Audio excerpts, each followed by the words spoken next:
The Jeff Meacham Network's Multiverse of Media. For over 15 years, the recognized symbol of excellence and the standard bearer in coverage of sports and entertainment.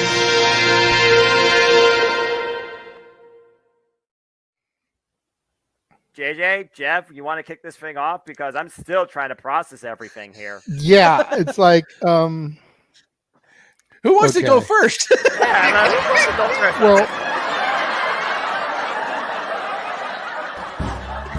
Come on in. It's open mic night with your host. you could maybe say there's really 4 topics, but it's split into 6. The Renegade, JJ Williams. The Sammy and Eddie Kingston thing, which one's the better smelling turd? And his panel of co-hosts. I am the founder. Well, call me that for today since we're going with the Jeff Jarrett love theme here this week, according to JJ. The West Coast Professor, Jeff Meacham. Karma is karma is karma. That's professional wrestling! Damn it! The Simple Man, Noah Foster. It's showtime! Yeah! How you doing, JJ? How you doing, Jeff? James. Yeah. And the He-Man, James Hebert. Imagine Bill Burr, Joe Rogan, Paul White, the Baldies. There you go. It sells itself. God. Get in there. Short his ass and shit the bed. He's not Amber Heard. Give it time, JJ. Give it time. No, I'm sure Jeff has some stuff that Dumb move. Just don't pull this bullshit again. You get one. Tony needs to stop caring about the ratings. Bradshaw said as long as the ads are in place, we're not going to lose that third hour. Ring of Honor does not have to be AEW light. They don't necessarily have to coexist with each other. We kind of saw that tonight to a degree. Along with a panel of guests. He's no longer glorious. Don't you bring that up. You want me to rant about what my NXT used to... No, we are done here for the night. I swear, James. Because you never know who may show up for open mic night. I leave our company in the capable hands of an extraordinary group of superstars, employees, and executives. The first thing that came to my mind was, it's about damn time. Amen. I literally touched everybody in the state's trash. So it's horrible, you guys. Peyton's new thing is Dennis the Menace, but it's funny because she calls it Dentist the Medicine. And That's great. When Elliot Taylor came out and did Born for Greatness live, I was popping my pussy, having a great time. I didn't care. I was having so much fun. Sit back, relax, and enjoy the show. Fuck Bill Belichick.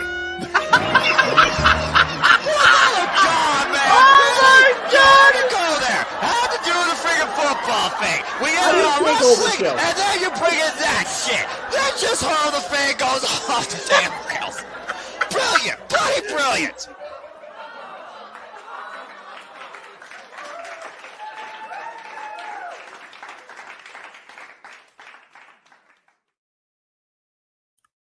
What is going on, everybody? Welcome to another brand new installment of Open Mic Night. But it's not any ordinary open mic night this week. No, nay. Although we do have all of these great topics to discuss later on in the show. First and foremost, it is our next installment of the Open Mic Game Night series. And we will be doing our version of Lingo. But no game show is complete without its host. Ladies and gentlemen, to host the Lingo segment, the simple man with the spectacular voice, Noah Foster. If I was to describe to you what I'm about to do over the next hour, folks, in 5 words, it would be like this. Simple as this or that. Let's play Lingo. Hello, JJ. Hello, everybody. I cannot believe I'm doing this, but this should be interesting, being a game show aficionado as I am, and now I'm in the hot seat of the freaking host position. So without further ado, JJ, let's see what happens based on previous experiences. Let's get right into it. Well, sounds good. Let's bring in our contestants first of all. We have got our new contestant for this week, thanks to his super chats, Emmanuel, is going to be teaming up with Open Mic Night now regular Walter Cruz, Mr. Reliable, to How's take it going? on. How's everybody? Good. And they are going to be taking on the reigning defending champion, Natalie, and her tag team partner for the evening, Open Mic Night member James Hebert in the house. I have arrived. This is only for an hour, guys. Don't get used to it. We know. Everybody knows that your passion has kind of been destroyed by. I wasn't missing this. I wanted to do lingo. I like games. Exactly. He did tell us. He did tell us that he would be here for special events, game shows, and karaoke and whatnot. So, and I was kind of thinking earlier today, James, by the time we get to March next year, if the game shows run like they're supposed to, we will have had 6 by then. We'll need our own game show intro. You ain't wrong. Just with the game show clips. Yeah. And then we're going to need one with our karaoke clips for the karaoke nights. Oh, yeah. Yeah. Just to have like a little bit of a different intro for the special events. We'll have fun. We'll have fun with it. It'll be fun. Going to be joining me in the green room to kind of spectate and watch, because I didn't want to have myself or this gentleman be on the air and be a partner, or even as Walter's partner, because I didn't want people to think that there was any collusion, since Natalie is my daughter. But going to be joining us for the green room portion, and then helping us out later on when we get to regular Open Mic Night. Stat Boy Mike is in the house. Hello, my internet fans. How is everyone doing tonight? Doing good. Emmanuel, And then check your messages. Football, check them. Thank you. Okay, that doesn't have anything to do with Open Mic Night, Mikey. Let's keep it on topic. And then, by some strange circumstance, this gentleman popped into the green room while we were running the opening video. Ladies and gentlemen, the founder's in the motherfucking house. Jeff Meacham is here, at least temporarily. His name Jeff. Hey, live from Union Station. Help me, somebody, please. Anyway, it's good to be watching the green room. I'm going to try to get a power source on this bus because they can't keep the train tracks maintained. So I get to ride the bus all the way to Newhall tonight. But yeah, looking forward to it. Always good to see everybody in this room, particularly here, lower left here, or middle left. I haven't seen you in a bit there, niece. Good to see you, kiddo. So have fun and keep it clean, guys. Keep it fair, because the producer and the host will make sure of it. Well, I don't know how clean we can keep it. I mean, me and Natalie were watching a Bill Engvall episode today, and That's literally fair. the That's five-letter word was bitch. Well, I didn't mention this in the chat earlier, but people were talking about the great Chuck Woolery, how he was the original host of Lingo. People forget he also was the original, dare I say better, host of Wheel of Fortune. Yeah. So, Keep it Chuck Woolery style. It's not Chuck Woolery Love Connection style. I think we'll be okay. That was the other show he hosts. Blah. Love Connection. Yes. 2 and 2. The more you know. Doom. All right. Well, hopefully you'll be in a position where you can join us for the actual Open Mic Night portion later, Meacham. I know there's at least a couple of topics that you really want to dive deep into with us. So yes, if you can push those toward the end when I'm actually in the house, I could definitely sink my teeth in. I'll be traveling till about 10, maybe 10:30 our time. So I will do my best, but I make no promises, unfortunately. We can't do promises. It's Saturday, baby. You know what that means. That means chaos and calamities. That's right. But thank you for popping in, boss man. Always. All right. So I'm going to go ahead and Noah, turn it over to you. You can give everybody the rules really quickly. And then once we get ready to actually start the show portion, then I will bring Mikey and myself out of the room and turn it over for you guys. Okay. This is new. Damn it. But all right. Well, welcome everybody to once again another edition of Open Game Night, the prelude to Open Mic Night. Tonight we are going to play a game that is not just letters, it's lingo, and it really comes down to 5-letter words. The game goes as follows. I'm going to give you a simple clue and the first letter of a 5-letter word. The team in control will then take turns and have up to 90 seconds and 5 guesses to try and guess that 5-letter word. For each guess, I will let you know if the letter is in the word or even in the right place. If you run out of time or out of guesses and are unable to get it, the other team gets a chance to steal, and I'll be revealing a bonus letter each time, and we'll be going back and forth until somebody gets that word. The team with the most points at the end of 2 rounds will win this session of Lingo and move forward in the Open Game Night Tournament of Champions, of course, and our next game night will, of course, be Haunted Hangman. With that being said, does anybody have any questions before we begin? I got no questions. I luckily was able to educate myself in a crash course style of how lingo works. Because believe it or not, folks, I was living under a rock for a while. Didn't know about lingo until it was brought up here on Open Mic Night. So I literally just saw an episode and now I get the gist. So I'm good. All right, Emmanuel, I do see your hand up. What's on your mind, sir? What will you do for a Klondike bar, Noah? We are not brought to you by that, so I'm not going to answer that question. He will sing karaoke. No, I won't! Damn it! For a Klondike bar? I don't know. For money, maybe. Not for Klondike bar. Look, And James, I know you missed it because you haven't been around, but last week we got Noah to agree that if we get $100 in super chats on the Disney karaoke show, Noah will sing Eye to Eye and do the perfect cast dance.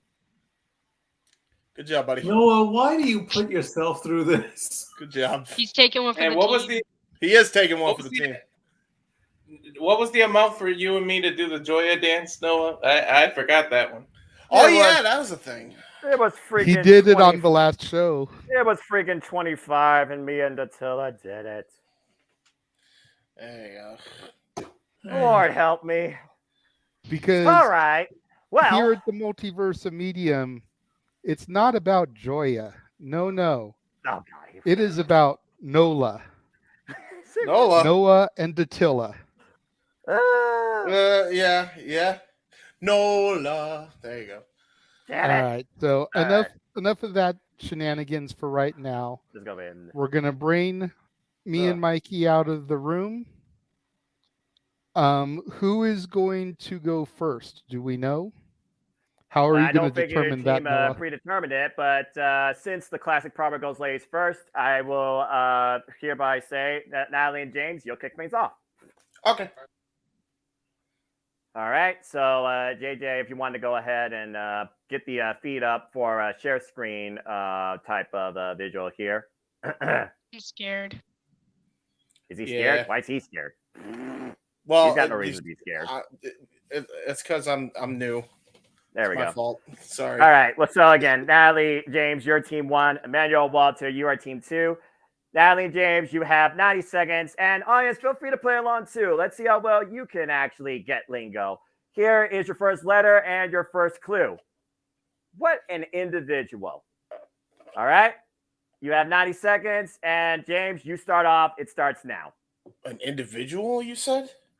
What an individual. That's your clue. 5-letter word starts with S. And JJ, you want to put up that background music? Go for it, bro. SAMMY, Sammy. SAMMY. All right. Well, Natalie, your turn. Put that background music, but I don't think the producer man can get it up. Oh, well. Silence is bliss, I guess. Oh, there it is.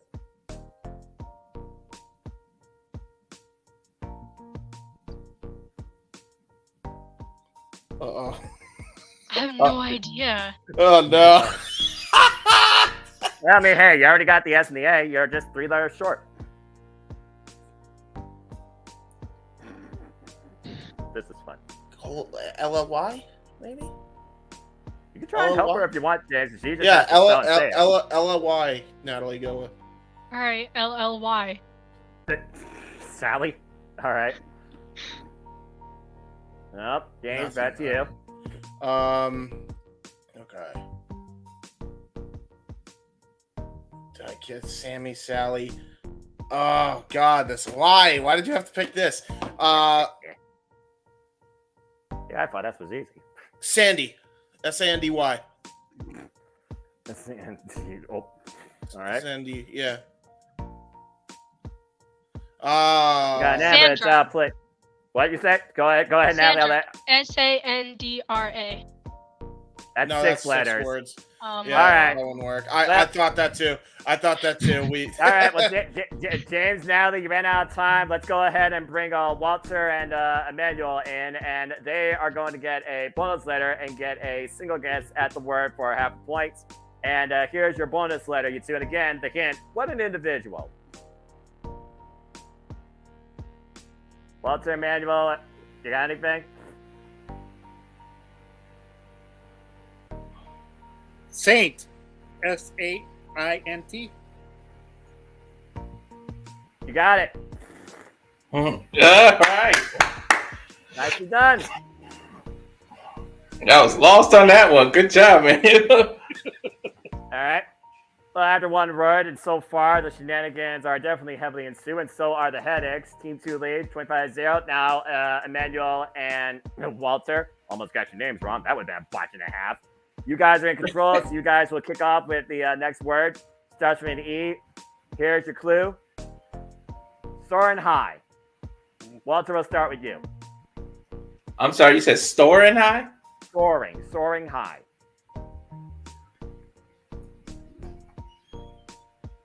I know it. I was going to say eagle, but I think it's two letter eagle. Go ahead, E-A-G-L-E. And yep, you got it. See, it's not that hard when you just figure out the simple clue and put the letters together. Good job. All right, you guys. What were you thinking? Oh, eagle too. Okay, well then you both got it. All right, well, you guys are still in control, so we'll go ahead and move on to the next word. First letter is a D. Wait. That's your clue. Wait. Emmanuel, you start off.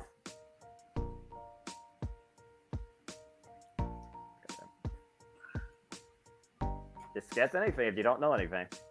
David. D-A-B-I-D. D-A-V-I-D. All right. You got an A, but it's out of position.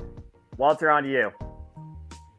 I'm just saying stuff to get letters. D-A-N-C-E.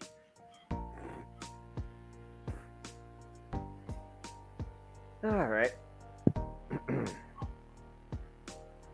Got an E, but it's also out of place. Emmanuel, back to you. Dream. D-R-E-A-M. All right.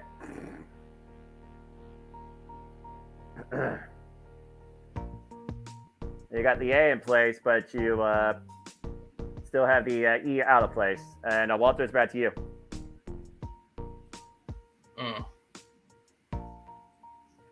D-I-N-E-R. I'm just trying to get extra letters. It's a unique strategy, but weirder things have happened. This is your last guess. And Emmanuel, it's on you. What was it again? It's your last guess, Emmanuel. No, but what was the clue? Wade? Wade.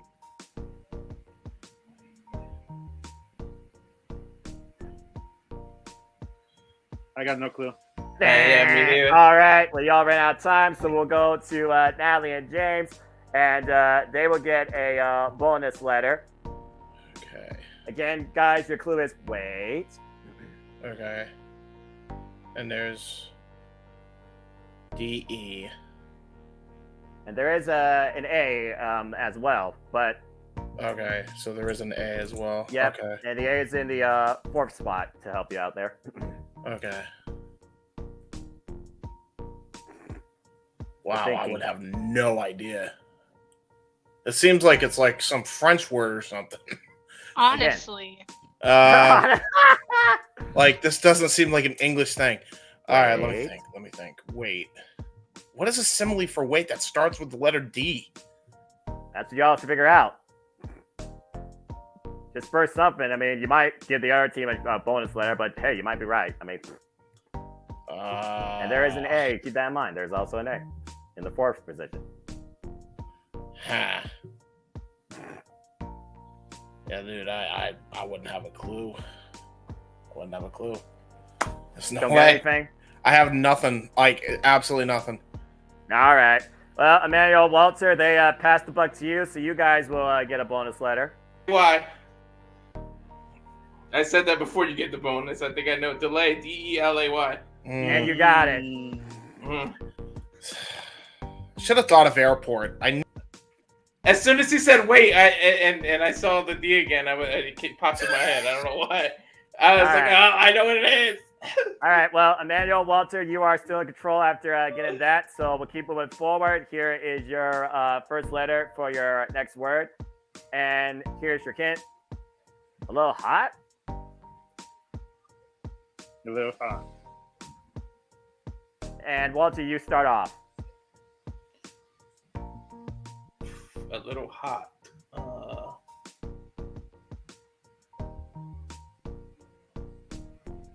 ADORE. Just trying to get letters. I can't think of nothing. ADORE. That's what he's going with. Well, so much for getting letters. Emmanuel, it's on you. A mist. AMIST. All right. Oh, sorry. Yep, that is also a word. It's not right, though, but hey, it... Well, actually, that doesn't help you out. Back to you, Walter. Again, you got an R in the right place, excuse me. A little hot?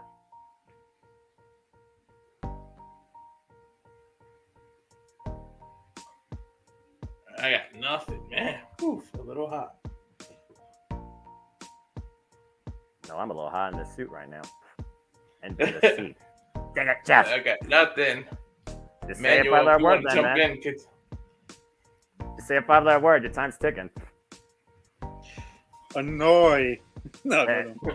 It's Walter's turn. Maybe you could give him that if you could say it. Yeah, no, ANNOY. It's about to say it's two N's. All right. Okay. All right. Back to you, Emmanuel. This will be your last guess. Timer's up. Yeah. Just accepting it. All right. Natalie and James, you now have a chance to steal, and you'll get a bonus letter again. Oh, a little hot. Okay, I think I know what it is. Angry. ANGRY. And you got it. Let's go! All right. And Natalie and James are on the board now with 25 points. Score is 25-500. Natalie and James, you are in control as we'll keep moving forward and reveal your next letter. Have a little. It goes a long way. And Natalie, we'll start with you. Have a little, it goes a long way. Foods. FOODS. Depending on your storage, I suppose that's true. James? Oh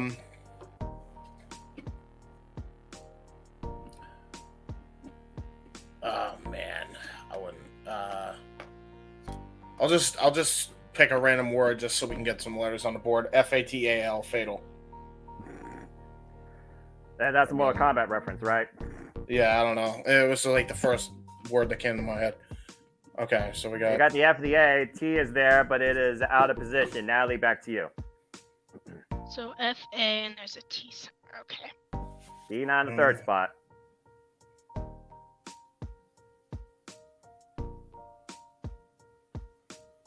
I don't know.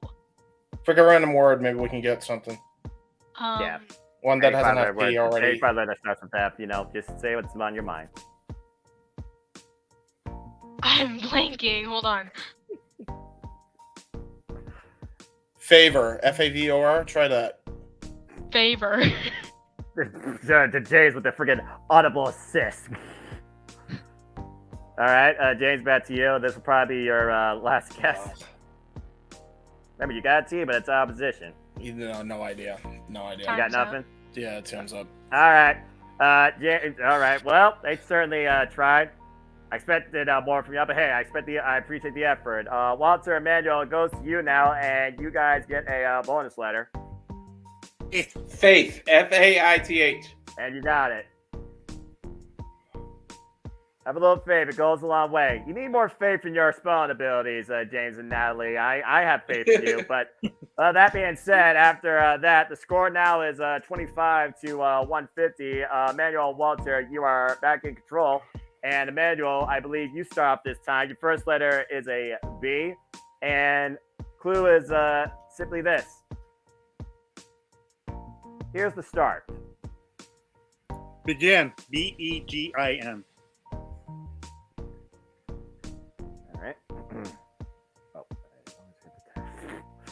All right.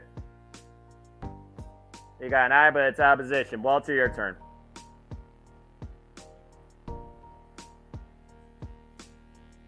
Basic. Basic. That's just from your basic vocabulary? Mm-hmm. Hey, just saying. Emmanuel, back to you. Binge. Binge.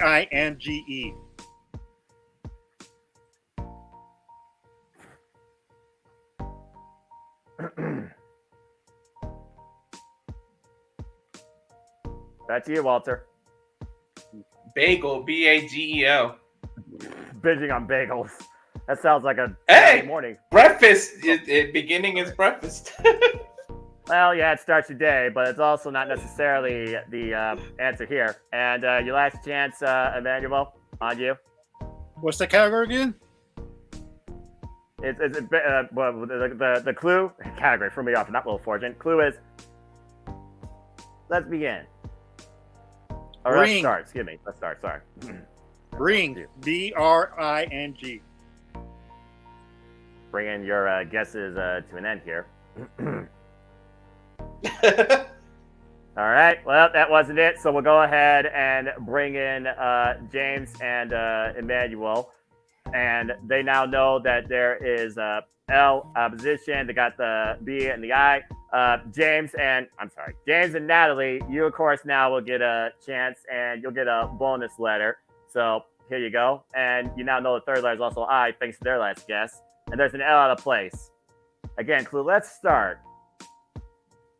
Build. Build. Natalie got it. Good job. Wow, let's go. I would have never got that ever. All right. So it's 50 to 150, and now Natalie and James, you are in control here as we keep moving forward. Still anybody's game, and still plenty of words left. First letter here will be L, and Natalie, you will start off. To become better is your clue.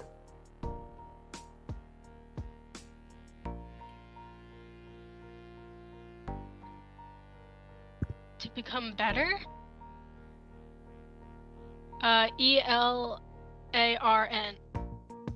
What's that word? Learn. You got Learn. it. You literally got it. Yeah! Let's go! Let's make a comeback.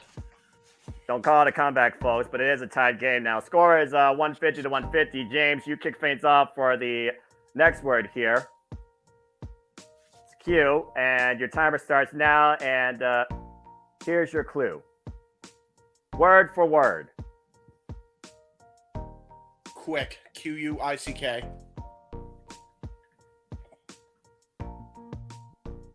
On you now, Natalie.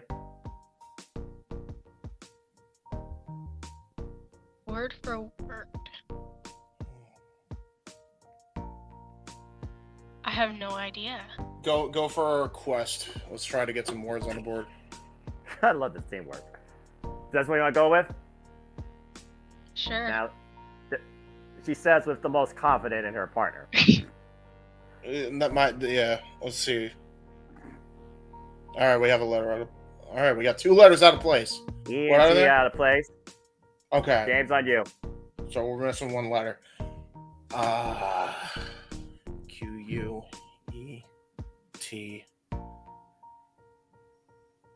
Quiet. Quiet.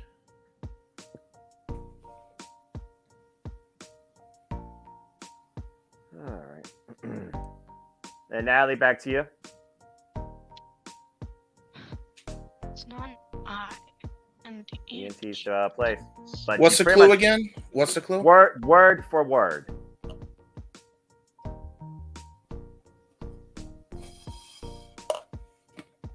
I have legit no idea. Yeah, neither do I. Emmanuel and Walter, they literally, I think, gave it to you because you're pretty much going to get the bonus letter, and you know 2 letters are also out of place. Again, the clue is word for word. Quote, Quote. That'll do it. And I quote. Good job. Quote to Raven, nevermore. Yeah, good Edgar Allan Poe reference there. Well, the score now is 150 to 175. Team 2 leading, and Emmanuel Walter, you are in control. And your first letter is an R. Yes. So here is your clue. Search.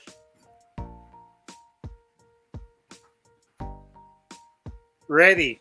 R-E-A-D-Y.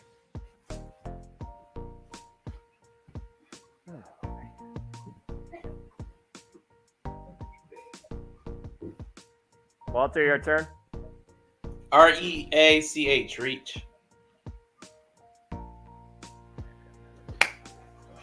All right, you're fine. Back to you, Emmanuel. Again, you got a D and an A that are out of place. Radar. R-A-D-A-R. Possibly. That's it. Good job. I don't think you've been to Yellow Submarine, but still, very nice. The score now is 150 to 275, I believe. And Team 2 is still in control. So with that, let's keep moving forward. And Walter, I believe you will start this one off. And your clue is spectate. W-A-I-T. Wait. That's 4 letters, but I'm guessing you mean weights.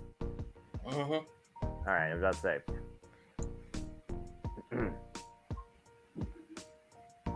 Watch. W-A-T-C-H. Watch and learn. Watch and see. Watch and believe. You are correct. All right. At 375 to 150, and Manuel, you kick things off here as you guys are still in control. And your clue is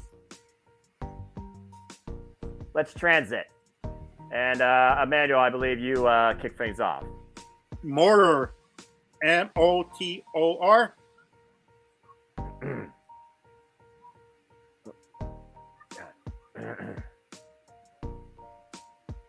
Well, Walter, on to you. M-A-J-O-R, major. Just trying to get letters. You know, I've never seen this strategy used on the actual game show, but when you're running out of time, you just say whatever. You know, if they did that more often on the actual game show, I think there probably would have been a better chance of them more often winning. On you, Emmanuel.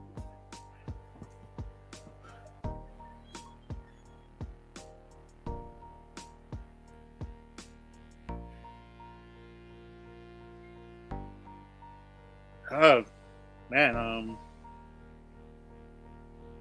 I got no clue. Try means. Try means. M-E-A-N-S. Just get on the board. Yeah. See. Go ahead. Just get on the board. Just give me a guess. All right, Walter. Back to you. March. M-A-R-C-H.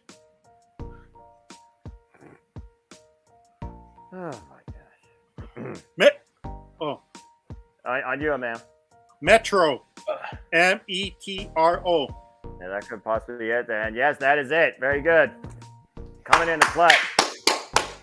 As far as I know, it's a good transit in Chicago, I think. I don't know. I've never been to the Windy City. The score now is 150 to 475. And Walter and Emmanuel, you still will remain in control, as this will be the last word for round 1. And here is your first letter. I believe Mayo starts off. First steps. Crawl. C-R-A-W-L. And before you walk, you must learn to crawl. I want you to crawl. I also want you to know that that is absolutely correct. All right. Well, at the end of round one, the score right now remains 150 to 475. When we return from this brief commercial break, updating you all on the upcoming open game nights. Pressure is on Team 2 to mount a comeback. Team 1 to get a mount a comeback as points will be doubled 2-2 shortly after this. Producer man, run the clip.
And we are the multiverse now and forever. Welcome back, everybody, to Lingo. Got a very competitive game here. It is Natalie and James versus Mario Walter. Score right now stands at 150 to 475, but there's still plenty of wordplay left as the points are now doubled. Getting a word before the buzzer will, of course, get you 100 points, and, of course, steal now will get you 50 points. And due to the fact that Emmanuel and Walter were in control at the end of round one, we will start off with Natalie and James for round two. Natalie and James, here you go. Good luck to both of you. Here is your first letter. It is P, and here is your clue. Comes before the fall. Natalie, you start off. Comes before the fall. Like the season fall, or planning on your face type of fall. That's for you to figure out. Producer man, Nice. music. Nice. I need music. Party. P-A-R-T-Y. Give her some help again. Call an audible, right? Yeah. Exactly. I don't blame you again. You got an R, but it's out of place. On you, James. There it is. No, well, that's Natalie. Because I went first. I'm sorry. Yep. Natalie, it's now on you. There's an R, but it's out of place. Comes before the fall. To get more letters, P-R-I-N-T, print. I did enough of that at my job, I'll tell you that much. James, on you.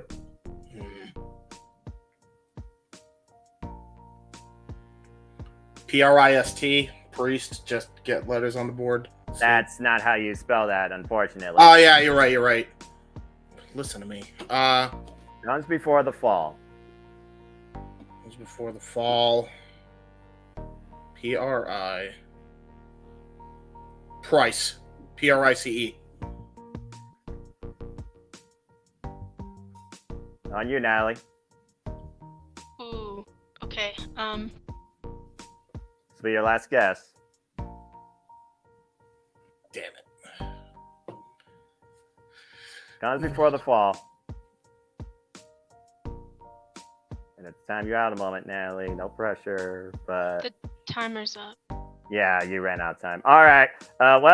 Emmanuel and Walter, I can't give you the last letter because there's only literally one letter left. You got P-R-I blank E. Comes before the fall.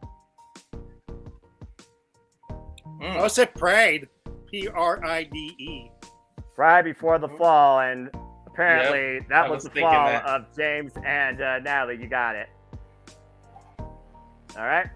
Well, Walter and Emmanuel are back in control as we continue. Score now 575 to 150. And Emmanuel, you will kick things off with this word. And H the first letter. And here's your clue. Get moving.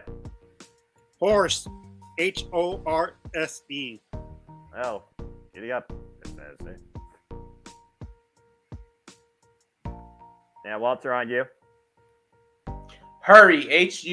HURRY. Who are you to tell me to hurry? Well, actually, you're right. All right. These two apparently have been doing their homework on 5 letter words. Score now 575 to 150, and you guys will remain in control. First letter is A, and Walter, you will kick things off here. Call them. That's your clue. Go ahead, Walter, you're on. ABORT. Call it a board. Jeez. I mean, that's something. On you, Emmanuel. Got the T.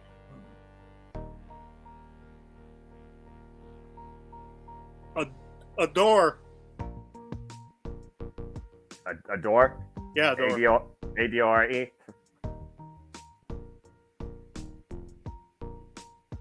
Oh, wait. Is it? Right. No, yeah, okay. Sorry about that. But you got an E, but it's opposition. You already seen me sweat. I'm supposed to be tech guy. Anyway, back to you, Walter. You got an E, but it's opposition. You know T is the last letter. This is not as easy as conversation. Yeah, this was.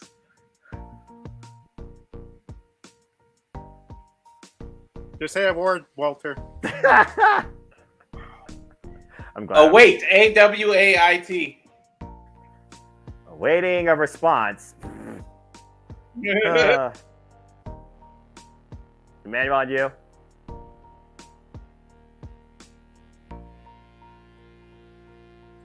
I don't know, man. I'll let time run out because I really don't know. He admits defeat. All right. Well, James and Natalie, you definitely have a moment of reprieve here. You'll get a bonus letter. Again, the clue is call them. You know that T is the last letter and an E is out of place. Your bonus letter is G. Oh. Okay, so we got A, G, and then there's a T at the end and an E out of place. E out of place. Okay. So again, call them. T-E-G-A. Oh, okay. It's on James and Natalie. Okay. Let's think about this. Put the letters together. Yeah. Because we got time here. Okay, so A-G, A-G, and then E out of place. It could be one of these two. T is at the end. So A-G to start it. And now Natalie just looking on, letting James do all the brain work. I'm letting him cook. Let him cook. Yeah. This my cooking is wonderful. Okay, so now Again, I'm just trying to call them.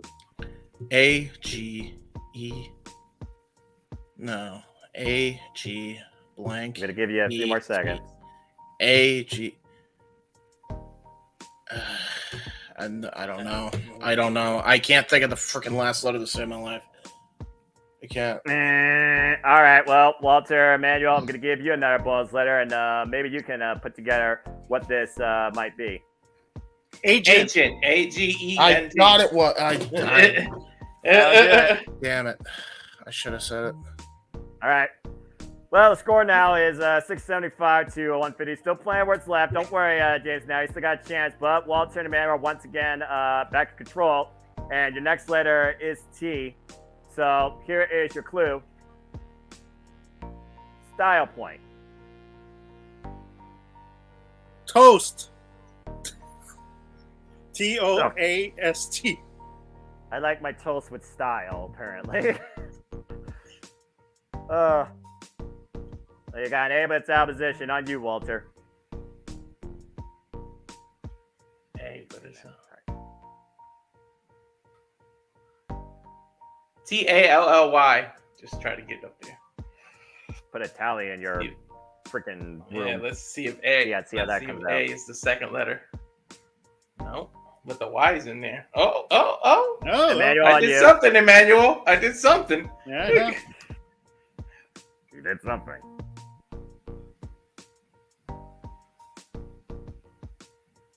What about tally? T-A-L-E-Y. That's not a word. No, that's not a word. All right. Okay.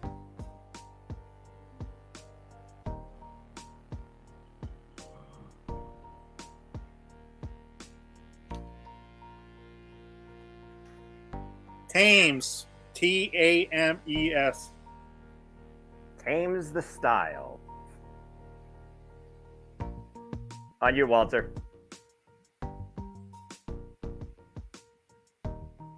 Tacky? T-A-K-K-Y? That's not a word. I think he meant T-A-C-K-Y. You can go with that if you want. Yeah, I spelled that wrong. I spelled it wrong. Either way, Emmanuel saved your hide. You're right. Yeah. Why would someone want something tacky, though? Like, then again, I don't understand people's fashion sense for my life. I'm a simple man that wears suits for a living. All right, guys, a good job. Score now, of course, 675 to 150. Your next layer is I. And I believe, Walter, you'll start this one off. And here's your clue. Random. Igloo. I-G-L-O-O. Well, unless you're in Antarctica, I guess that would be something random. I was thinking the same thing, Ralph. To be honest. As soon as I see an I, that's all I think of. Let's see. On you, Emmanuel. Wait, random? Yeah, random. Intact. What? Intact. No, that's 6. That's too long. Try image. A random image. Yeah, image. I-M-A-G-E. Yeah, image. You're right. His partner trying to bail him out. Oh, no, there's no G in it because it would have came up earlier. Yeah. Exactly. You got an A and E, but they're opposition. On you, Walter.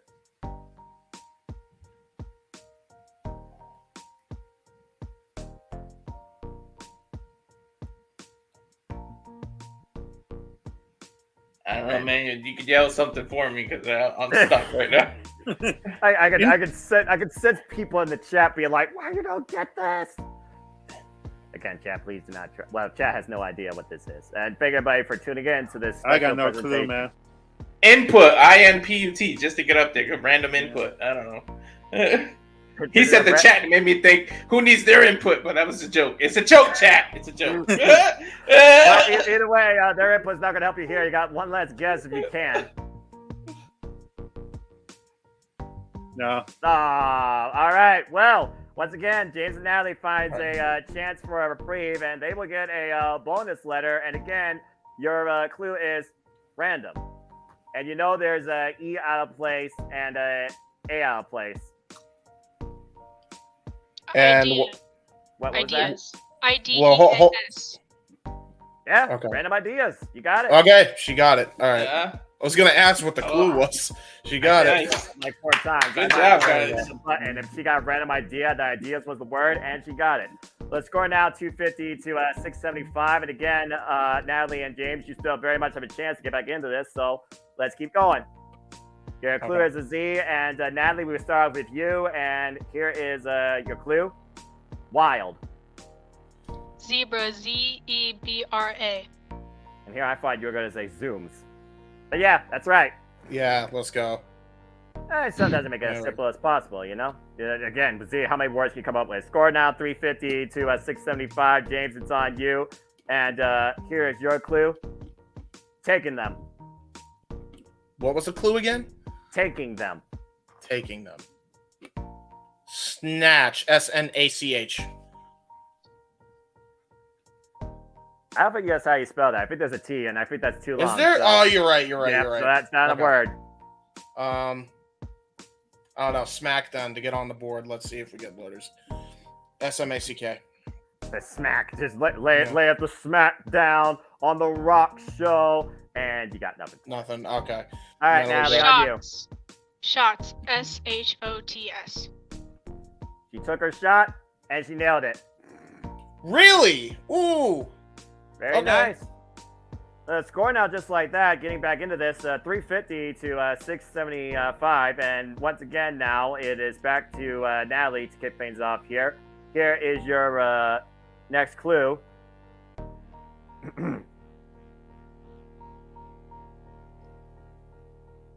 Face to face, but not quite.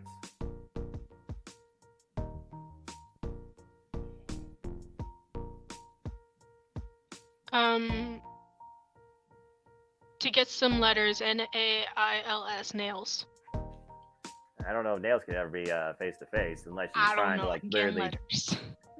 just get damn letters. She's in that gamer mode. I can tell. Got an S, but it's out of place. On to you, James.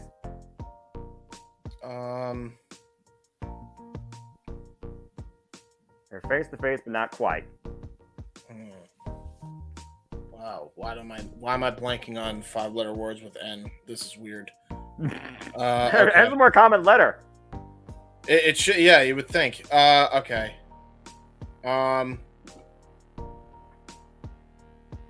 Navel. Navel. Again, letters on the board. Yeah, that's fair. Okay. Got an E, but it's out of position. You got the E and the S, but they're All right, so out of position. Oh wait, let me make sure I got that right. I'm sorry. The E and S are in position. Excuse me. Oh, they are in position. Okay. Yeah, so you're missing the 2 middle letters again. Face to face, but not quite. And on you, Natalie. More letters, N-E-S-T-S, nests. Oh Jesus. No, that's. Yeah, no I know. Thank you for that. You got an E, but it's opposite on you, James, because I misspelled that. Okay, And, cool. She basically, you all pretty much have it at this point. You know the Okay, E supports by only missing 1 letter. So James, we you get got- 1 guess. Okay, so I got 1 Face guess. to face, but not quite. Face to face, but not quite. We got And E, blank S E L. S. We got S. And there's a letter out of position. It's E. So E would only be there. In the 4th, yeah. Okay. Face so, to face. They're face to face, but not quite. N blank S E S. S E. That brain is working in overtime. Damn it. Yeah, I can't. My brain is like looking at the letters, so many words, and then it just. You just can't process it. Yeah. Face to face, but not quite. Natalie, I think James burnt out on you. All right, Emmanuel, Walter, you got a chance still. I can't remember the last letter because again, it's N blank S E S. They're face to face, but not quite. Not to be nasty, but nudes? N-U-D-E-S? No. That's not even applicable. What? That's not even applicable. Hey! No, I'm no, gonna sis. pretend I didn't hear that. No, sis. N-O-S-E-S. Emmanuel got it. Wow. Face to face. Well, we know the scholar in the group. Face to face. We know the scholar in the group because I would have never gotten that. I don't think any one of us. Me neither. Well, again, they're not meant to all be easy. All right, let's go ahead and keep going. Emmanuel and Walter, you are in control. Scores 775 to 350. Here's your clue. People have a lot of it. Dream.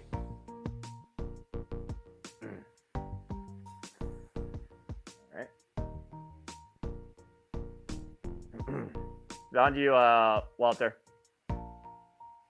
Got an E, but it's opposition. Diner, D-I-N-E-R, just to try to get up there. People have a lot of diner. I think don't it know. would be dinner, but that would be too long. But anyway. Exactly. All right, still got the E, but it's still in the wrong spot. On you, Emmanuel.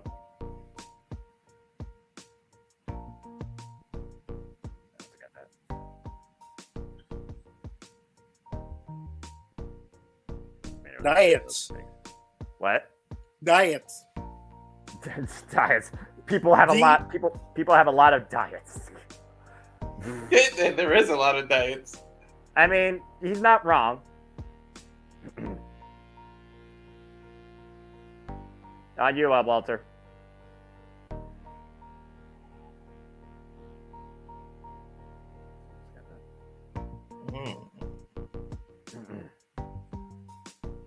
Got an I and an E and a T, but they're all out of place.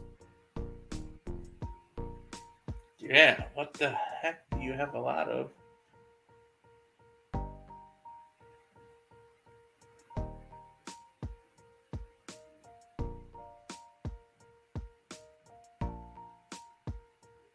Yeah, no. Dairy, D-A-I-R-Y? I don't know. You ran out of time. All right. We're going to go ahead and bring in Natalie and James, and I'm going to go ahead and give them a bonus letter. And again, guys, people may have a lot of it. Okay. So the D starts with this.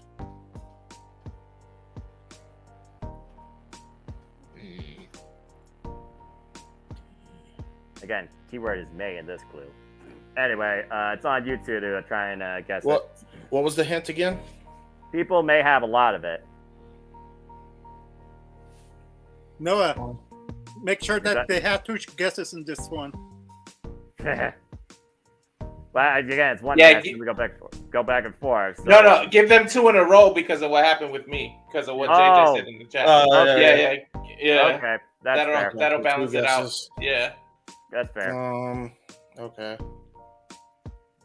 D-E. Come on, you two.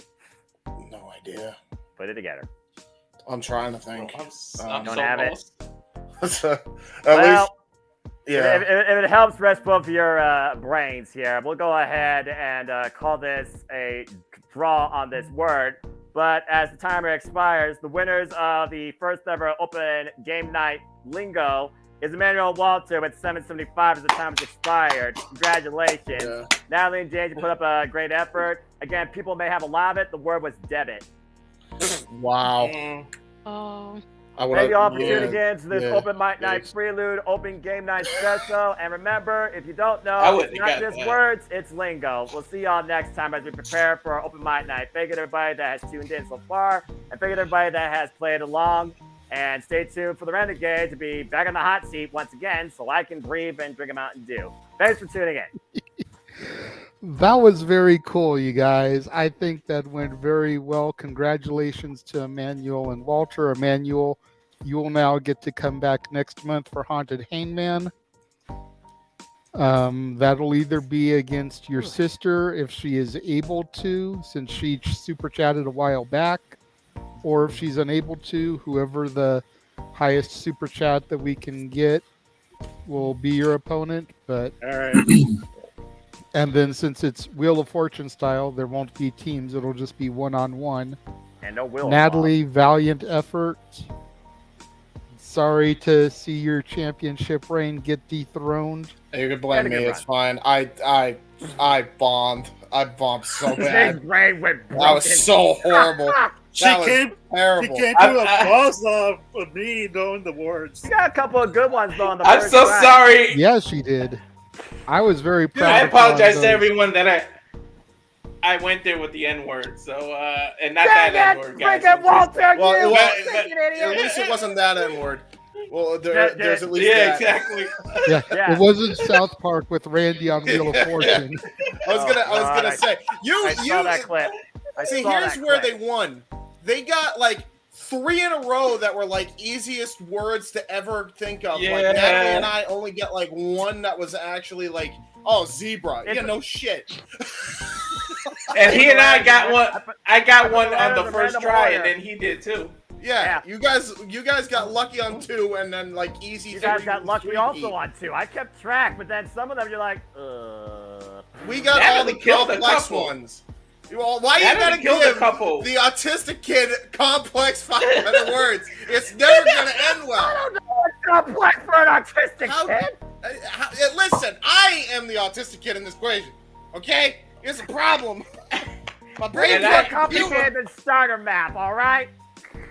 Hey, Emmanuel was already starting with a handicap. People see the way I spell during my super chats and stuff, so. Yeah, that's true. And wrong.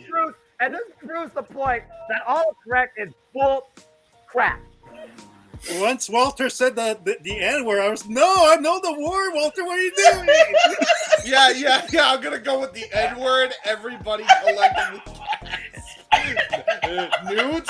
Oh, that what we That expected N-word. at all. Anybody tuning in now is like, who said what At the N-word? center of this madness. Welcome to the multiverse, Natalie. We appreciate you. Thank you, Oh, Natalie. she's kind of used to it. I mean, with me being her dad, with Stat Boy down there being her uncle, Jeff being an uncle, she's used to this chaos and has been since a wee lass. Oh, God bless you, lassie.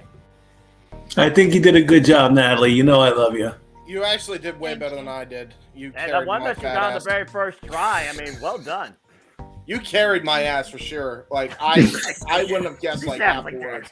She That's how definitely bad, dude. I need to study up on my 5-letter words. That's what Well, this showed me. I'm sure you and her will have a comeback on the next episode of Lingo, but we'll leave that alone for a little while. Yeah. Yes. Get me back to Wheel of Fortune. And You put know me me, back you in the text seat. got I'm 1,000 not four-letter meant to be words, the guy but on fine. screen. Oh, it's nerve-wracking. You actually did good, Noah, to be fair. You did did. really good. You did That's really good. I know nerve-wracking as Jeff heck. would have enjoyed being the host, but with him being stuck at work, I mean, as much as you love game shows, it was perfect for you. I saw always been Greg more- Cherry I in can the see chat Noah. room. I saw I can Greg see Noah on Cherry. the GSN. Oh, Lord. I agree, Walter. Yes. Put me I as the actually host agree. a split second. I'll read off questions in less than 5 seconds. Why the heck not? Maybe that'll be a new game. Now, Go ahead, Walter, let JJ speak. Y'all shut the leave fuck up and let JJ. JJ talk. Thank you. I saw Greg Cherry a couple times in the chat room. I know how much he loves game shows. I know he would love to have been host. Maybe he'll be able to do. I think he wants to do Prices Right once we get there in Oh January. yes, absolutely. I'm He all better for have it. Great. he better have a Bob Barker microphone, or I'm gonna hold it against him. Yeah, absolutely. He's got I it. love game shows, but seriously though, yeah, this was fun. But I'll stick to commentating on wrestling. Thank you very much. Right. Really quickly, James, before you depart, Marshall would like to know how you're doing. Thank you for everybody. Yeah, by the way, I did see everybody's comments, so I'll go over it quickly. It's been an adjustment. I'm not gonna lie to you. And I think I said this on open mic night.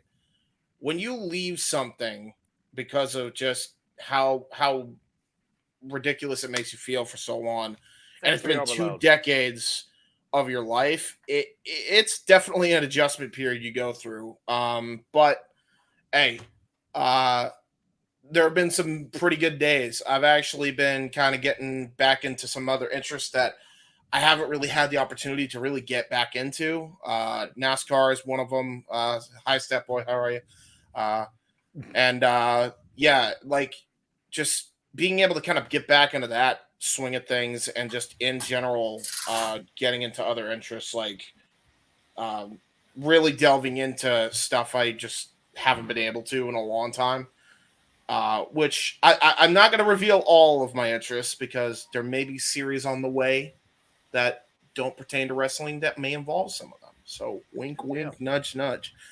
But yeah, I've been doing pretty good. I'm about to celebrate my birthday at the end of September. It's September 29th. I turn the big 2-8. So I'm doing pretty good. I'm doing pretty Happy good. early birthday. Thank you. Appreciate deal, it, man. Emmanuel. And yeah, otherwise I'm doing pretty good. I'm adjusting, put it that way. That's what's most important. Yeah. Yes. All right. Well, Speaking of adjusting, Emmanuel, Natalie, we will bid you farewell. James, thank you for stopping in. We will see you again next month for Haunted Hangman. Yes, been a yes. pleasure. We Yeah, you three. appreciate all three of you guys being here. Emmanuel, hopefully you'll hang out in the chat room and chime along as we No, I will. discuss all our topics. Yeah, I will. Everybody else, I'm going to pull us out of here, run the regular full-length open mic night intro. That way everyone's got a chance to go to the bathrooms, get your Mountain Dews, get your drinks refreshed, and we will see everybody in just a few minutes. See you next month. See you guys. see y'all.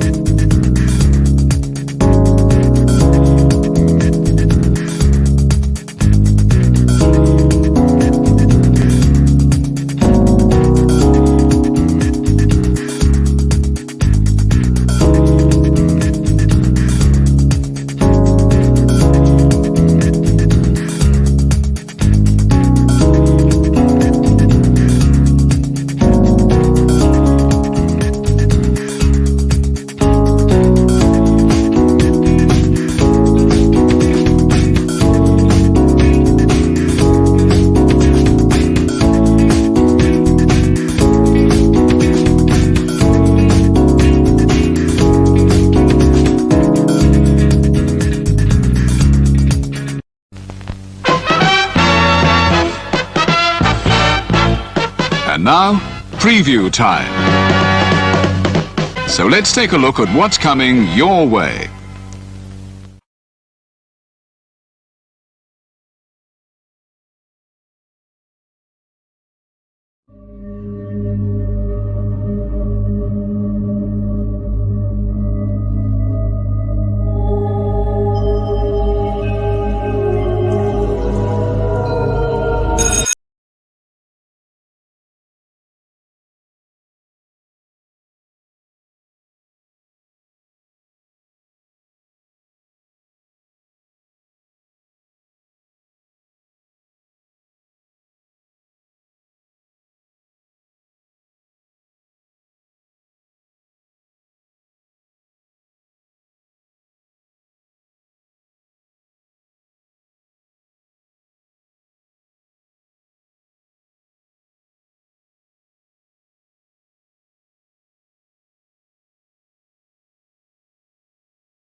The Jeff Meacham Network's Multiverse of Media. For over 15 years, the recognized symbol of excellence and the standard bearer in coverage of sports and entertainment.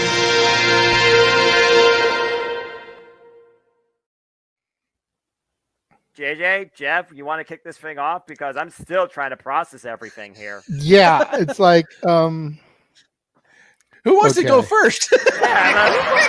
Well, Come on in. It's open mic night with your host. you could maybe say there's really 4 topics, but it's split into 6.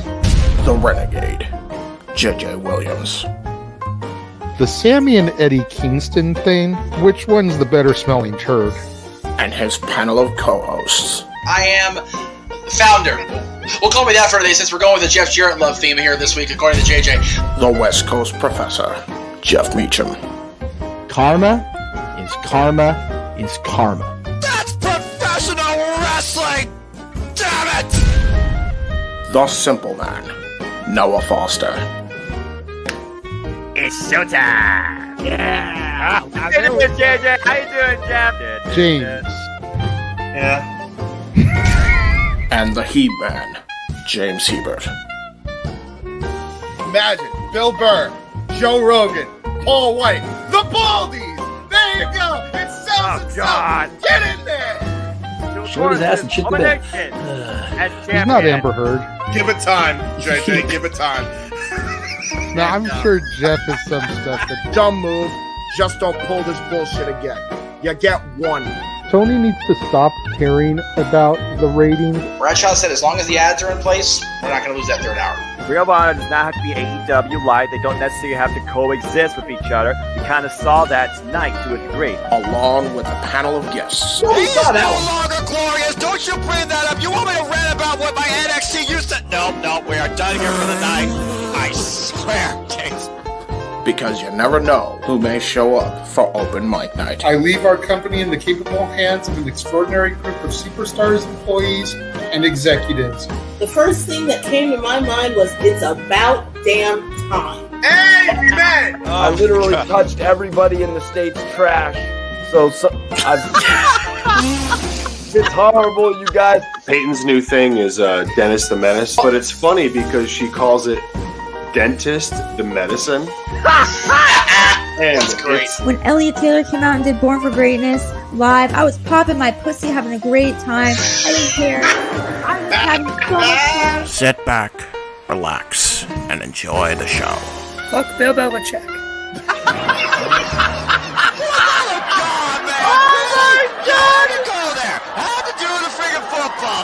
We got it on wrestling, and then you bring in that shit. That's just how the fan goes off the damn rails. Brilliant, bloody brilliant.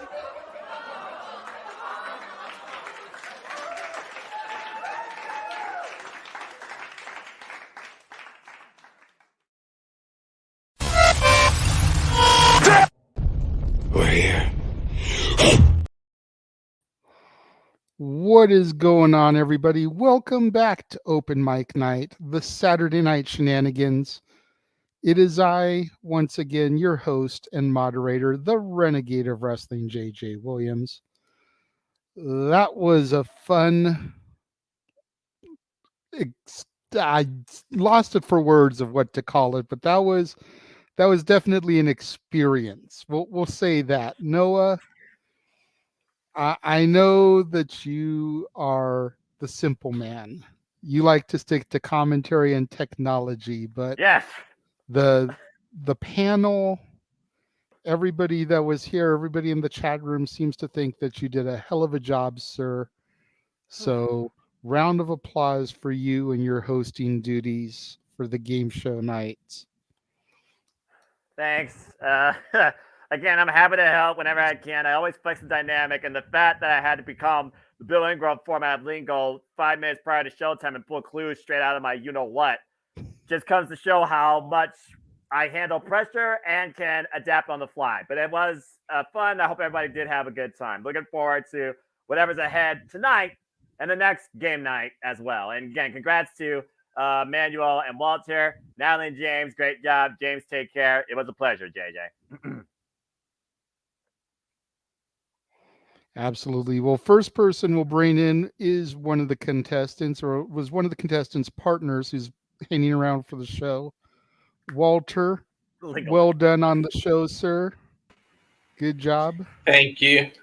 Noah, awesome job. We got to get to the Bob Barker mic. You got to be a good host. We got to get an audition, a tape of you, and send it to Game Show Network, because you earned yourself a job there, buddy. We're going to see you at Game Show Network, and it's hard doing host and production. I'll tell you that much. Though. It is. But it's good to be here on a night where my wife got me Mick Foley's autograph and Robert Englund, Freddy Krueger's autograph. So I'm in an awesome mood. I'm ready to talk some wrestling.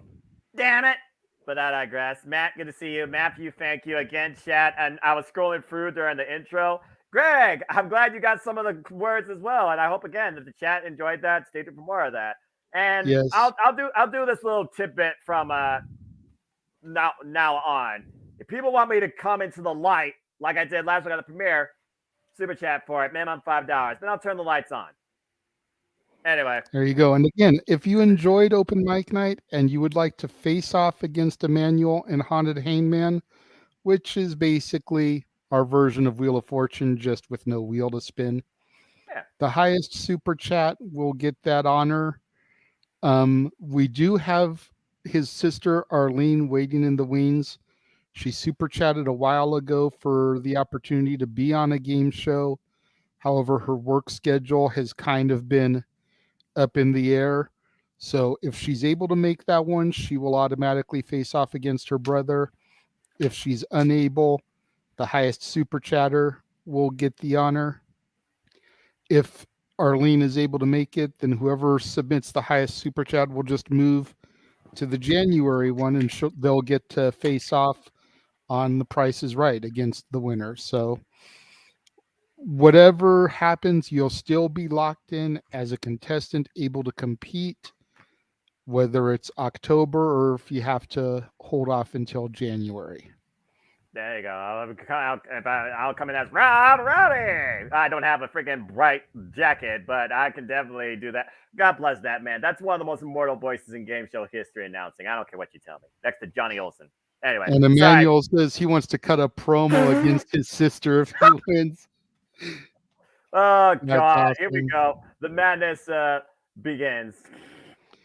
And then we'll go ahead and we'll start to bring in the rest of our panel. First of all, he was here to spectate and kind of hang out for the game show. Stat Boy is still here, ready to discuss the week in professional wrestling. Damn it. But you digress. Indeed, I am. It was a very good show. It was very well put together. Congratulations to everybody. Roddy is back up there, reunited with Bob Barker. Have to say that.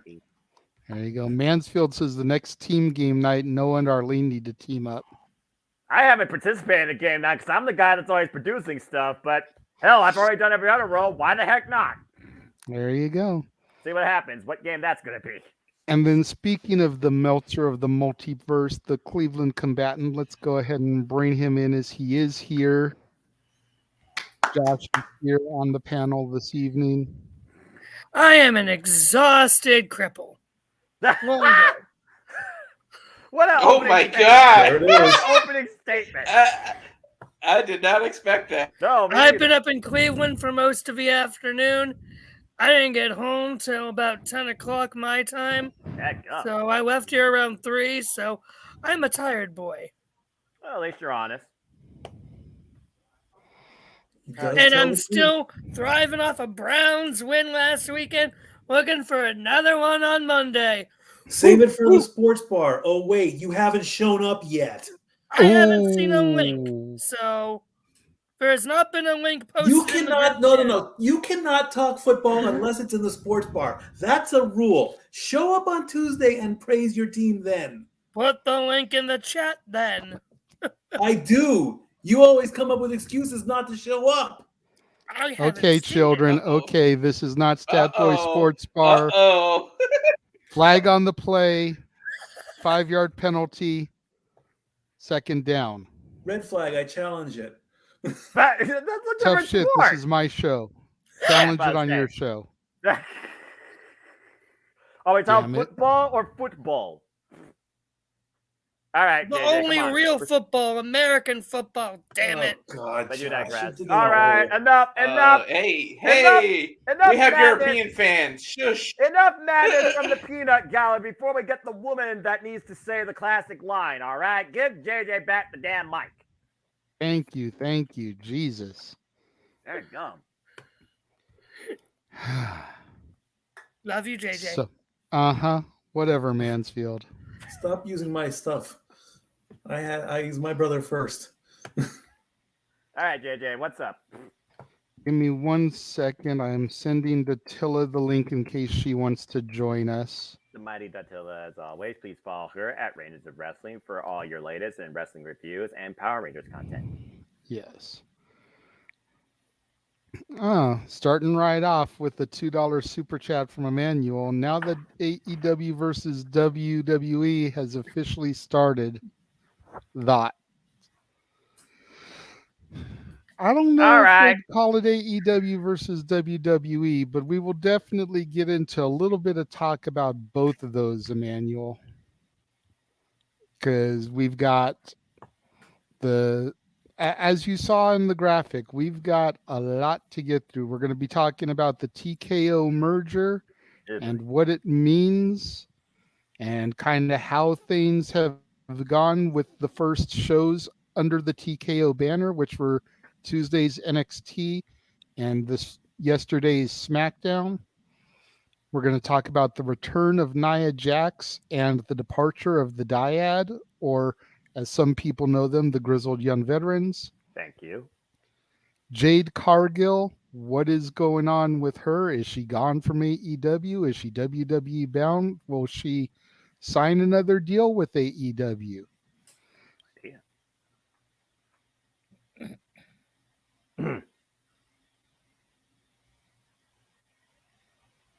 And the PWI 500. For those that don't know, I don't scroll, I don't read, I am hashtag spoiler free. I have no idea about anybody on this list, but I do have a hot take that I will say later before the list is revealed and I educate everybody on. I'm sure there are going to be names you all don't understand, as I think we just froze or JJ went reroll because it went quiet and silent. What the heck just happened? Did we lose him? Good question. Technical difficulties, as we always do here on the Saturday Night Shenanigans that are open mic night. Brilliant, bloody brilliant. As a show tune, all right? I'm not singing like freaking singing frog from Warner Brothers Discovery, all right? Oh, you will when we go to Disney karaoke. Well, that frog is not part of Disney karaoke, okay? That's Warner Brothers. But oh well, he's gonna sing no matter what. Not unless my voice is gone. Or I'm drunk. Anyway. Well, you can always do the what's the frog from Warner's brother? Hello, my honey. Hello, my baby. No, don't give him ideas. Don't give JJ ideas. Yeah. Stop it. Shut up. Stop it. Anyway. We will definitely give him ideas. Shut up. I already Nobody have needs ideas. to see that. I don't have a cane or top hat. I ain't doing that shit. Anyway, Emmanuel with the $2 super chat. Respect to the former champ Natalie. Had fun. Yes, shout out to Natalie. Great effort in lingo. Positive personality in wrestling. Is JJ back? I don't know. I think we lost I don't see him. anything in private chat or other chat. I don't even know if he knows it's broken. I'm back. Oh, Yay! I'm better than ever. What the heck happened? One of my normal things, I lost my connection on my thing, but it was where I couldn't like do anything. Like I couldn't even bring the image down so that y'all knew what was going on. Damn. I'm sorry about all that, people. It's all right. Technology at its finest.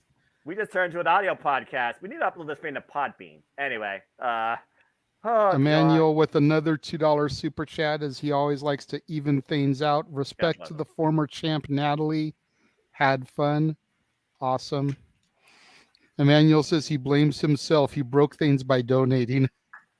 Yeah, and brought me into the light. And I'm already at the mercy of stupid shenanigans here on open mic night. Damn it. Walter with a $5 super chat. Appreciate that, Walter. Please like, share this video. Stick to the topic while I hashtag stick to my shtick. Thank you. First time I did the shtick here. And don't let it be your last. All right, so where did I lose you guys? As you were talking about what we were going to talk about on the graphic, and then it just went crickets. Jade Cargill, I think you were talking about. You were As talking soon about as whether you said she's Jade going to sign or Cargill's not. name, he went dead.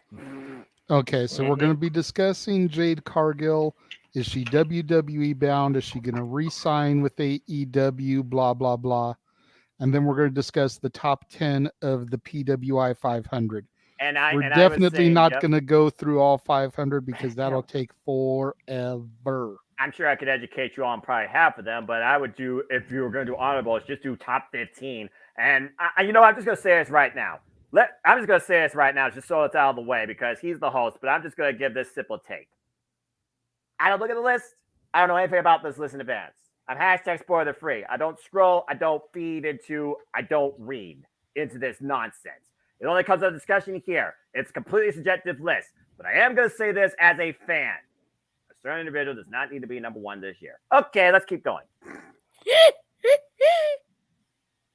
And that's very fair. That's very fair. So the first thing we're going to talk about is we're going to discuss the return of Nia Jax and the departure of the Dyad, the Grizzled Young Veterans. Where's the Price is Right loser horn? Damn it. Is Nia Jax a return that we really needed? I mean, she came back in the Rumble. She seemed to get a decent pop. I know a few people were like, well, is she back? Where is she? But she was just kind of like MIA from TV after the Rumble until Monday night. Was this something that was just like the last hurrah before the merger became official? Like, get it in while they can type of thing? Like, I'm completely lost because I know so many people hated Nia Jax.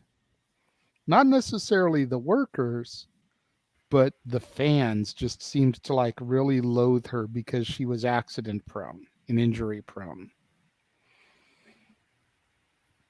And then the Dyad, I know Mikey is unfamiliar with the Dyad, the Grizzle Young Vets, because he doesn't watch my NXT. The Dyad are a team that have been a part of the Schism stable with Joe Gacy and The Rock's daughter, Ava Raine, back around WrestleMania time, give or take. Uh-oh, Noah's holding something up. Let me see what he's got here. No one missed her or her. Damn, Noah. Noah's being harsh. I was waiting for someone somewhere to mention around her hole, April. but I didn't think it would be Noah first. Okay, Josh, I'm talking. Okay. Somewhere around WrestleMania time-ish, they asked for their release. They were denied their release. Their contract was going to be expiring in October anyways. So they were kind of granted their release this week, about a month or so before the contract expired. So that's what's been going on with them. They've stayed prominently featured on NXT despite requesting their release and being denied. They even had a loser leaves NXT tag team match against the Creed brothers, which they won, and the Creeds were forced to leave NXT. A lot of people figured they could have used that as their out to get them off TV if they didn't want to be there anymore. But they've stuck around. Like I said, they've been prominently featured every week, and now all of a sudden they're gone. I'm going to speak on the Dyad first because I don't really have that much experience with Nia Jax. You know, her rise to fame, if you will, was during my absence. But I think, honestly, losing the Dyad is going to hurt, at least short term, for NXT because they were a really good tag team. They were solid workers.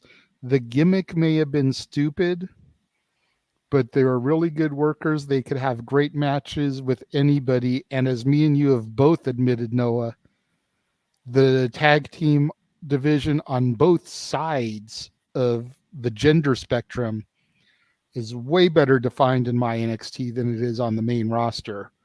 So losing a team the caliber of the Dyad, the Grizzled Young Vets, I think is definitely going to hurt at least short term until they can create some new stars through the Performance Center, the level up to move them up to the main NXT roster.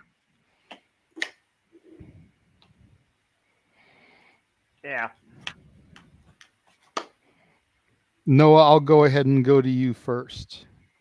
Well, as I already told you, again, Liverpool's number one, Zach Gibson, his partner, James Drake, they were the grizzled young veterans, soon to be WWE's number one, and they fucked it up.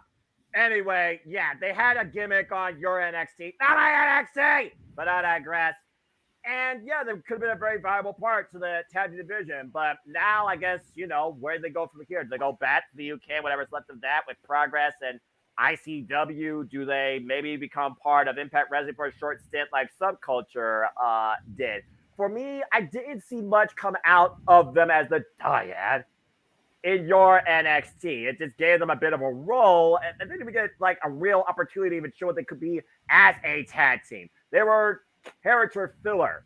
It's one of those things where I feel like, yeah, they felt like they were underutilized, underbooked, underappreciated, and probably just didn't fit their style. It's almost like if it wasn't for that whole act with Joe Gacy, where obviously Joe Gacy ever reigned as the leading people, hello, and they probably would have not even had a role in this NXT. I've been saying it since your NXT consumed what was left of my NXT UK, Black and Red for Life. A lot of the people from the UK do not fit in this NXT. Stevie Turner was a freaking Twitch streamer. Wow, that's original. Selena Vega beat you to it. You had Lyra Valkyria, who has the most potential right now, Rhea Ripley, endorsing her. So maybe there's hope for that. They seem to be pushing the Dragon up to the moon, but he still has yet to win the title, and we'll see if that actually happens. Gallus boys were on top. They're no longer on top. I haven't heard anything about them since. And Blair Davenport, is she still feuding with Roxanne? I don't even know at this point. I just don't think NXT talent truly fits the mold of what WWE is trying to cultivate in this NXT. That, again, is not a third brand. It's supposed to be viewed as developmental.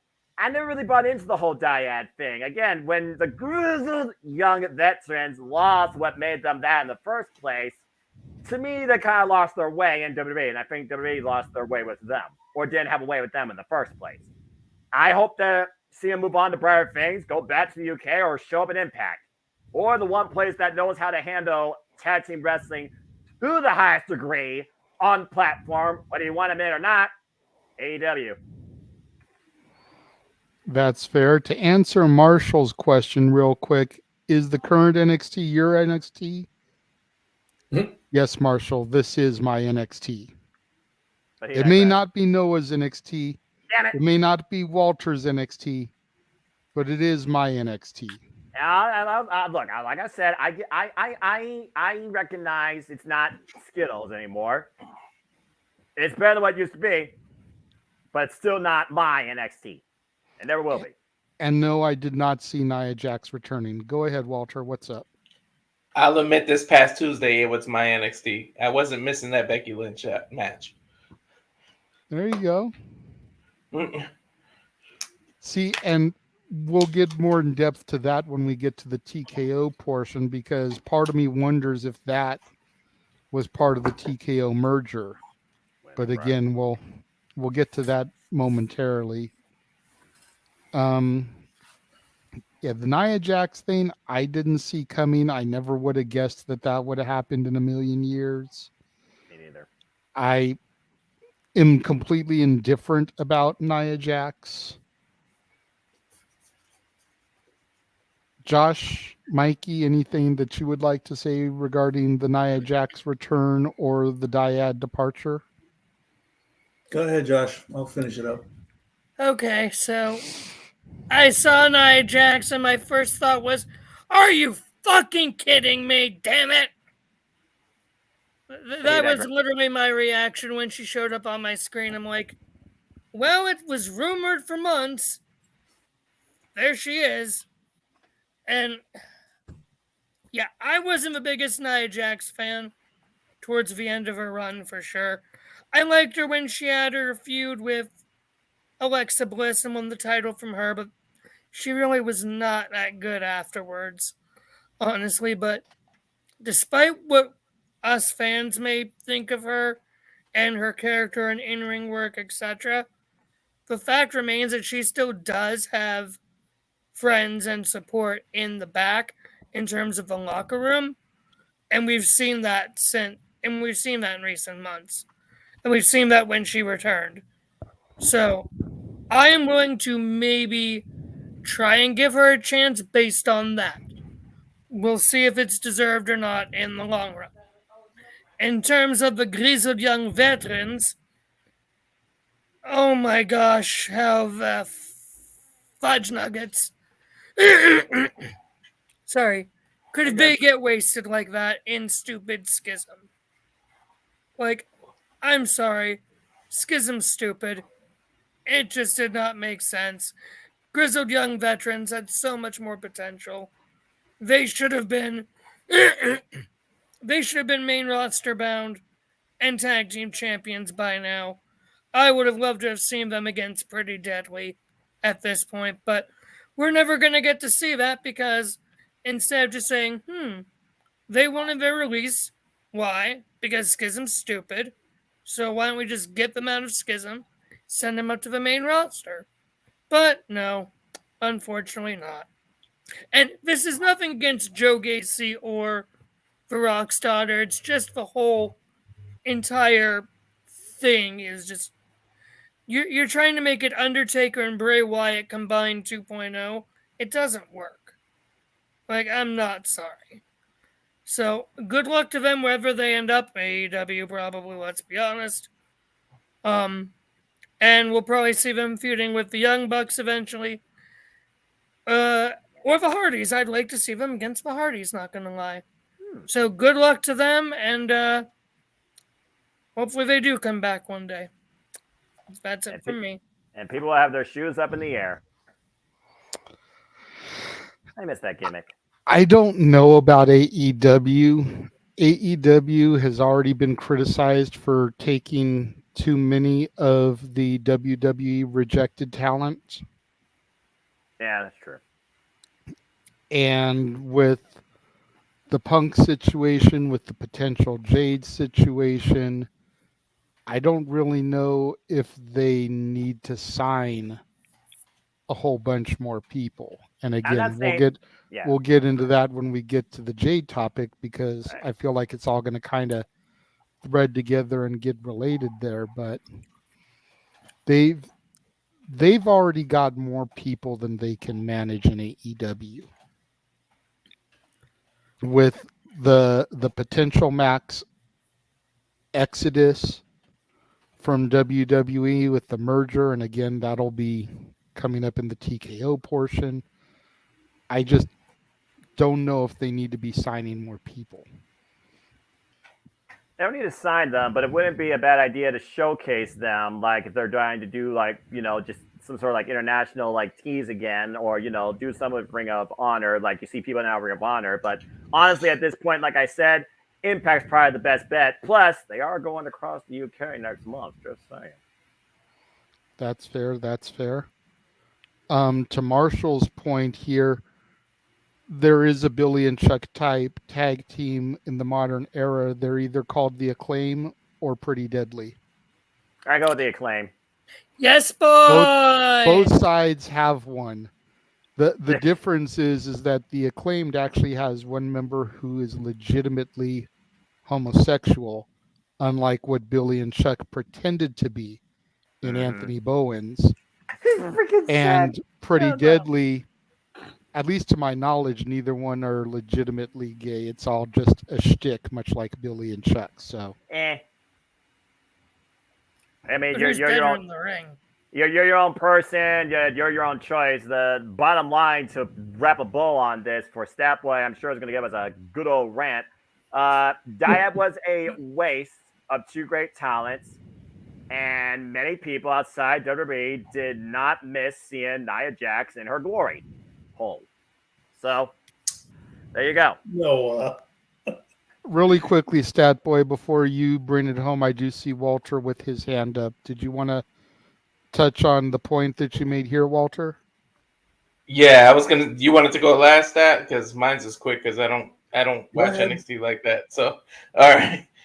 So in terms of the tag, sometimes the stupidest gimmicks are the ones that get over. See Billy and Chuck. See Fashion Police. Sometimes it works, but it just wasn't working on this one. So I don't understand the whole point of holding them when they didn't want to. When they wanted to be released, grant them their release. Like, why are you holding on to it? I don't know. There's no get it off the books, especially when you got a merger coming off. You need to release, bro. You could have saved one of these releases that you did, maybe. I don't know how much their contract is worth, but you don't know. And is the NXT is 30 days, not 90, right? I'm not sure. Well, I'm not sure. Traditionally, yes. It might have been at one point, but ever since the Malachi Black thing, that probably changed heavily. Probably. But in terms of Nia Jax, I say give her a chance. You know, Rich Holland injured a few people. I don't see people keep calling for his release and why is he still on TV. People aren't yelling about that. So give Nia Jax a chance. She's She obviously been hitting the gym. She's lost a lot of weight. She's got the Samoan dynasty behind her, so she's got some natural talent. So let's just see what happens, and that's it. That's all I had to say about it. That's fair. That's fair. I better not be calling Nia Jax for free over the ass fast lane, or you're going to get a whole different side of a wrestling commentator. We did get a super chat from Richard Morales. Thank you very much. Just quickly stopping by to say I hope everyone had a good Saturday. Much love and peace. Thank you very much. Appreciate you. And then he went on to say that he missed Nia, by the way. So. All right. Everyone's got their different ones that they like. Yeah, that's true. Go ahead, Mikey. As far as Nia goes, I'm going to start off by saying I don't hate her. I don't dislike her. I'm over her. It's not because of anything, seriously bad. It's just that she's just not my style of character. I mean, she's got the size, she works with that, but it's just, and then everything that went down, she injures people or she injures herself, part of the game. We know that. I might have showed that a little bit when she did come back at the Rumble. I was watching the Rumble. I don't remember if I was doing commentary with you guys, but I threw my headphones down in disgust because I'm like, really, you wasted a spot on this. When we found out it was a one-off, I kind of ate humble pie on that. I saw her back and I'm like, okay, fine. I'm all for second and third chances, so wait and see. We'll see what she does. Maybe, and it's just a thought out there, put her in the bloodline storyline. Put the women in with things like that, Make it a new chapter of the bloodline with her in there because she is legitimately family. As far as the grizzled young vets go, it is true. I do not watch NXT, but to hear them say that, they wanted to be released from their contract, I kind of have a problem with that unless I hear that there's more reasoning behind it. If your contract is going to expire and you want out sooner, then you shouldn't have signed a contract in the first place. Honor your contract, finish the job. Unless you're that unhappy with the job, and that goes in reality. If you're saying I'm going to work this many dates for this much pay, it's an equal balance. You don't just say, oh, pay me and then bye, I'm out of here. No, it doesn't work that way. You honor your side of the contract, unless, of course, the conditions are bad or favoritism or whatever. So, and I kind of said the same thing maybe years ago, the whole WrestleMania 20 Goldberg Brock situation. That's probably what started my dislike of Brock, because he's like, I don't want to be here anymore. I want to go play football. I want to make money. I want out, and then we saw that happen. So, other than that, that's all I got to say on that. Okay. Well, really quick before I counterpoint you, teleporting into the command center, we've got the mighty Datilla joining us.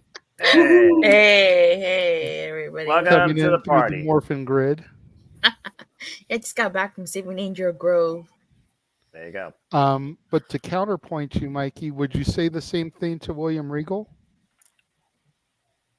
who asked for his release from AEW so that he could go back to WWE where his son was starting to develop further? Did he finish his contract? Was he not happy?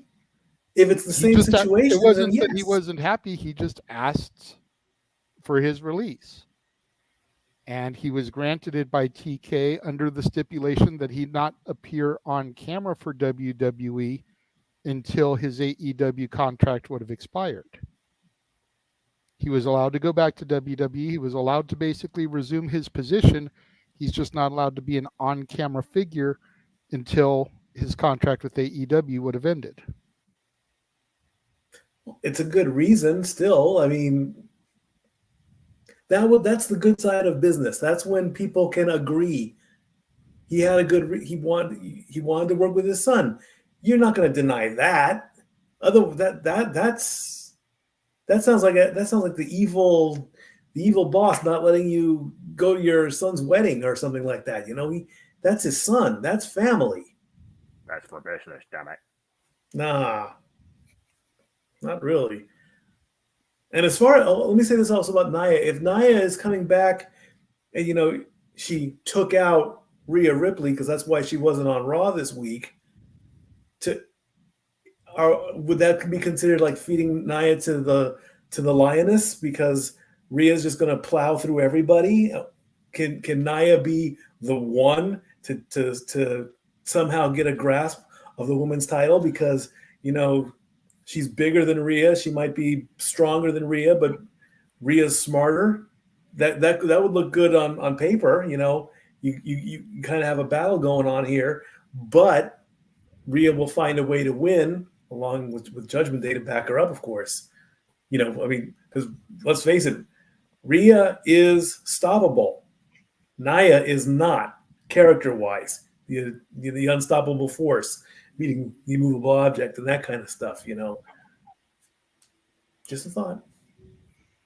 What are we talking about? I'm sorry, I came in kind of. Right now, we're discussing the return of Nia Jax and the departure of the Dyad / Grizzled Young Veterans.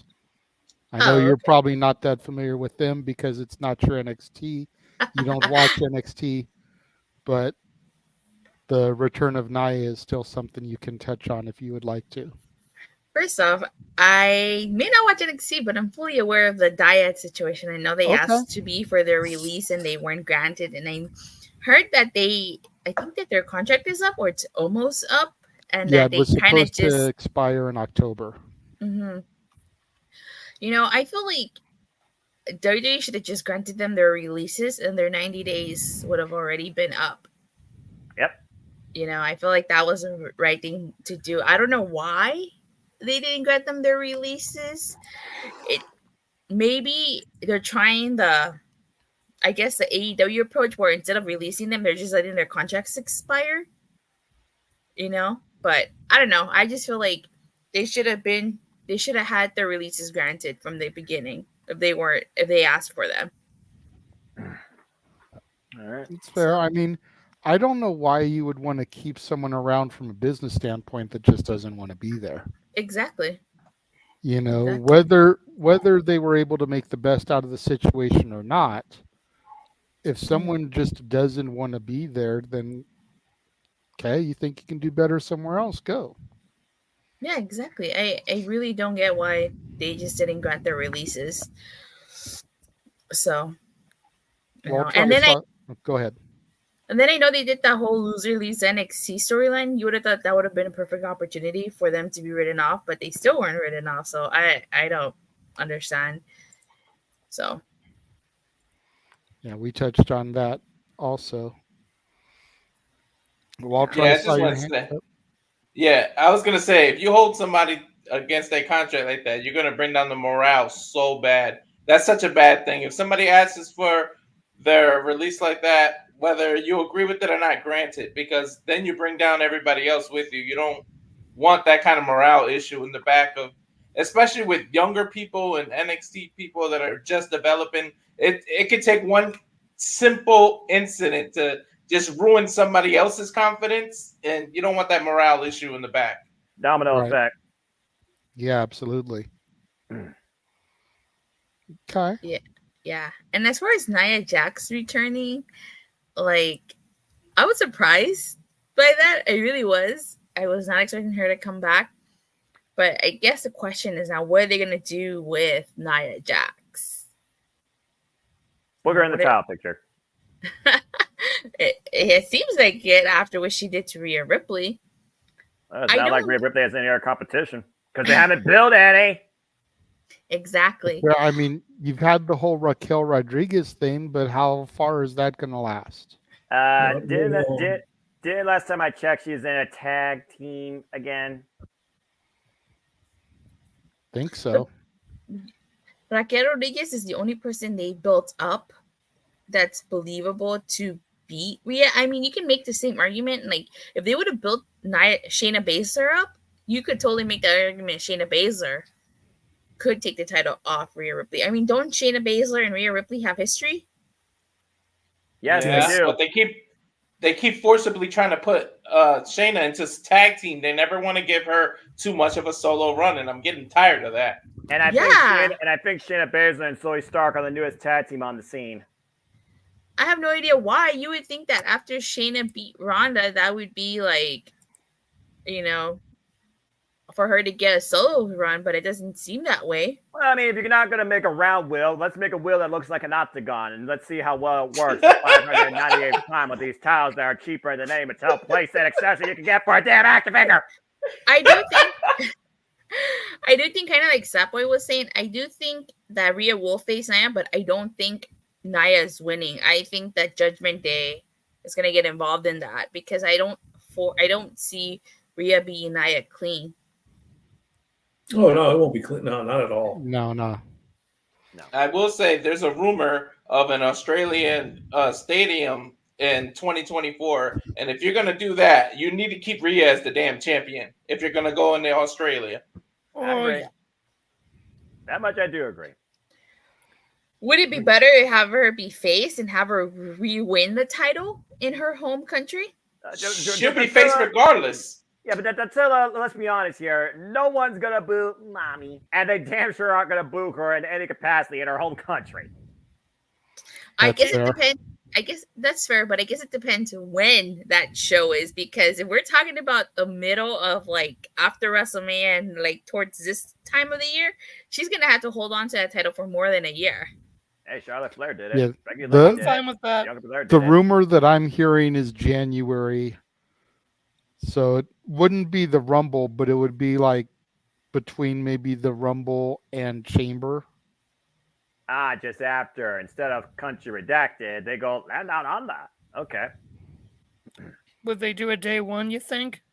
Possible. Possible. That's a thought. I thought that was a one-off, so I mean, I guess anything's possible. And again, outside freaking Payback, every other show this year has been on a more magnitude of a scale. And most of them have been international. I kind of do hope that it's early and that she, eventually does lose the title because, again, my issue with long title reigns is if you don't have a good enough story to back it up, it gets stale. Because after a while, it's just like, okay, you do this all the time. She and Dom, she keeps winning because of Dom. So it's I wonder which one right now feels like that. Anyway. Right. See, it's Rhea. Like, how do I want to put this? Male wrestling fans are not going to boo Rhea. Male wrestling fans absolutely adore Rhea. In every sense of the word. So no one's going to boo her in Australia at all. No, she is Mommy. For every... Yeah. There's a number of female fans that love Rhea too there, Josh. They dress up like her. You know what I'm getting at, JJ. Oh, no. I know what you're trying to say. I'm just trying to say, let's not be so, gender exclusive here. There's a shit ton of women that love them some Mommy too. My wife has a Rhea Ripley shirt. There you go. Yeah. So she, even though she is a heel, you don't see her getting booed that much because, they want Rhea just all the time, and I don't blame them. So I think either way, face or heel, if they do a Australian show, she's gonna get cheered out the wazoo, pretty much. And she's not walking out of there on her back. Oh, no, she's definitely winning in the Australian show. And Buddy Matthews won when they last went to Australia, I think, for their Super Showdown show. That was the last big show they did in Australia. Yeah. To be honest, on foreign land, the babyface heel rules really apply. You look at Bizarro Land of Canada, they're going to cheer who they want to cheer. You look at Australia, you look at Japan, you look at they're going to cheer who the hell they want to cheer. Dude, It Grayson really doesn't Waller's apply. gonna get a huge pop. Hey, Exactly. How many freaking shoeies or whatever they call is he gonna have on his entrance? Good grief! But not to go too far off in the weeds or too far off the equator. Bottom line, Nia Jax, see what happens. Grizzly Gun veterans, find your passion or find something else to do with your lives, and let's see what happens with Australia if it becomes a thing. And that's all I gotta say about that to close this topic. That's fair. Josh, we did see your chats in the private chat. Go ahead and say your piece and you can bow out of here. Well, thank you. And and there goes the cat. Thank you guys. Yeah, I'm exhausted. I can hardly keep my eyes open. So I'm sorry. I do have to bounce. Follow me on X, the Twitter, at Walking Hymnal, Instagram, Alamangram. I am No DQs, Cleveland Combatant. And you can find me usually on these open mic nights. Usually you will hear JJ or Jeff or both saying, "No, Josh, that's a bad Josh," for my silliness. Let's use that word. So, silliness. That's one way to put it, Mansfield. As JJ says, I'm sure with the honest of freaking input. Yeah, that's a word. Usually I'm getting my ass chewed out at least once a week because no, Josh, that's a bad Josh. Yeah, usually well warranted too. Yes, I do not deny this. See, Stat Boy, it's not just you taking it. So I will see you guys next. Tranquilo, my brother. Tranquilo. Namaste. Go ahead, Josh. Finish up. All right. Love you guys. I am tired. Good night. And say it with me, Stat Boy. Fuck Bill Belichick. I'm over him. I'm done with him. If anyone cares, Alexa Grasso just retained the title against Valentina Shevchenko in Mexico. Well, it was a draw, so she kept her title. Yeah, it's still retainment. Yeah. Hey, now that there's freaking merger with UFC, maybe a draw could be a real conclusion to a championship match. Right? You never know. All right, we're going to take a quick commercial break. I ran it during the game show night, but I'll go ahead and run again, show you all the specials coming up. It will still show the Lingo one because it hasn't been updated because tonight was Lingo night, but this is everything for the special events coming up across Open Mic Night in the not-so-distant future.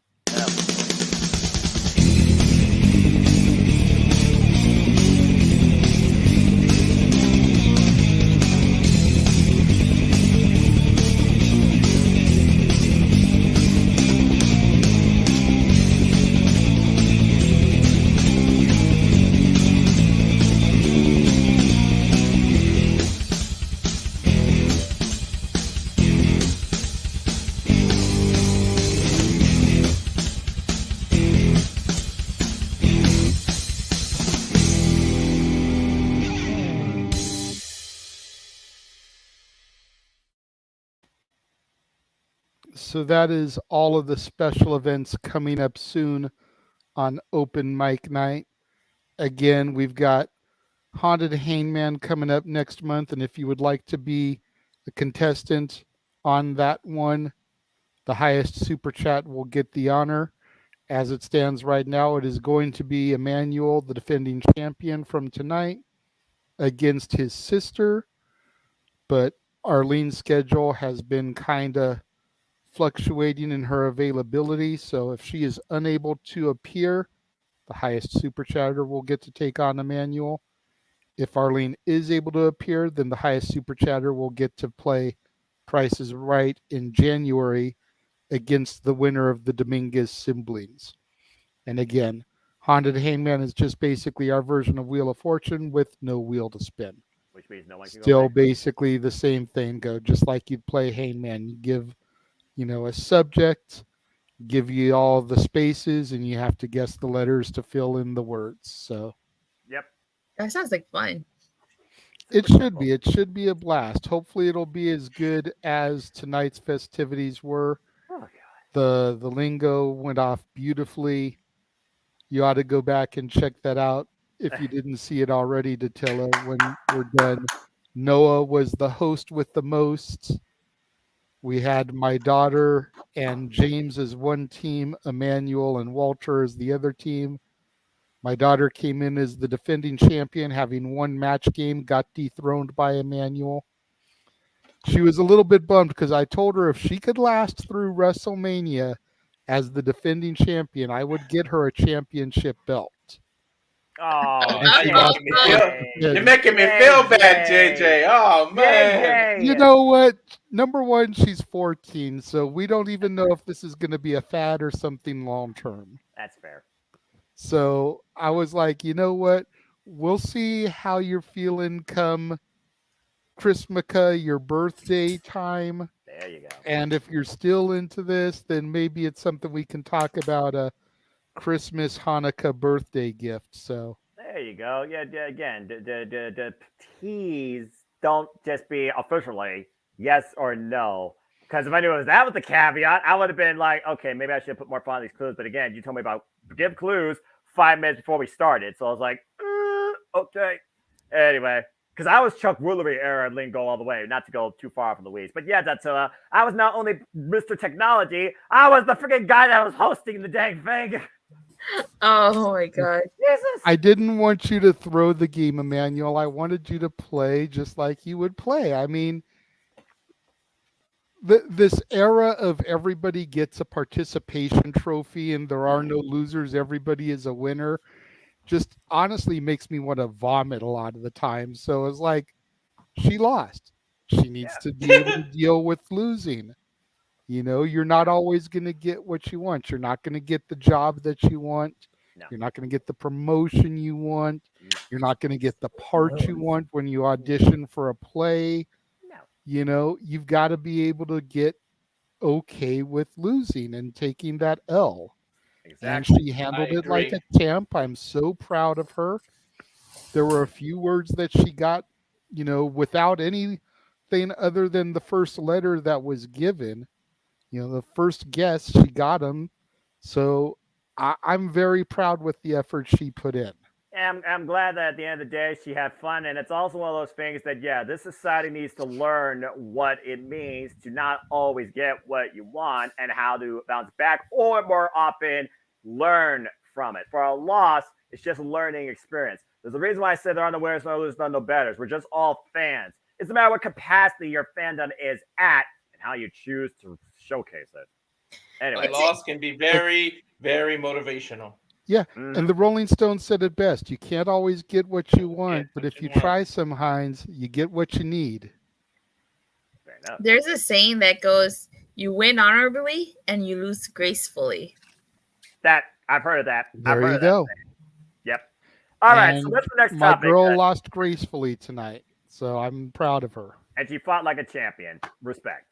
Till next time, Natalie. Speaking of fighting like a champion, we are going to move on to a topic that I'm very eager to get into because no one knows how I feel about this woman. Not a woman, JJ. That's true. She is that bitch. There we go. We're going to be talking about Jade Cargill. This is going to be fun. She made her return last week on Collision, attacking the Renegade Twins, helping Chris Statlander before Chris Statlander got jaded and dropped on her face, setting up the rematch, which if she only had one appearance left, I feel like they hot-shotted it by doing it tonight. I feel like they should have saved it for Grand Slam. I agree. You know, it only would have been one more week to push it off, and it would have been in the stadium of Arthur Ashe. Like, yeah, I feel like it would have been that big moment. For both. Yeah, absolutely for both. But all this talk has been going around that Jade is done with AEW. This was her final match. She is WWE bound. No, okay, let's not assume anything. And the $1 million question, I think, is Tony fucking up by letting her get away? One. Where does she go? Does she go to NXT or the main roster? And when does she show up? Because if there's no compete clause, she literally could be at Raw on Monday night. Yes. You know, if her contract expired, there's no 30, 90-day compete clause. She could literally walk into Raw. So, I have my feelings on this, but I kind of want to go around the room first and get other people's thoughts on this because... All right. Okay, Mikey. Wow, I'm surprised he has his hand up to go first. Let me just take a sit back, grab my tasty beverage, and hear what the stat boy is going to rant about here. Let him talk to you. Yeah. Yeah. All right, here's the thing. From what you guys have told me, I know she's your favorite and all that. If she truly is WWE bound, can WWE handle that bitch? I don't think so. Because I would worry that they won't know what to do with her, especially if they put her in NXT first. If she's been doing as great as everyone says she has in AEW, and you want to bring her into the WWE, which is now the TKO property, you have got to put her on the top and keep that momentum going that she has had in AEW. You know, it all comes down to the money. It all comes down to the business. It all comes down to that. When this rumor first started, I immediately I did not want to text you. I did not want to DM you. I did not want to post anything. I wanted to call you and I wanted to talk to you about this. But then, of course, I'm thinking, no, he's going to talk about it on the show. You know, if she shows up in WWE, you know, you'll get a Rock level pop like on SmackDown. You know, the crowd will go nuts, especially if they can keep this under wraps somehow.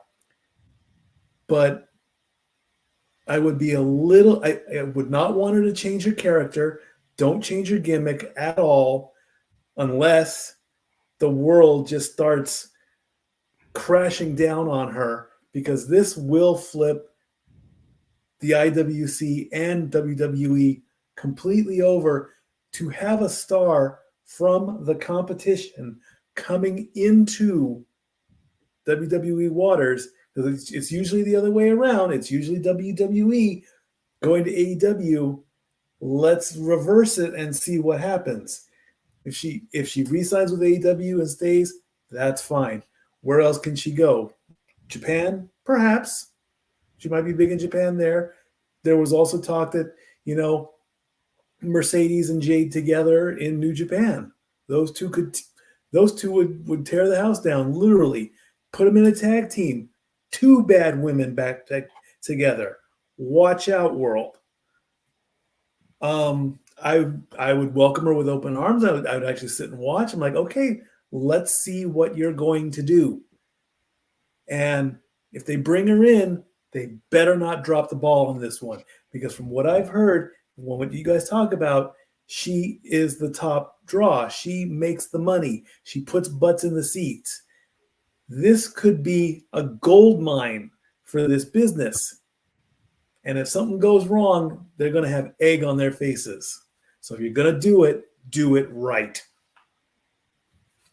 Okay. Who wants to go next? Because I feel like I could go on a diatribe when it comes to my girl Jade. So that's why I'm trying to go last. I love talking about Jade as much as Virtue likes talking about Roman and the Bloodline. Just throwing it out there. And I know Walter knows what I'm talking about. Mikey and Datilla, if you've ever watched the No DQ review, you know how much Virtue loves talking about Roman and the Bloodline. And the moment you disagree, he fully goes on, because you're a mark. You're a freaking mark. All you want to talk about is this and that. But you cannot see how great Roman is. You think SummerSlam was boring, yada, yada, yada, yada, yada. The filter word, Mark, get over yourself. Anyway. James, clip that for the intro. Go ahead, Walter. I see your hand up. Actually, I think Noah said all right, so I don't want to step on his toes. Did you want to go next, Noah? No, go ahead, man. You know me. I'm okay. I don't talk a lot. Besides, all I right, watch you know me. I love Jade just as much as JJ. Go through my Twitter history. I wanted her to unify those titles once she was on that streak. I wanted some big things for Jade.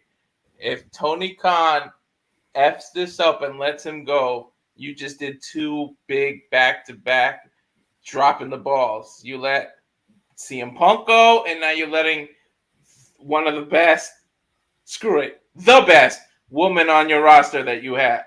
Now, where does she go? You can go to Impact. Nobody's mentioning Impact. Impact knows how to run a woman's division. I don't care what anybody says.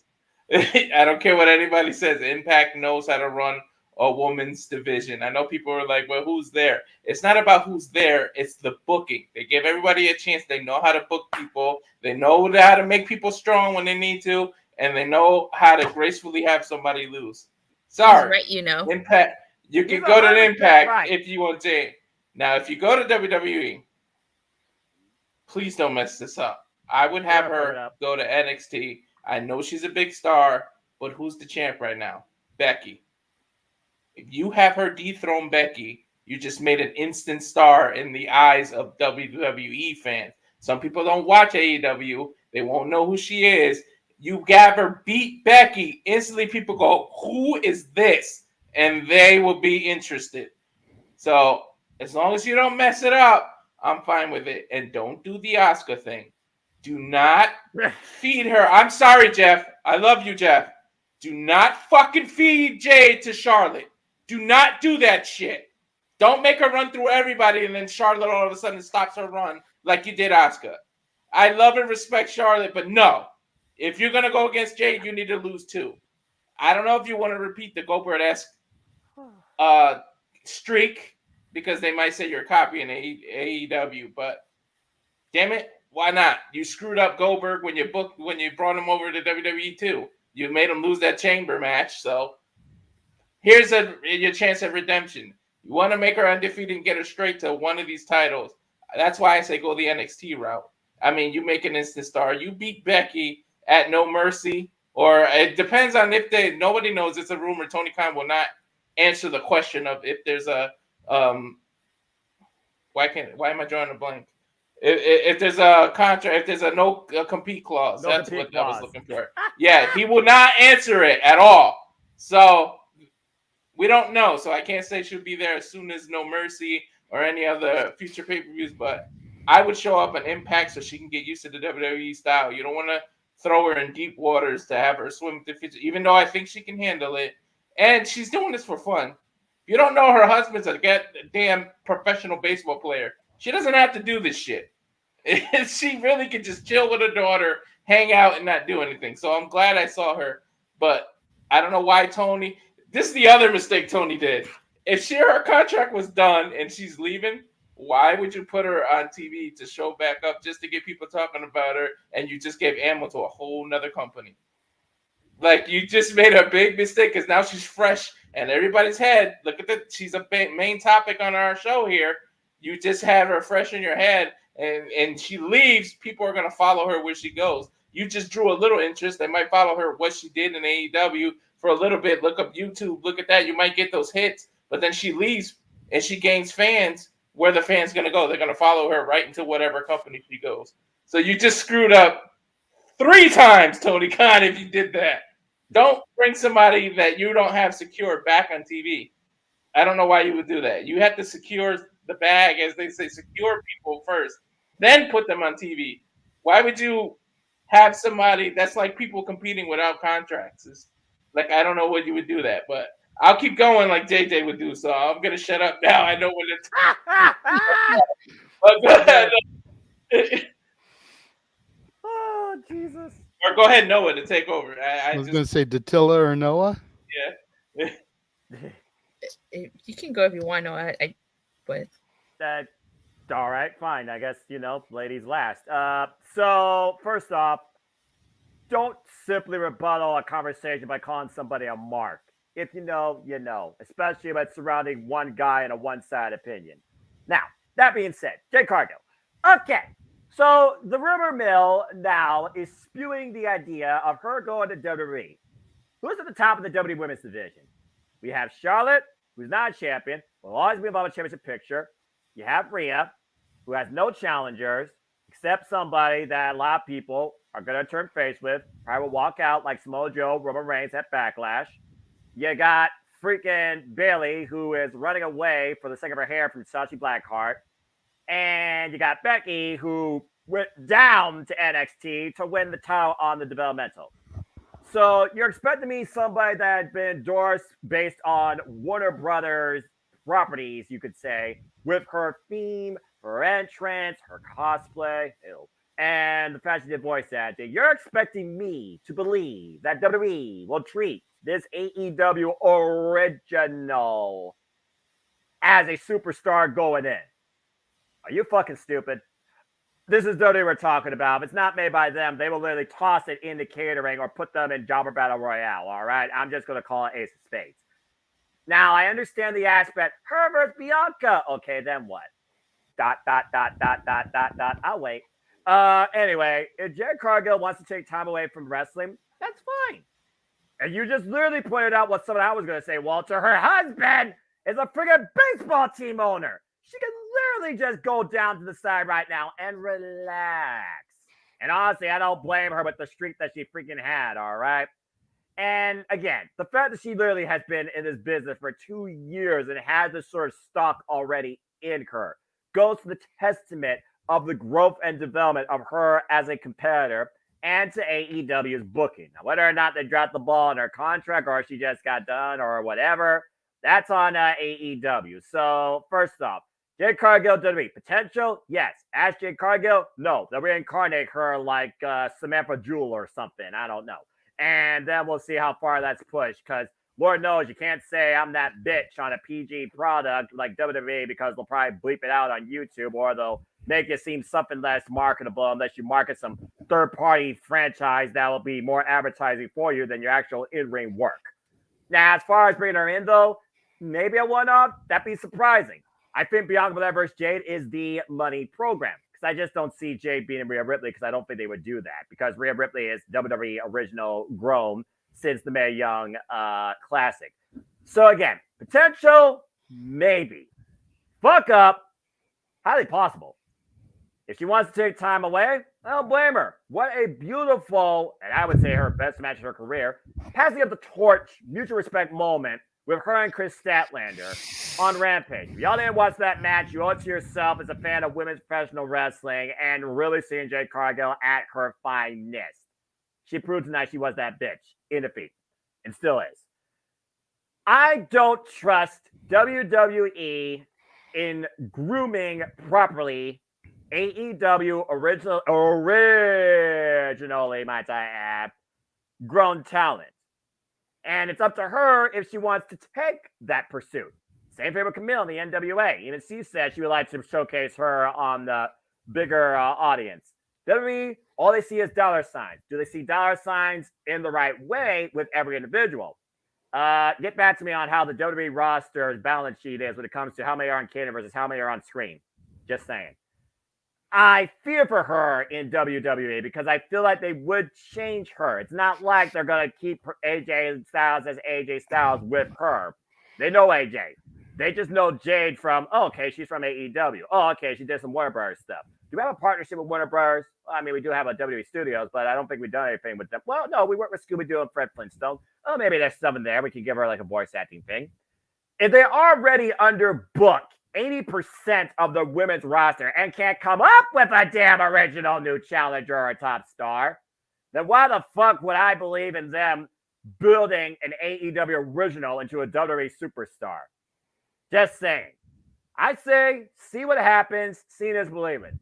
But if she wants to take time away and then come back in a bigger way, maybe towards the AEW Women's World Championship, I'm perfectly fine with that. I do wish, though, that the match was freaking on Grand Slam, and that was her little way out, if that is indeed the case.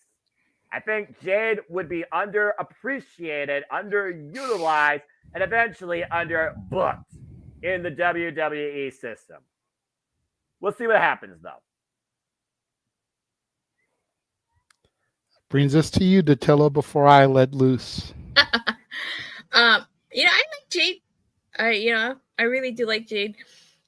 I think that she improved a lot in her time in AEW. But I feel like she could have done so much more. Like she could have moved on to the AEW women's title picture, because I know one time she mentioned she wanted to have storylines with the other women, but her storyline kept her kind of tied down. And from what I've read, her contract actually expired this week, which is why they had the match on Rampage instead of on Grand Slam. She put Chris Statlander over.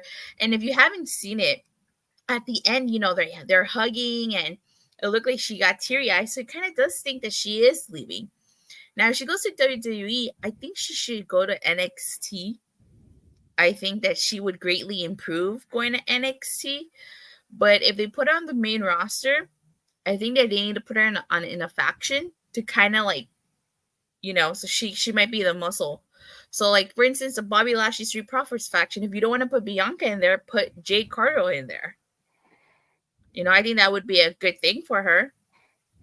Especially if they go head-to-head with the Judgment Day, you're going to need a girl for Rhea. So I think that. But I don't know, like Noah was saying, I don't know if I would trust surgery with Jade,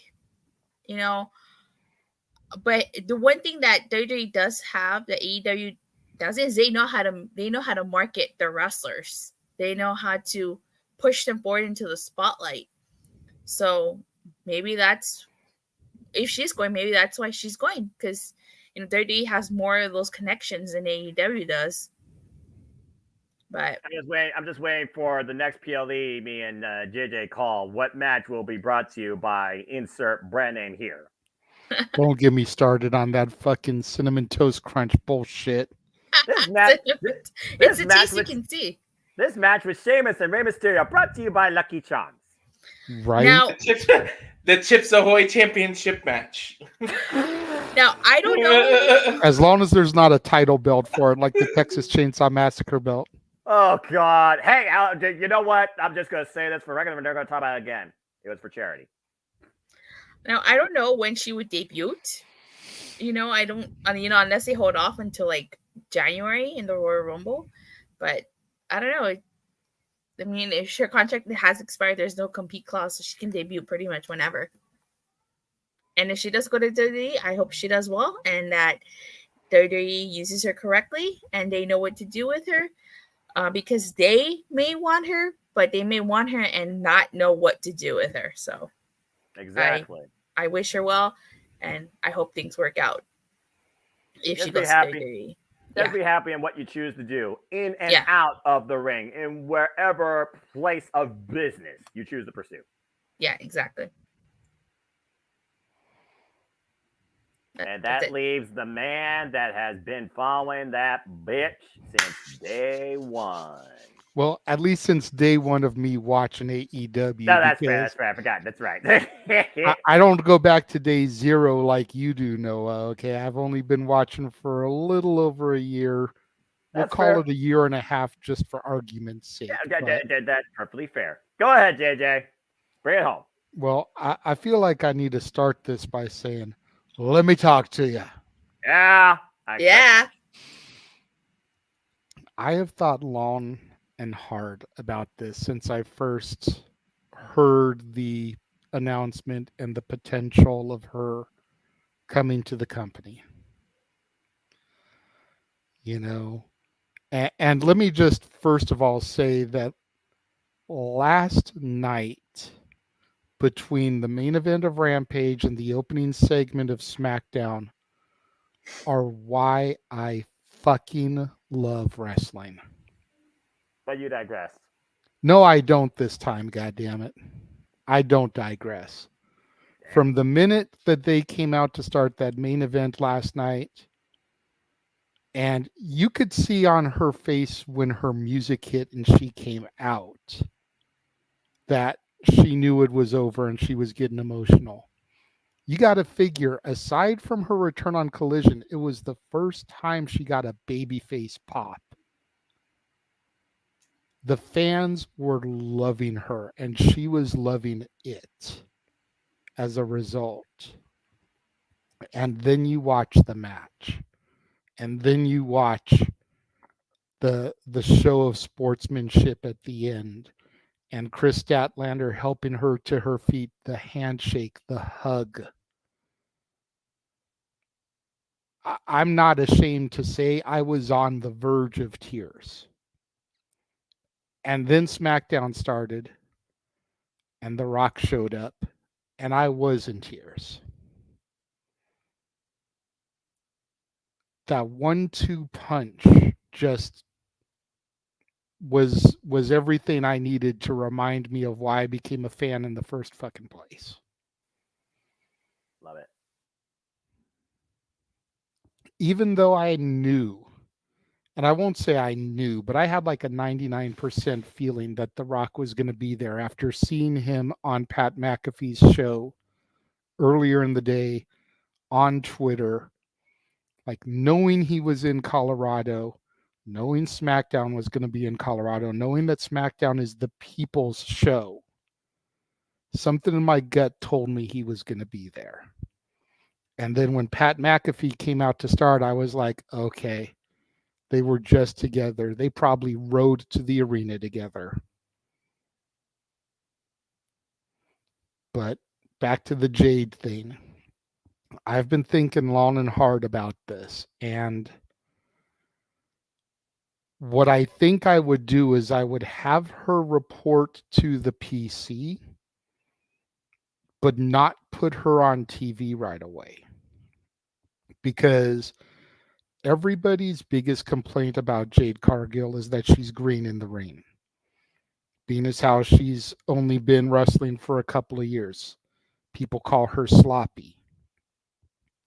I told Noah today, that match with Chris showed that she can throw down a fucking match when you put her with a good opponent. Damn right. You feed her jobbers, the matches are going to look shitty because she's having squash matches with jobbers. There's no reason that she shouldn't have been facing the Chris Statlanders, the Britt Bakers, the Jamie Hayters, the Sarayas, and those level of talent at least halfway through her run. Because they're going to make her look better.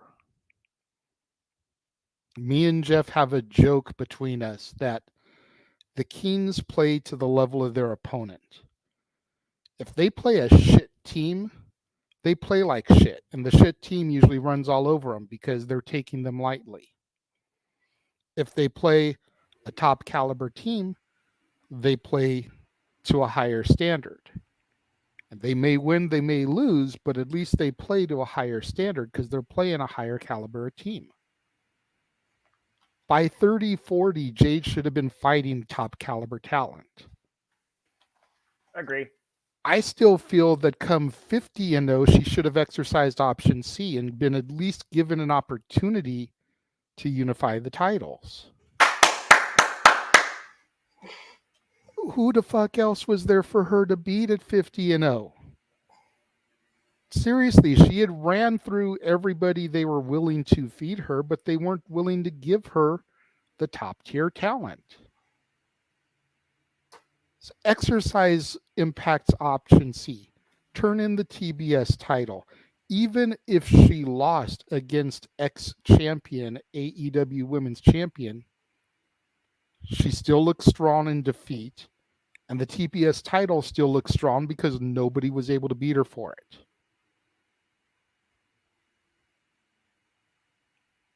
And if she beats the women's champion, she just elevated, just like an IC champ to world champ is supposed to be.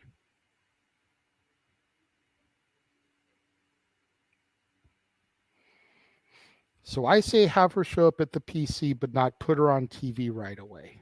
Let her go from now through the end of the year just working with Molly Holly, working with Shane Helms, working with Albert, working with Tyson Kidd, working with all the people that get in there and do the production and can work with her in the ring to get her to improve. Then you debut her at the Rumble. And you let her be on main TV from Rumble to Mania. That way you get her a Mania match. Forget about who she faces at Mania for a moment. But you have her on TV for that run. Then when the draft comes, she's drafted as a free agent, meaning she can go anywhere. She shows up at NXT and takes away the women's championship from whoever the champion is. Spends about a year down there, then comes back to the main roster. But you give her that few months push on the main roster to let people know, hey, that bitch is here and she's not to be fucked with. But you give her the opportunity to work with other women that are improving their skills as well. Your Tiffany Strattons, your Cora Jades, your Blair Davenports, your Roxanne Perez's, your Gigi Dolans, your JC Janes, and have some banners down there as well against that talent. Take my fucking money for Jade Cargill versus Roxanne Perez, please and thank you. I get that. And you also draw eyes to NXT if you do it that way. You put her Bingo. main first and then make her go to NXT. You make people go, I need to watch NXT. Bingo. The beautiful part about Jade is she doesn't need the WWE machine behind her to market her because she is a name. Yep. It doesn't matter where she goes. She is only going to excel with the WWE behind her, the machine, because they can market and push her in ways that Tony Khan didn't understand how to. You think about the stars for WWE that are in motion pictures, and especially in the superhero genre. Black Adam, the Peacemaker, Seth Rollins is going to be in Captain America, Drax the Destroyer. Could we finally get Jade Cargill to be Storm? She's fucking cosplayed it enough. She looks like the character. Mm-hmm. She does. But being around that WWE talent with that connections opens that door wide open for her. Booking. And don't think WWE wouldn't market to the baseball side of things with her husband in there. Exactly. They're always looking for celebrity involvement. So you get her husband's baseball team on TV. You get her to throw out the first pitch at the game, which she can probably already do anyways because it's her freaking husband. But then you get the WWE machine behind it. You have that team hold the WWE championship. Something like, they do that with sports anyways. They're custom made, and now they got the NBA lineup, so it's only a matter of time before they try and get into the baseball MLB. But again, the key sentence though that JJ's been saying over and over again: we gotta keep in perspective. Seeing is believing, but also being behind that with support of the machine is a whole nother question mark. Yeah. And that's where I feel like Tony messed up the most. And I'm trying not to diss Tony, but I feel like he didn't see the true star potential in her. I agree. He saw potential to a certain extent because he pushed her to the moon. Yes. 60-0 undefeated streak, 500-something day run as champion. So he definitely pushed her. But I don't think he saw her beyond a certain ceiling. That's because he didn't jump off the Elite's dick long enough to pay attention to Jade. Damn. I'm glad somebody else said it instead of me. but all right. It's true. But it's true.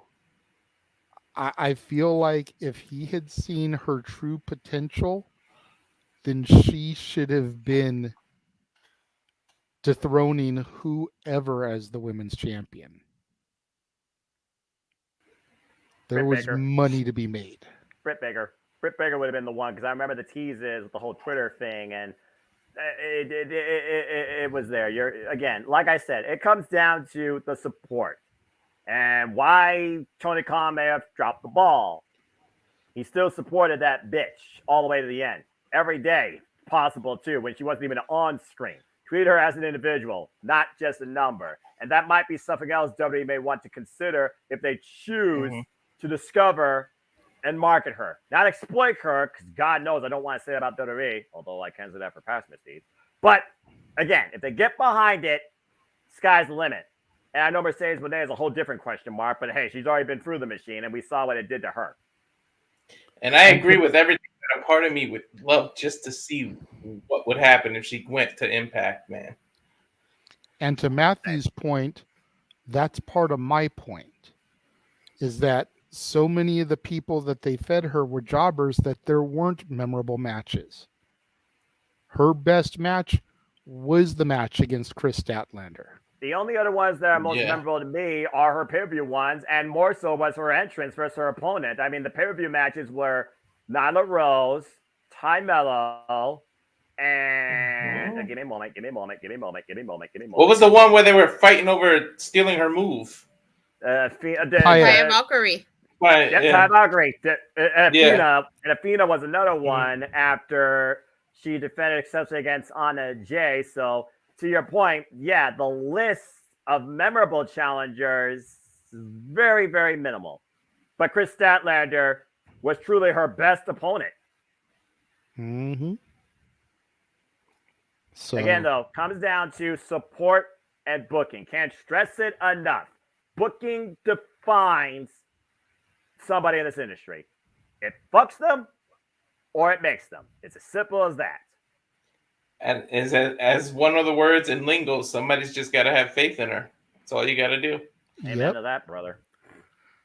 The hot match, obviously, is Jade versus Bianca, but I would want to wait for that until Mania 41 because I feel like Bianca needs to face and defeat Charlotte at Mania 40.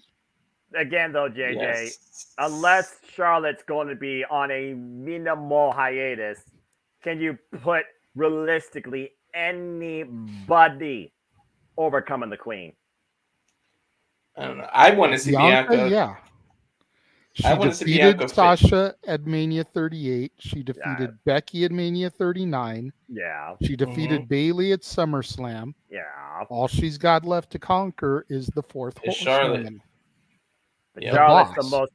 Charlotte is, like you said, the final boss, the most protected, precious gem of the entire WWE women's ecosystem. There's a reason why she's still involved in title picture, but not right now cleared as a challenger. Why else is she in tag matches with the likes of Shotzi Blackheart? Just cuz, and not losing.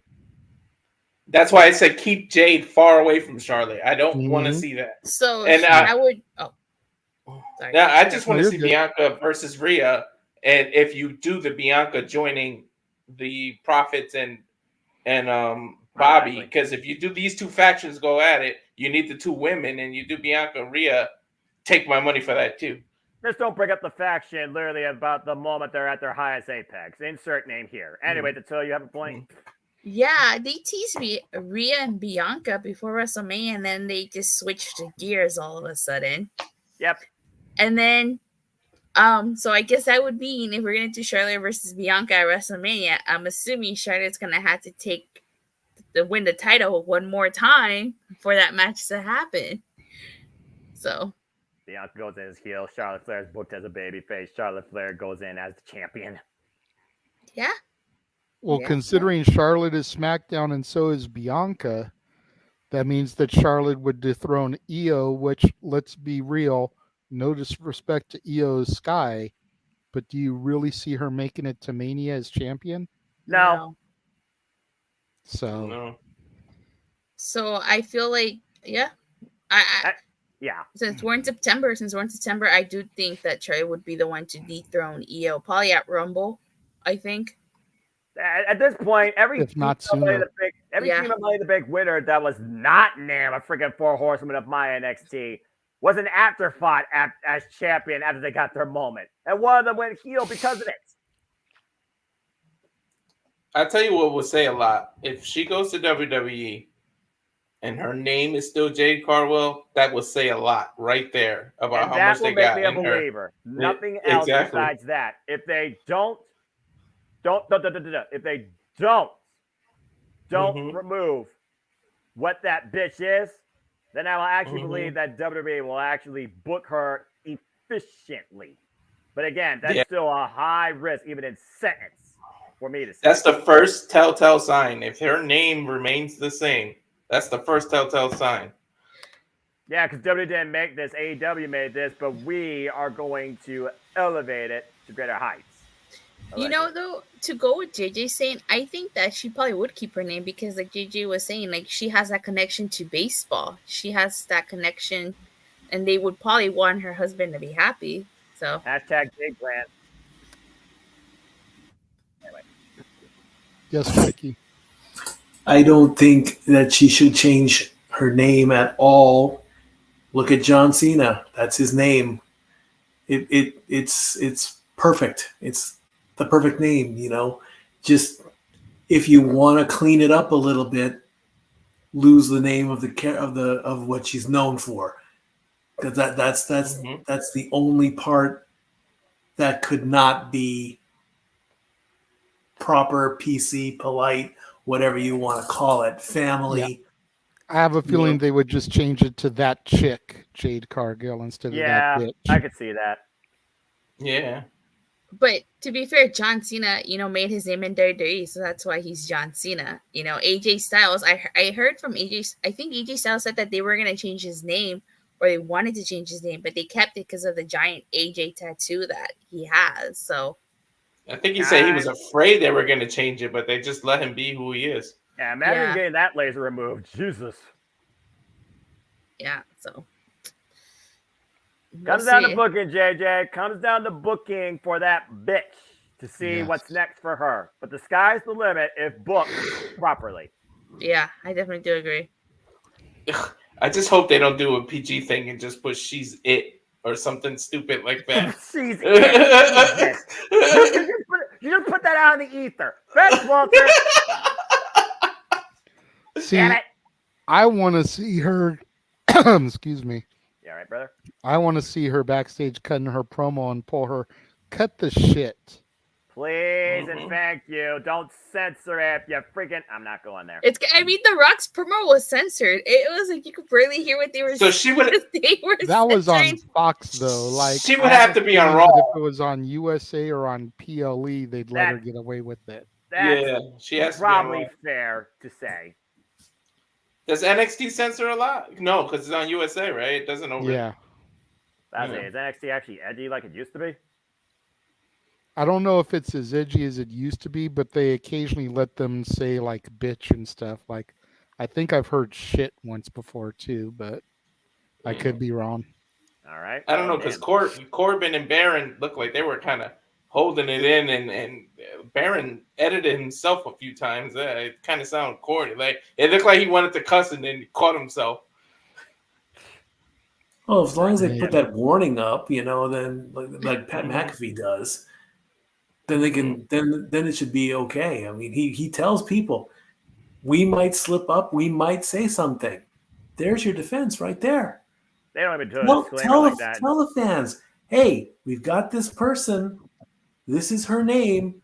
This is what you know her as. This is what she's going to say.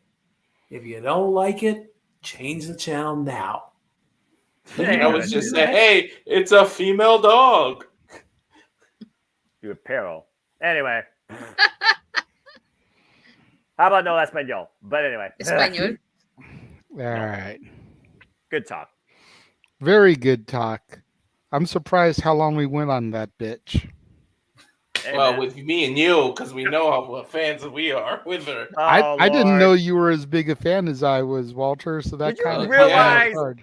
Go through my Twitter feed of how much I used to talk about her. Did you realize what you said? But good talk. we're going to run another quick trailer. Check out the stuff with Big G's Parker Kane Promotions. Hey. And then we will be back to discuss PWI's top 500, the top 10. Don't go anywhere. This is going to be good. Hello, pals. Alyssa Marino here. And as a friend of Parker Kane Promotions, I am super excited to share the awesomeness that they've got in store for you this November at WrestleCade. You'll be seeing the world-traveling Capital Championship Wrestling Global Fighting Champ Rebecca J. Scott, a rising star who's been featured on Ladies Night Out, MCW, and more, the stunner Emily J., an internationally traveled talent who you've seen on NXT UK and Stardom, Angel of the Ring Zaya Brookside, and NWA World Women's Tag Team Champion, Chicago's sweetheart Missa Kate, will also be appearing live. It's all going down WrestleCade weekend in Winston-Salem, North Carolina. You can catch these stars brought to you by Parker Kane Promotions on Saturday, November 25th from 10 a.m. to 3 p.m. And be sure to stick around for Ladies Night Out the following day on Sunday, November 26th. You can get your WrestleCade weekend tickets at WrestleCade.com. There we go. Nice. I'm sure you can educate people on a few of those names there, Noah. I mean, yeah, definitely. And I'm sure I could educate people on this list that I have no idea about, but I'm just going to say this real quick before you start spouting them off. Number one doesn't deserve to be number one this year. If he's, You sure? Let me clarify, actually. Number one from last year does not deserve to be number one this year. Okay, what's the list? Okay. I don't know what the list is. Let's go. If that is number one, I'm going to just walk away. Anyway. No, it's not. I will say that. Woohoo! All right. Honestly, there's only one name on this list that I question, really, and that's only because I'm not that familiar with the person. Well, let's do it. I know who it is. I think I know who you're talking about. I've seen him a few times, Me but too. I'm still not that familiar with him. But the rest of this list, honestly, I don't take the issue with it that some of the other people I've seen on social media do. So coming in at number 10 All is right. the American Nightmare, Cody Rhodes. That don't surprise me. And as Jeffrey alluded to, this list runs what? End of July or June through June or July this year. You figure about Cody Rhodes. He had his whole campaign about finishing the story. Now, truth be told, he was out on injury for 5 months of this period of time. But what did he do since he came back? He won the Royal Rumble. He main evented WrestleMania for the first time ever. He is one of the mainstays of the entire WWE system, one of the top merch sellers. He's a fucking American Nightmare, for Pete's sake. It's Cody Rhodes, so that don't surprise me. Name value alone, although Money in the Bank was heavily forgettable. And, hey, good for him. Now, hopefully that dumb TikTok meme will actually become reality next year at WrestleMania. Still not holding my breath. Yeah, I mean, from what I understand, this goes from July 1st through June 30th. And to Noah's point, Cody was gone until the Rumble. So he's only really been in action for 6 months of that. They go off of wins and losses and number of matches had. So I think number 10 is a solid spot for Cody. I feel like that's perfect for him. I don't think anyone really disagrees. Number 9 from Impact Wrestling, the Walking Weapon, Josh Alexander. All right! Congratulations!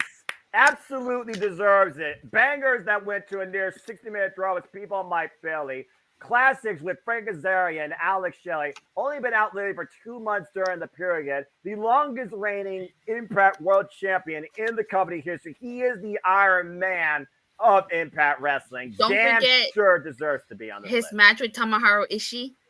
Oh, well, Under Siege. You kidding me? I call it that shit. But also, I think that was right before this period. And, of course, he also had that war most recently with Steve Macklin, which also Steve just outside, Macklin, but yeah. proves that he is back. And, of course, Hard to Kill. He and Bully Ray had that crazy ladder match. He's also defended against Rich Swann. He's defended also outside, like you said, Ishii. He also defended against Kenta and Kushida. Congratulations to him. Definitely. Yes. He's so happy. So happy Josh Alexander. About damn time Impact Wrestling gets some fucking respect. Somebody at PWI watches Impact Wrestling. Well, they should. Yeah. I mean, it's not Joe Hendry. They must not believe in him, but at least Josh Alexander is there. He's on the list. He's still new. What number is he? I think I like don't know. 84, 86. Oh, okay. Hey, top 100. Good on him. That's his progression, according to what I've heard a long time ago. He used to be at. So progression is key. I wonder what Trey Miguel's on this list at. Anyway, I'm more so also wondering about the women. Gianna Peralta better be on the top. The women's list comes out in a few months, I think, and they do that for a top 150. But we will definitely cover that when it comes out. All right, that's fair. All right, so Number good for 8. Impact.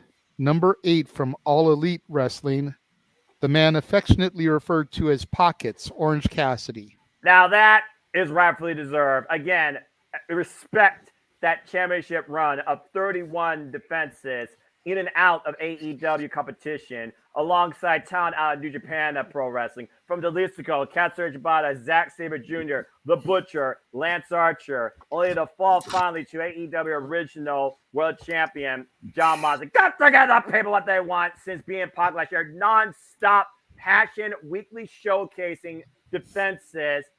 Every time you thought I was going to lose, he found a way to win. He demonstrated, okay, yeah, the gimmick's lazy, but damn it, he's got the heart and the passion and the journey of a champion. You even said it yourself, JJ, after what he'd been through this last year's international champion and what he did in his first ever pay-per-view main event, you even put him up as caliber for AEW world champion.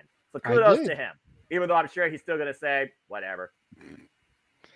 Yeah, I liked the little promo with Hook tonight, talking about they should form a team. That was kind of fun. I mean, Renee's like, cool. I'm like, hey, I'm for it. Coming in at number 7, Kazuchika Okada. Rainmaker! Yes! Absolutely.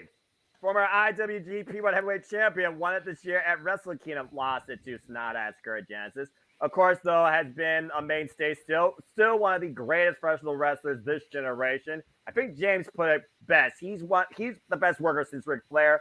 I think that still holds up at 34 freaking years of age. Kazuchika Okada is still a mainstay name. And why the win-loss record most recently, according to Brian Danielson, is what it is. Currently a 6-man champion at Openweight with Tanahashi and Ishii, and they will face off against, I cannot fucking believe this, Josh Alexander and the Boys of Machine Guns at Destruction Tour. Cannot wait. Also, of course, crossover to Pro Wrestling Noah, feuded with Kato Kiyomiya, crossover with All Japan Pro Wrestling, been feuding with Kento Miyahara. Again, Kazuchika Okada, not enough things can be said about that incredible athlete. Good for him. And good for New Japan. Where's Naito, though? Coming in at number 6, rounding out the bottom half of the list, the devil himself, Maxwell Jacob Friedman. Because he's better than you, and you know it. Thank you. Ever since that shoot promo in the Fabulous Forum last year, I was there for. Yeah, lucky, damn it, lucky. And then, of course, the fallout with him, John Moxley, with Rigo, christening himself the Devil, the Triple B. Hey, Big G, good to see you. The matches he had from the 4-way that was a Pillars AEW retrospective with Sammy Guevara, Jungle Boy Jack Perry at the time, and Darby Allin, to the War improvement. He is a main event player against Bryan Danielson. Still one of my matches of the year, by the way. Iron Man match that went into Sun and Death, 63 minutes. Ricky Starks, freaking Konosuke Takeshita, and of course, most recently at, I never thought I'd say this again, the biggest event in wrestling history, damn it! But I digress. Not only in the 0 hour, winning the Ring of Honor Tag Team Championship, lost to Matt Cole, but main eventing as successfully defending, callback to 92, by the way, for those that knew the finish, with Adam Cole for the Triple B, and now will be facing Mojo at Grand Slam. AEW original, he truly is an athlete, and I would say a character, of another level. Love him, hate him, doesn't matter. He's our scumbag. He is the devil, but he also constantly backs up the fact he is better than you, and you know it. This is what I love about Noah being on this show. I just say these names, and he gives this beautiful diatribe about each person. That way, if anybody in the chat room is unfamiliar with them, He educates you very quickly. I love it too. And Same. simply. I love it too, man. Y'all are nice. All right, kicking off the top part of the top 10, coming in number 5, the one I'm not super familiar with, Vikingo. El hijo del Vikingo? El hijo del Vikingo, the current AAA Mega champion. 500 plus days later, of course, we most recently saw him make his way into the country on the main stage in AEW, facing Kenny, by God, Omega in a dream match main event. Simply put, definitely lived up to the expectations. And of course, we also saw at Triple Mania him successfully defending the AAA Omega Championship against Kenny Omega in the rematch that never happened, but finally did after Kenny Omega was forced to lose the title due to injury. He also has been involved in course in Ring of Honor, also defending the title against the likes of Commander, and I believe even Bandito's younger brother Gravity, and at one point in Battle of the Belts, faced off against Jalisco, one of the best Lucha Libre athletes to come out of AAA right now, and probably all of Mexico. You know, Noah, who's his father? Who's his father? Yeah, why is he the son of the Viking? Who's his father? Viking. That's his name. El hijo del Vikingo. That's fair, right? Well, I'm not sure exactly who his father is. I never went back that deep into the family tree, but you do bring up an interesting point. I didn't think about that. Yo sé que el hijo de Santo es el hijo de Santo. Yeah, like who? Is his dad a wrestler that was a Viking? Like, I'm sure there's some sort of like throwback to Norse mythology in the family name. I mean, to be fair, but Is he related to Eric and Ivar? no, Right? because they got WWE package from bullshit and it turned in from freaking War Raiders that ruled my NXT and freaking IWGP. But anyway, okay. Noah's about to go off on the next one. Family though. Next time he's on screen in action, I call one of his matches. I'll definitely talk more about his family. By the way, if you did not see AAA, saw Hilo de Vikingo, Rey Phoenix, Penta Silmiero, and the influences in Lucha Libre that they're having with their daughters that dress up like them and escort them into the ring. I love how much this business breathes in families. Anyway, continue. JJ. Yes, Walter. Can I say who number 4 is just to alley it to Noah? Because I know his reaction is going to be off the hook. Only if you can do the introduction properly. Okay. Number 4 is the longest reigning Intercontinental Champion in WWE history, the Ring General Gunther! Hey, that was good. And I demand your gratitude for the Ring General who has made the Intercontinental Championship sacred since the Miz in 2016. There, I said it. What can you not say about Walter, a.k.a. Gunther, since he seized this title from Ricochet that was pretty much a watered-down TV match? This throwback to a loss on orthodox style in professional wrestling, raising the identity of the Workhorse Championship, coming off that incredible trilogy of matches against Chad Gable, coming off an incredible triple threat against Drew McIntyre and Sheamus. He and Sheamus raising the title at Clash of the Castle. Every match Gunther's been in, not to mention the Iron Man of the Royal Rumble, the man with the longest running time in a single Royal Rumble, might I add, in history. I don't care about Saudi Arabia. Bite me. You cannot say enough good things about the Ring General Gunther, future WWE World Heavyweight Champion. Congratulations to him.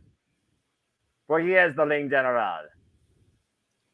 For number 3, we go back to the land of All Elite Wrestling, and we have the brand new international champion, Jon Moxley. Wow. All right. Well, hey, he was the guy last year in the fall that brought the AEW World Championship out of the darkness and basically this company to light. Of course, losing the title, though, to MJF at Full Gear. But since then, and how much the Blackpool Combat Club had been heavy influences in the direction, growth, professional development of some of the athletes they've been in the ring with. And also, he's been nonstop He's been nonstop performing in and out of AEW, New Japan, coming out death matches against Jun Kasai and El Desperado. Yes, he just dethroned Orange Cassidy for the AEW International Championship. But before all that, he's been involved now in freaking Stampedes. He won Anarchy in the arena at Double or Nothing. He was involved in a war against him and Adam Page in a Texas death match.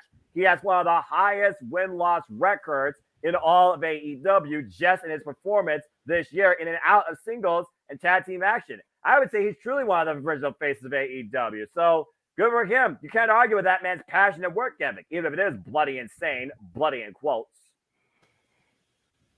Emphasis on bloody. Yeah, right. Fact. Coming in at number 2 Interesting family history is a man who you must acknowledge. The head of the table, the tribal chief, the longest reigning WWE champion of the modern era, Roman Reigns. Well, at least he's not number 1. Okay, let's see here. What happened since last year's SummerSlam? Brock Lesnar, Bulldozer, War Games, Ray Sami Zayn, Kevin Owens, been the Frank's Master champion now beyond the 1,000-day mark. What is it, 230 some odd days? Main events of WrestleMania for the freaking 3rd year in a row. Still the face, the guy of WWE, even though, again, you wonder how many days actually added up versus how many days was defended.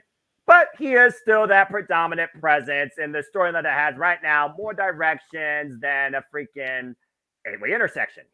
So, good for him. Seriously, though, they need to find somebody else for that spot. And I don't think they still have it. So that makes me wonder. He's not number 1. Jon Moxley, Roman Reigns.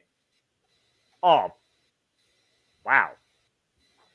That's really, I think I know what number 1 is. And honestly, yeah, I think I could kind of agree. Go ahead. Go ahead, JJ. Let's see. Let me my ask mind's you, Noah, right. who do you think number 1 is? Well, let's see. If I was to talk out loud, what I would put number 1 at this list, I look at all things wrestling, but from an unbiased standpoint, from win-loss records to work ethic to accomplishments to weekly presence, I think he is a visionary. He is revolutionary. He could be the next Joaquin Phoenix in the Batman movie series.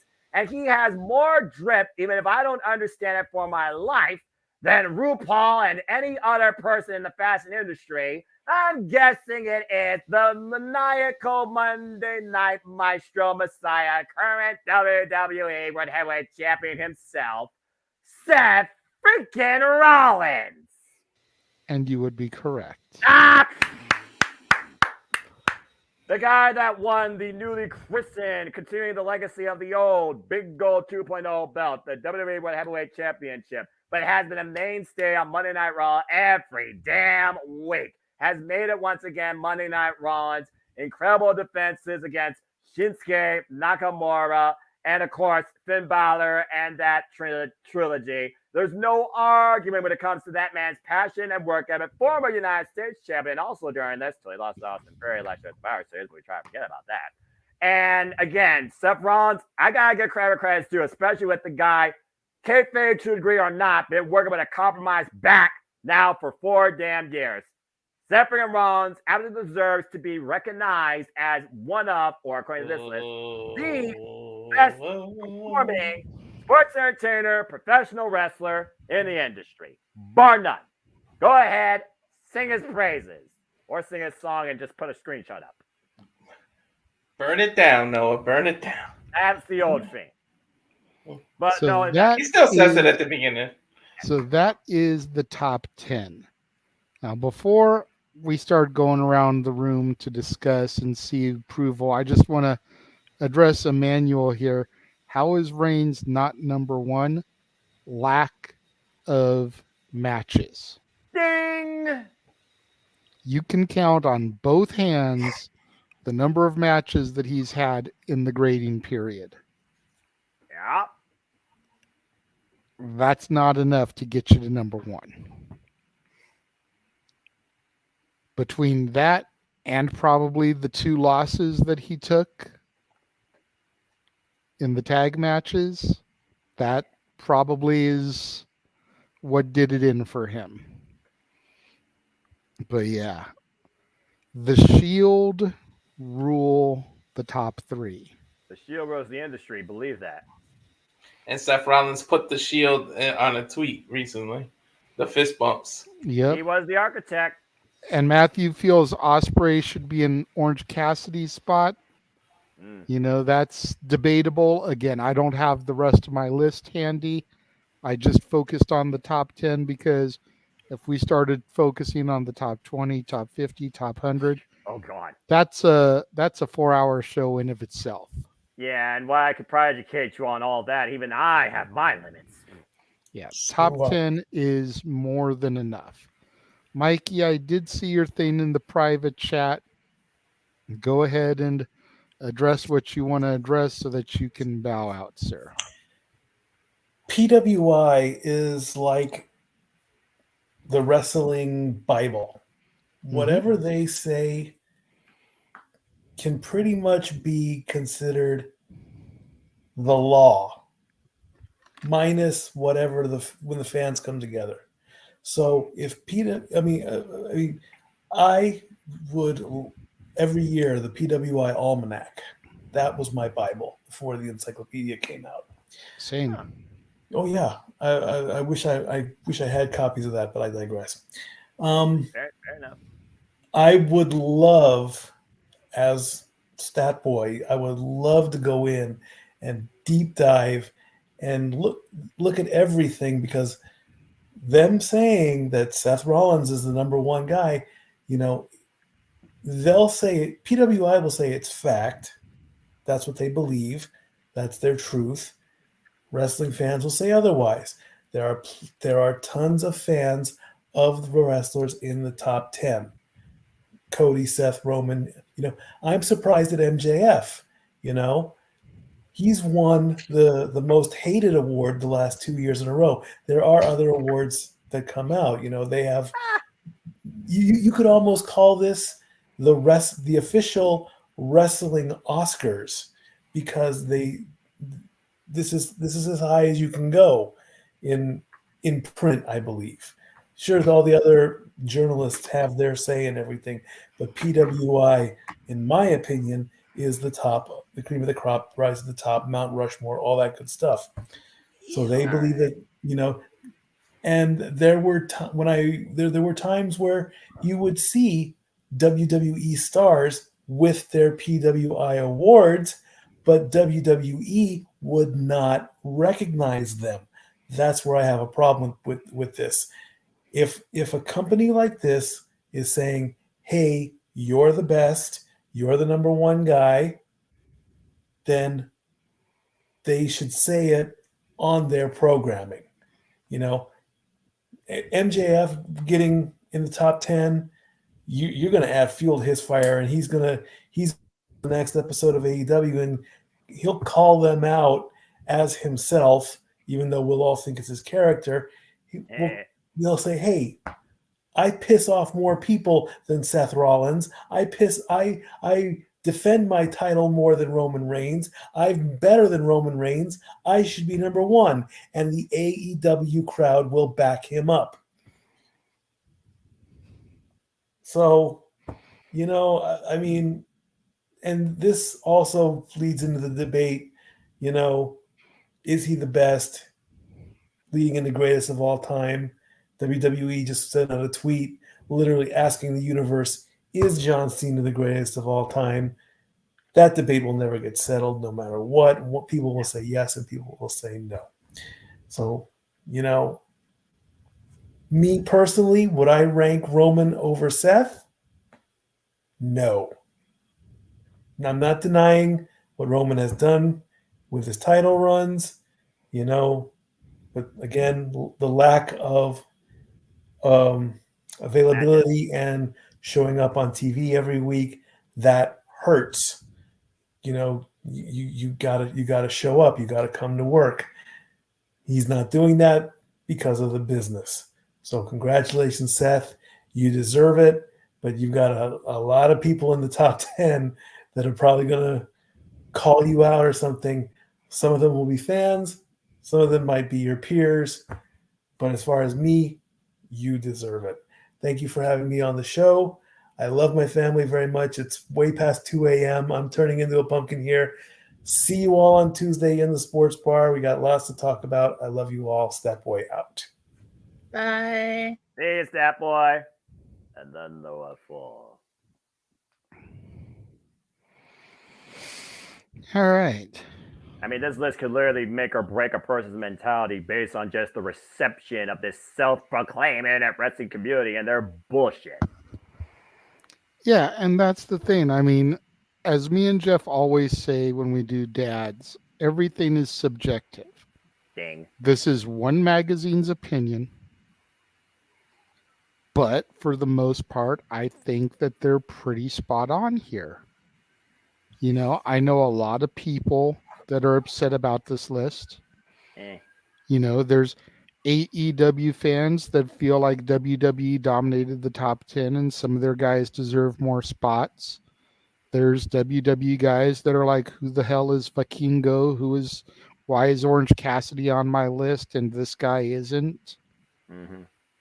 You know, it's always going to be a back and forth game. One name that I did notice going just a little bit deeper was number 13. And really made me kind of get that warm and fuzzy feeling inside. Carmelo Hayes was number 13.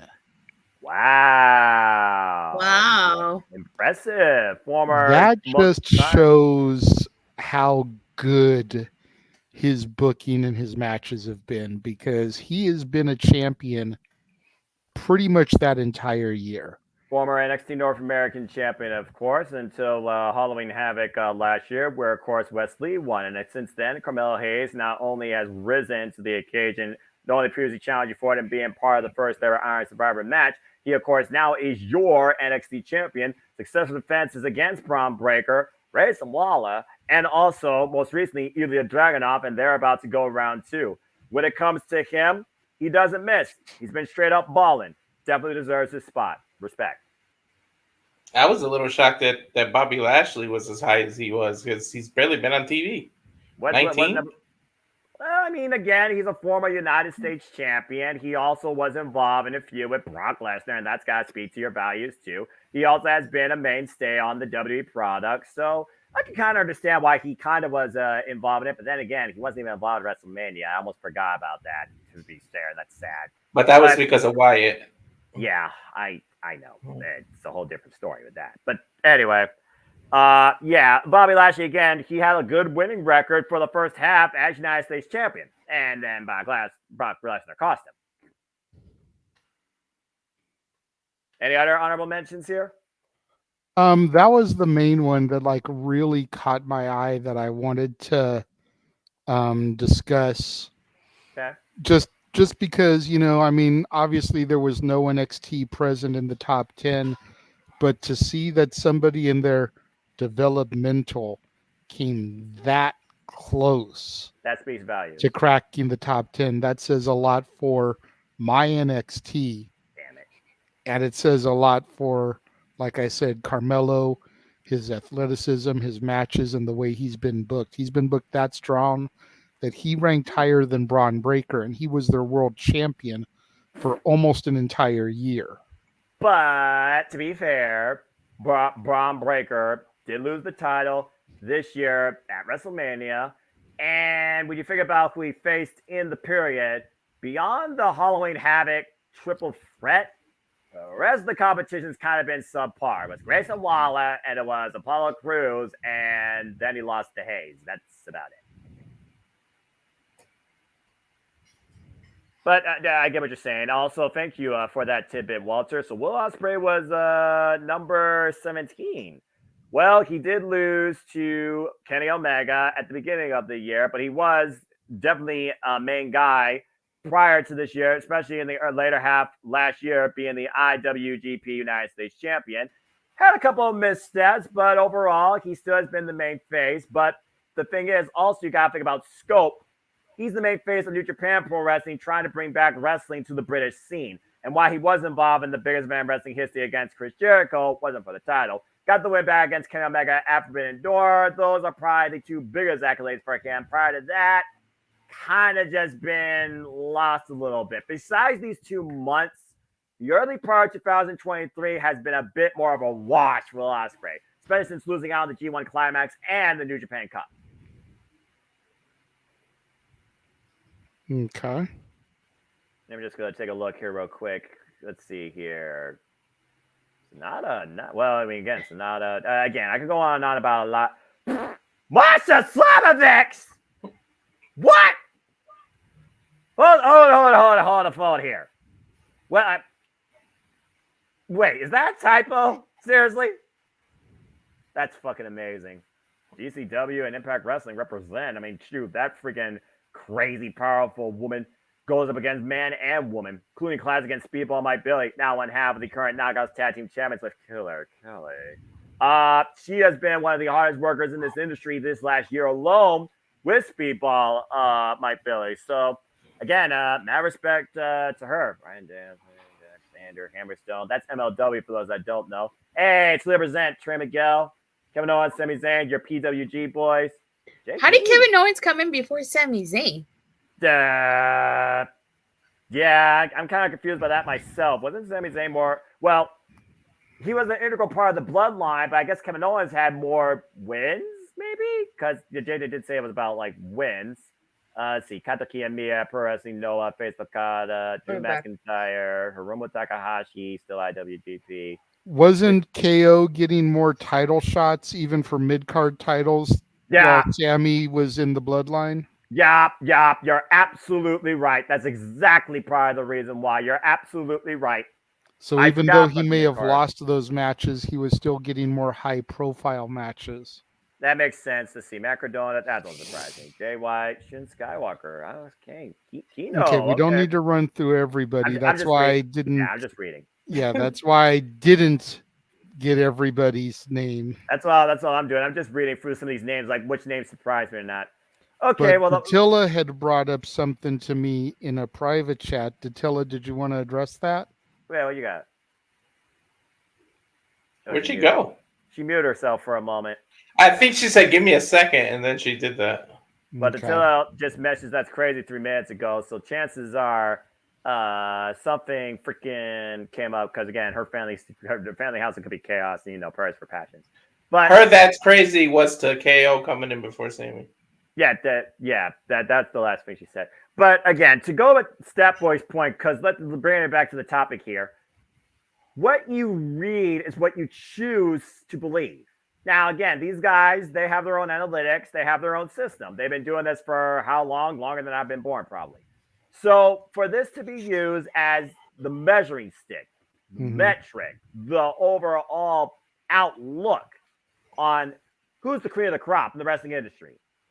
Maybe you could say it's biased. Maybe you could say it's factual. Maybe you could say it's a little bit of both. Either way, it comes down to one word that we say here all the time on the Multiverse of Media. Subjective. Absolutely. Attila, you had something you wanted to say earlier or something like that? Yeah, I don't know if you guys saw, but Cody Rhodes' sister, JJ, do you want to share the screen since I sent it to you? Yeah, give me 1 second. I saved it and loaded it in, but I went to a different tab something so I could get notes for the next topic. Oh, sorry. Oh, you're good. You're good. Good time filler.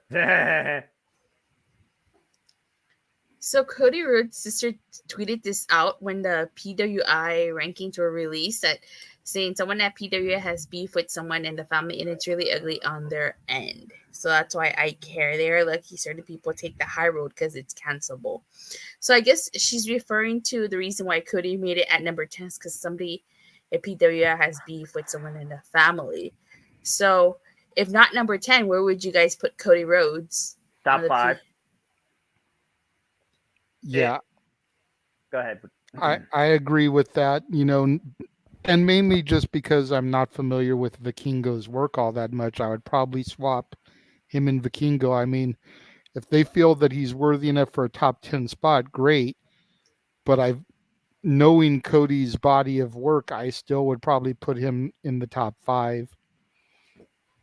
Even with being out for a good chunk of the grading period due to injury, if you compare that to as little as Roman defended the title, kind of balances itself out, and Roman was number 2. So I think Roman should have been one spot lower, but that's just my opinion. and then you factor in the Royal Rumble victory, you factor in the victories over Brock Lesnar, like those are some high profile victories for Cody Rhodes as well. Mm-hmm. And one of those victories for Brock Lesnar took place during the grading period. So, just saying. But again, the one word here, ladies and gentlemen of the multiverse and first-time viewers of the wrestling industry. Subjective.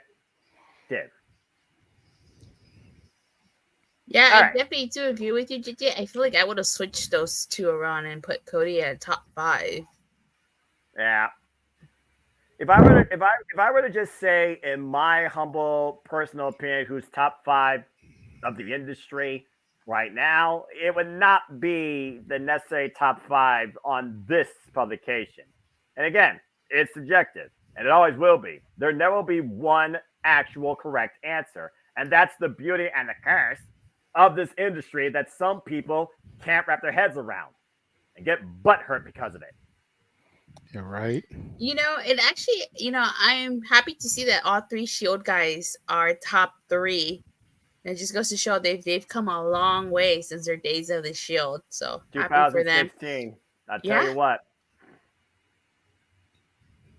And I'm really happy that Josh Alexander made the top 10. I was not expecting that. So it just goes to show his body of work has been impressive. And if you have not seen his body of work, I highly suggest you check it out. The match Noah mentioned, Speedball Mike Bailey, an hour on TV. My God. For on free, TV, open challenge. Yeah, that holy smokes, that match was freaking incredible. That's professional wrestling. Damn it! Don't sleep on Impact. I'm sorry, JJ's still loading up the thing, folks. In case you want it, Walter, you got your hand raised. Yeah, JJ, you ready? Because I'm about to do hot takes, and you might have some clippable shit for my intros now. What do you mean about the TKO topic? Or no, about this. Oh, go for it. Yeah. All right, ready? Go for it, bro. People, the wrestling industry is just fun. Stop putting so much stock in this shit. Who gives a flying fuck? At the end of the day, this is just farts in a fucking wind. It's just people's opinion. It's just like us arguing over what's the best cereal. It doesn't fucking matter. There's not a right answer. Why on social media is everybody so goddamn panties in a bunch and butt hurt and fighting and yelling about who's number 1, 2? Who gives a flying fuck? It's just this one company's opinion. Who gives a shit who's right, who's wrong? Have fun with it. That's the point of this. You don't need to start cutting each other throats and blocking this person because they don't agree with you. And don't know who fucking cares. It's whoever the editors of these magazines are. It's their opinions. They're wrestling fans just like you and I. The only difference is they get paid for the shit. That's like, who gives a flying fuck? For the love of money. Stop putting so much stock. This shit isn't written on holy paper and Bibles and everything, and you got to pray to this shit and get on your knees. You don't, fuck it. It's just opinions. They're like assholes. Everyone's got one. And most of them stink. Like, exactly. Like, who gives a fuck if Steph is 1? If Roman's 3? The bottom line, folks. Deal with it. Yeah. This shit is for fun. Yeah, I was going to say the bottom line of all this is what Noah says every fucking week in his outro. Just enjoy life and enjoy professional wrestling. Damn it. There are no winners and losers. It's just that your fucking reality. Like, how much do I fight that Miz needs to get more credit than what he is? I do this shit on every show. I talk about how great Miz is. People jump down my throat. Like, what are you talking about? Miz is and I still say it's my opinion. I'd say Miz all the time. I praise Miz, and people jump down my throat. Like, what am I talking about? This shit doesn't hurt me when people disagree with me. You have an opinion, I have an opinion. It's like people finding it out by simply calling somebody a mark. Yeah, just Be adults about it. We respect each other. Who gives a fuck? If Noah thinks Roman is fucking 30 and you think he's one, who gives a shit? Like, respect each other. It's for fun. It's something for us to talk about. You have fun with it. People take the fun enjoyment out of it when they start getting butt hurt and doing all this. I seen people go on. I had to get off X when this came off because it was just too much going on and everybody putting too much stock in it. Like, who cares? Do you work for them? Like, fucking, you don't like it?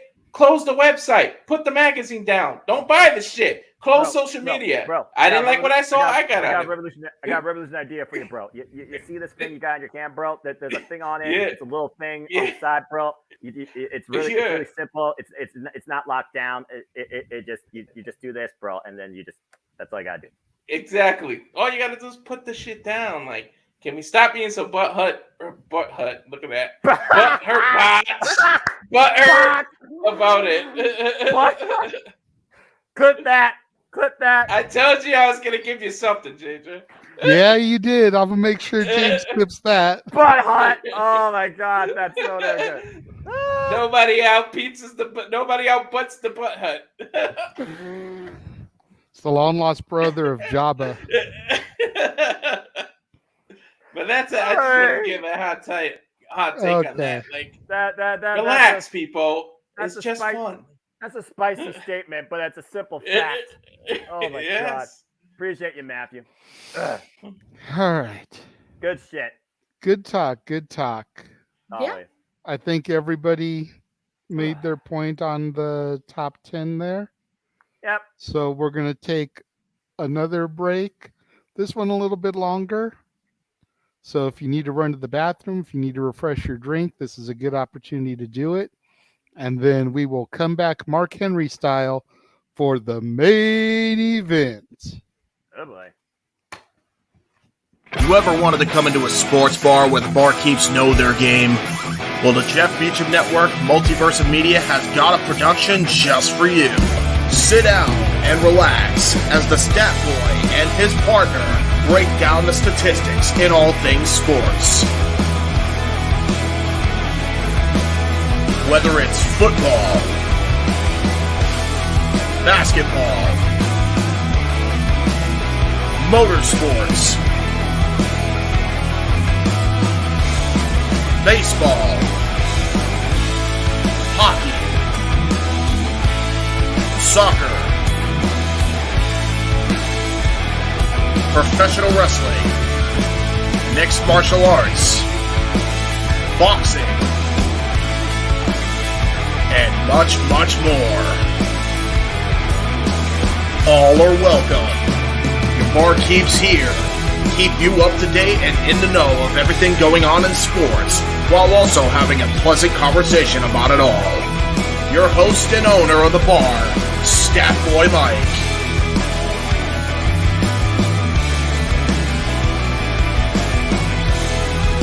His partner in crime, Dory Lou. And a host of other guests coming in. The food's hot, the seats are warm, the drinks are ice cold, and the sports talk is plentiful. Casa E18 Studios presents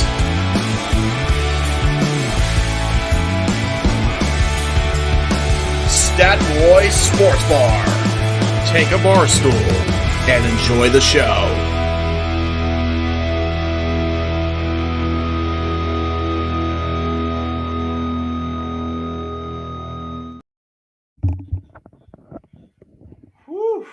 That was my 9:30 AEW women's match bathroom break right there. Damn. Out, Walter, to the potential of the AEW women's division, the poor booking of it, but I digress. Good timing. You bring Jeff in right after my rant. It's time now for our main event, and here's our host, the Renegade Lingo, JJ Williams. Okay. First of all, welcome, Meacham. Glad you were able to make it home just in time to join us for the main event. Good to see you. Just be lucky. It's open mic night about wrestling.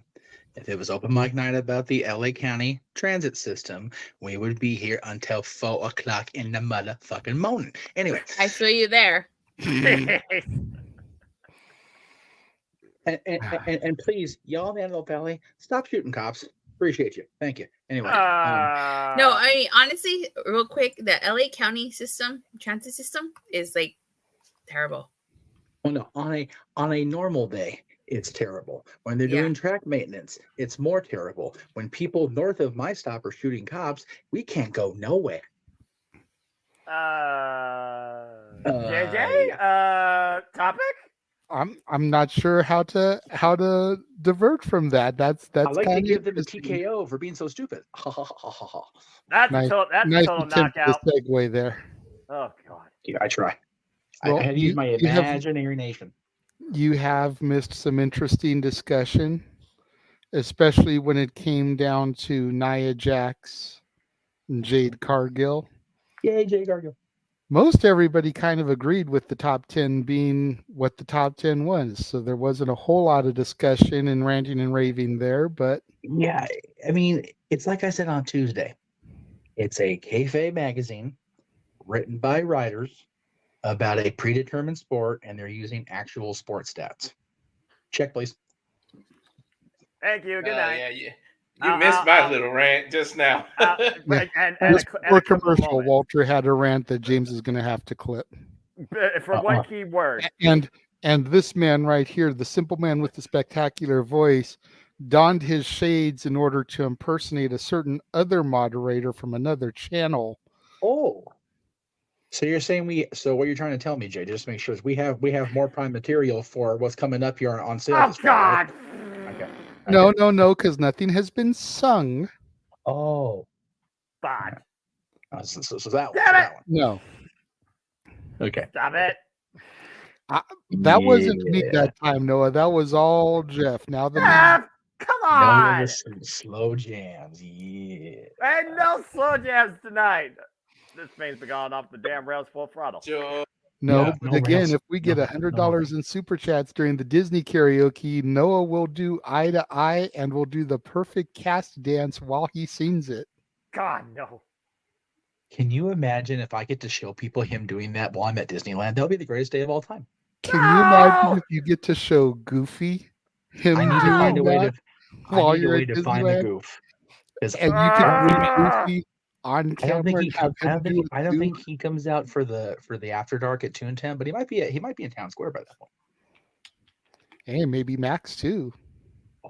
Well, Max is a DCA dweller more often than not, so probably not. But we'll see. Hey, if you talk to the right people, you might be able to orchestrate it to where you can pull the two of them.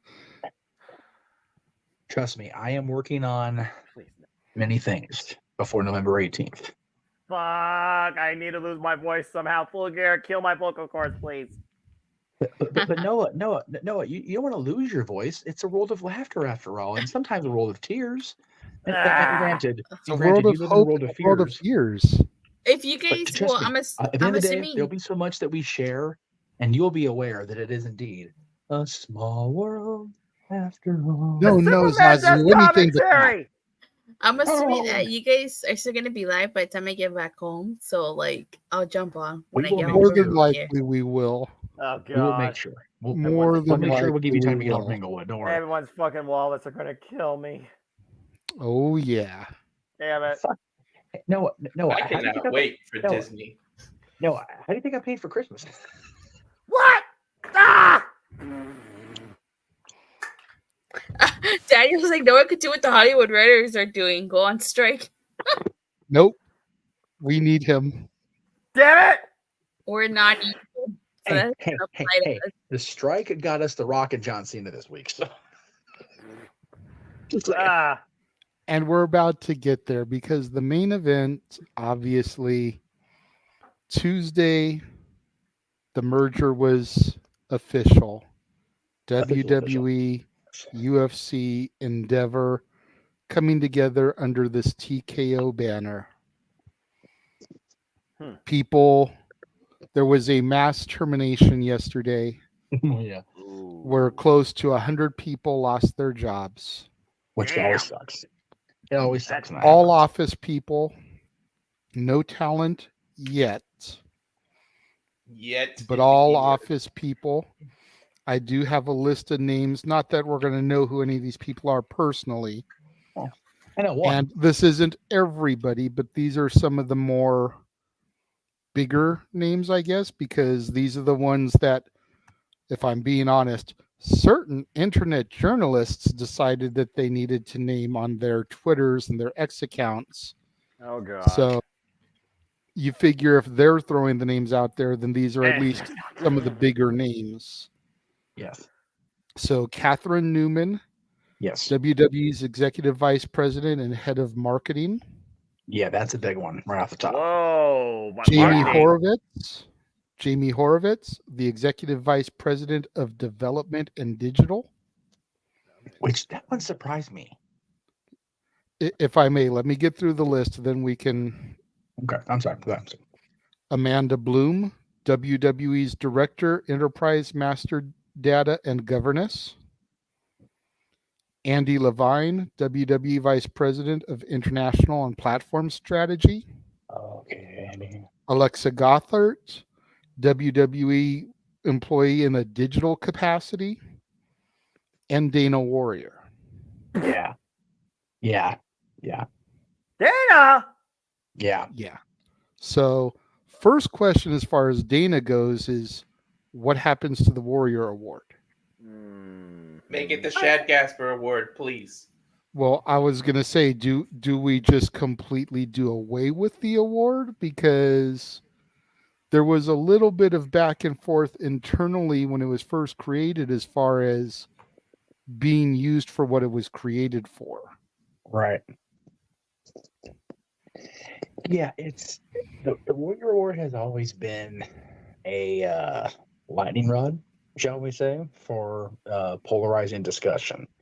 If I'm WWE, I just, you know what, Dana's not there to award it. The community outreach is going to be what it's going to be. I wouldn't have created it and made it what it was in the first place because it was such a controversial thing. Granted, the first recipient was Connor the Crusher, which I think, we can all agree that little boy is a hero to all of us that had to deal with anything remotely like that. But, it has become more of a, let's give our celebrity friends and our retired wrestlers the rub. If we're being real, except for Shad getting it, obviously. I mean, and this is just me, and this is, me in my memory. I don't remember Joan London ever being on WWE television except for one time. And she got it. And granted, she fought cancer. Nobody in this room is going to debate how much of a bitch cancer is. No. But, it's, I liken that to Drew Carey being in the WWE Hall of Fame. Like, why is that a thing? Love Joe London. My mom raised me watching Joe London on Good Morning America. But what did she do to be in the WWE Hall of Fame, even as a Warrior Award recipient? Because she's a warrior and she fought cancer. Okay. How many times do we do that before we just look like we're PRing ourselves to literally death? 265 times a year. It was a very specific number. Why? Random number generator. Cool. Right. Okay. We're no. We love Margins next month. Still ain't go tonight. Anyway. By the way, great job from what I saw. Good stuff, guys. Very good. Thanks. I didn't see the second half, but I had to get on the bus of hell.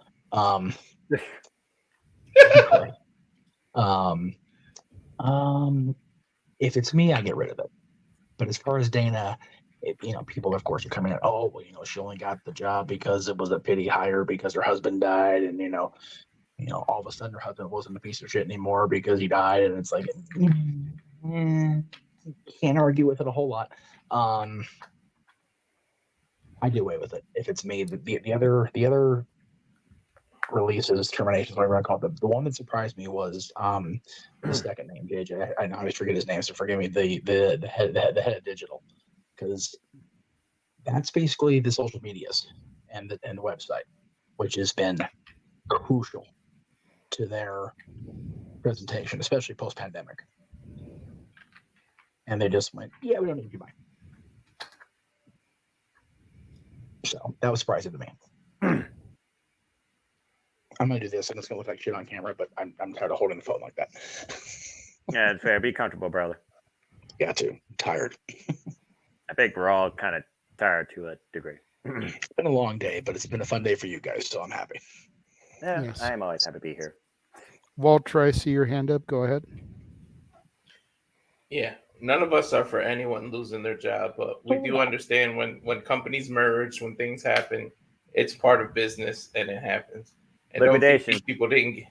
Don't think these people didn't get a good severance package. I mean, somebody got paid $2 million to go home, and Jeff said it best on his stream. You can pay me to go home, and I'll sit my fat ass down on the couch and shut the fuck up as much as you want for $2 million. Somebody call and me. you won't see me again. Even after taxes, I'll take that money happily. I'll take it, but I'm with Jeff. I would get rid of that award. And if you don't, either do it the Shad Casper Hero Award or you make it the Connor Award or something. Either do that or just get rid of it, period. Like, you don't need it because it's just a PR nightmare. You're doing it for publicity. You really are. So either get rid of it or anything. But we live in a digital world now, so I'm with Jeff. That shocks the hell out of me that they let him go because, that's the direction we go in right now. So, why would you let any of that go? But other than that, I'm not for anyone losing their job, but it kind of comes with the benefit with the territory when you merge into companies. Yeah, from what I understand, and I don't know how accurate this is, so take it for a grain of salt, but from what I understand, a lot of these cuts were because the two companies, UFC, WWE, had a lot of the same positions. Yes. And UFC has a 51% share. WWE has a 49% share. So they kept more of the UFC team over the WWE team since they had the majority share. Majority stockholder, majority control. I think also it's depending on the role being kept. Like, for example, very much doubt the UFC travel person will hold their job. WWE probably hold their job because WWE travel person books everybody every week. They're a fine-tuned machine, except when they book Delta, and that's their own stupid shit doing that booking Delta in the first place. Why would you do that? I like Delta. I like it better than Spirit. That's like saying you like cow shit better than horse shit. Throwing that out there. That's mean. Ouch. Oh. At least Delta has room. Spirit is like a fucking lawn chair inside of a tin can. Yeah, that's fair. And Spirit charges you for your bags. Delta doesn't. Spirit, I've only ever not had a problem flying with them going to Vegas and back. Anywhere outside of that little hop across the state line, Spirit's a nightmare. Delta, I only crap on Delta. I wasn't trying to crap on you personally, so I apologize if it came off like that because I totally did. But everybody I ever see traveling on Delta in WWE and Impact Wrestling and AEW, every time they travel, that Delta goes up and off to the races we go. So, but WWE's travel department has been booking a roster of how many people have we said from the WWE roster nowadays? Oh God, I don't even know at this point. 52 weeks a year times how many years we've been out of pandemic, whereas UFC books the fighters they need in the venue they need, and that's it. Everybody else stays home and fight camp. Or the one extra person that they got in case somebody doesn't make weight. Pretty much, they got one person per weight class. Yeah. So at most they're booking a dozen people. Yeah, a dozen or more people, like a dozen, maybe 2 dozen at most, if you figure cuts. So that's 24 compared to the entire Raw roster, the entire SmackDown roster, NXT when they travel. WWE's travel person has to be on all the time. Sue Aitchison's a big part of that, and she's still with the company. She got the Warrior Award, and she's a badass. I love Sue. She's a wonderful lady, by the way. But yeah, she's got her shit down. UFC, I don't think it'll be redundant to keep their travel person intact. Most of the other departments, it's going to be a roll of the dice, for being honest. Cheaper labor or better experience? What rules the day? The almighty dollar or the mind? I mean, JJ's right. UFC's digital marketing UFC's digital and UFC's marketing are stellar. I mean, have been since they became a legitimate, more than just a human cockfight, for lack of a better term.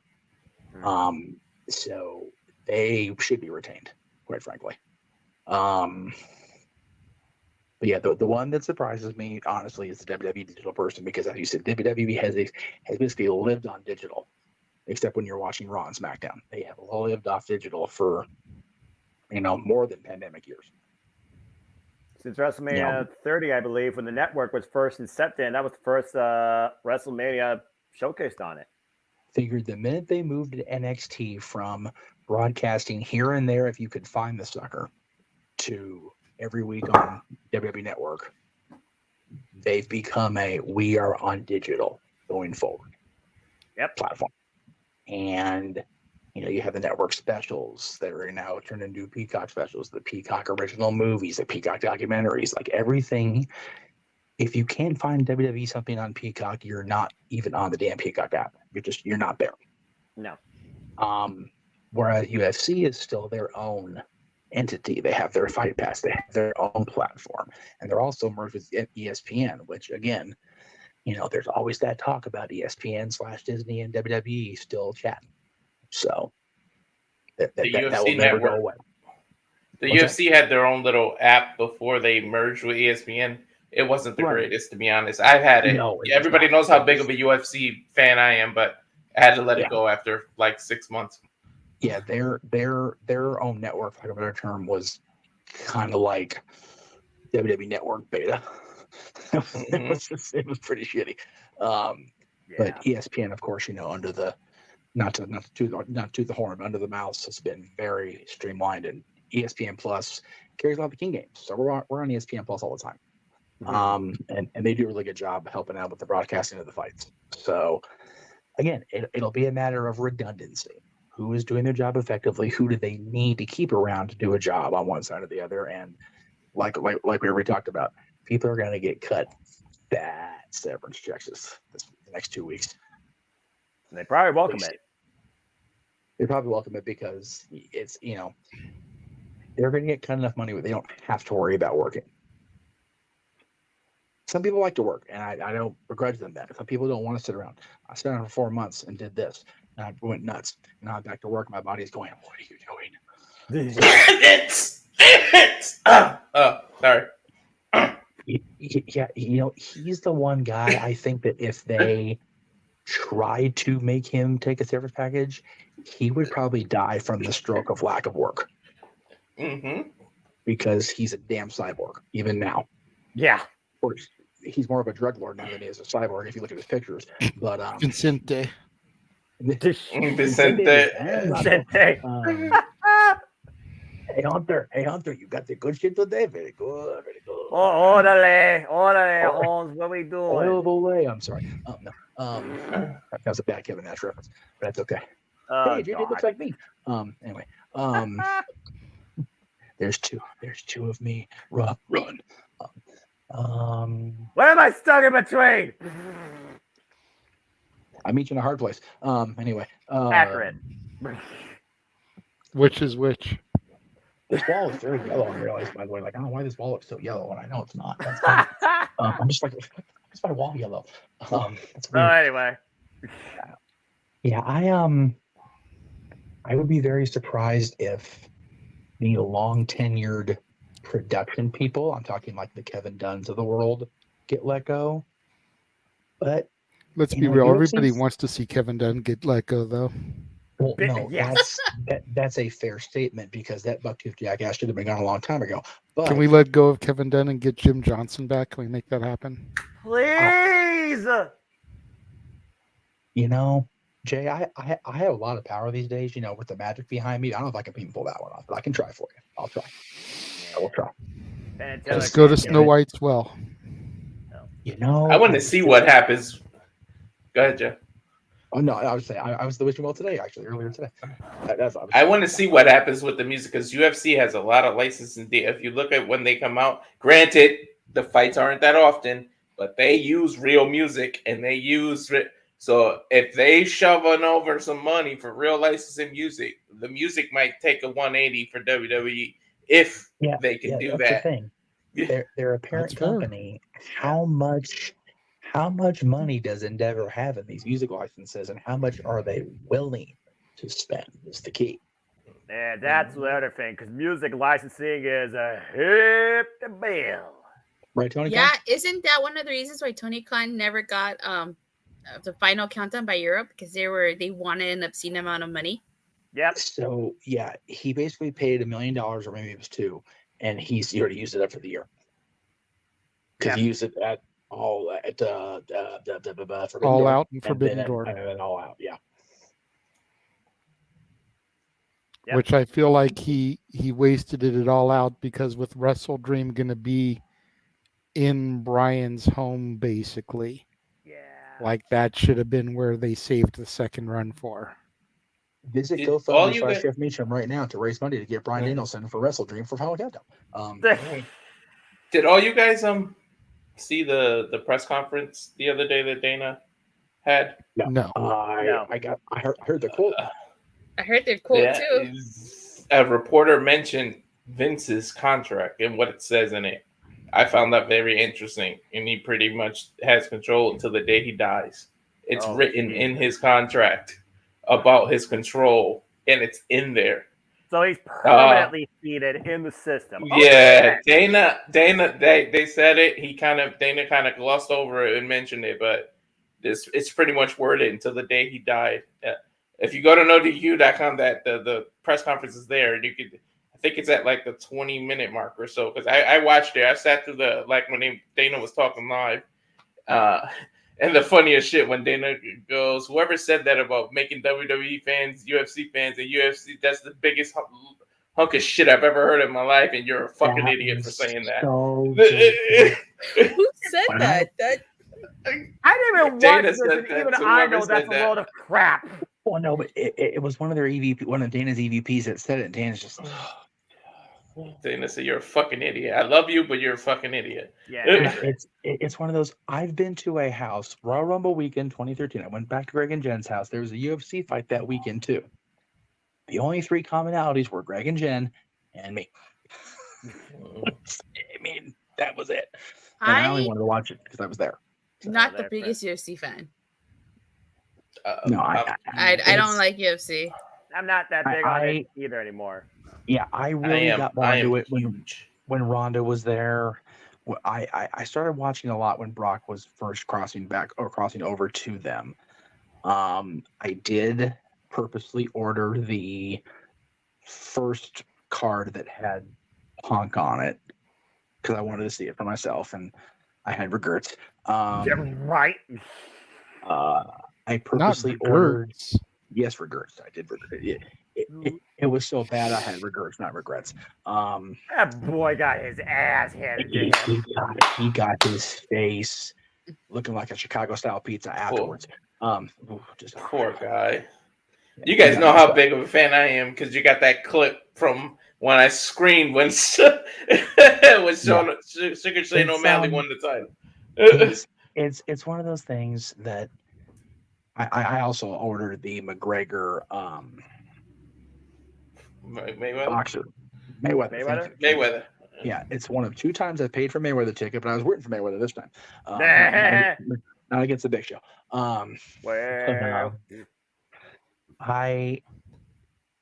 don't know. I mean, I think there can be potential to have crossover, but somebody saying everybody will be everybody. It's like, no, there's a reason they haven't even thought of coming together until now. And they're not going to come together. Yes, they're the same company, but you're not going to have UFC fights on SummerSlam or a WWE Championship match at UFC 400. It's not going to happen. No. I'll be surprised if an MMA rules match happens again in WWE.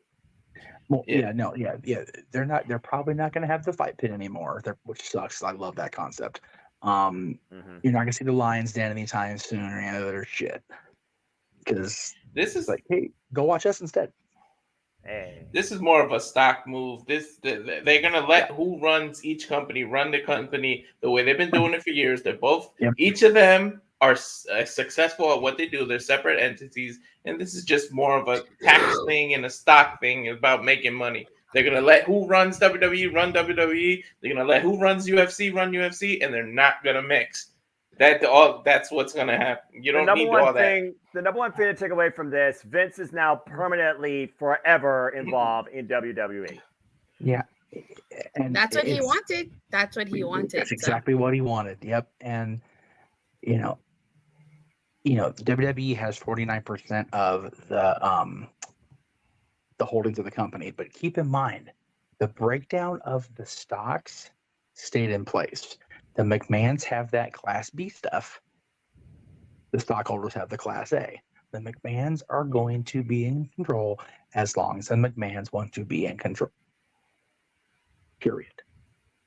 And now that the board is what it is, it's not just the WWE board of directors. Vicente has his seat, vato. That's what I'm saying. Why would you want to interfere with that? You know, each entity knows what they're doing because they're both two highly successful companies. So you're not going to interfere. You're just going to reap the benefits of it. Okay, James, if you're watching this later, get ready to clip this. Regardless of anything else, Virtue's right when he says how much the bottom line is revenue. WWE has arguably never been more successful on that front. Fair. It's true. Why would you upset that balance? That's exactly my point. They're not there to upset the balance. They're just there to reap the benefits of it. Yeah, and with a merged company and streamlining the employee roster, people have to get paid.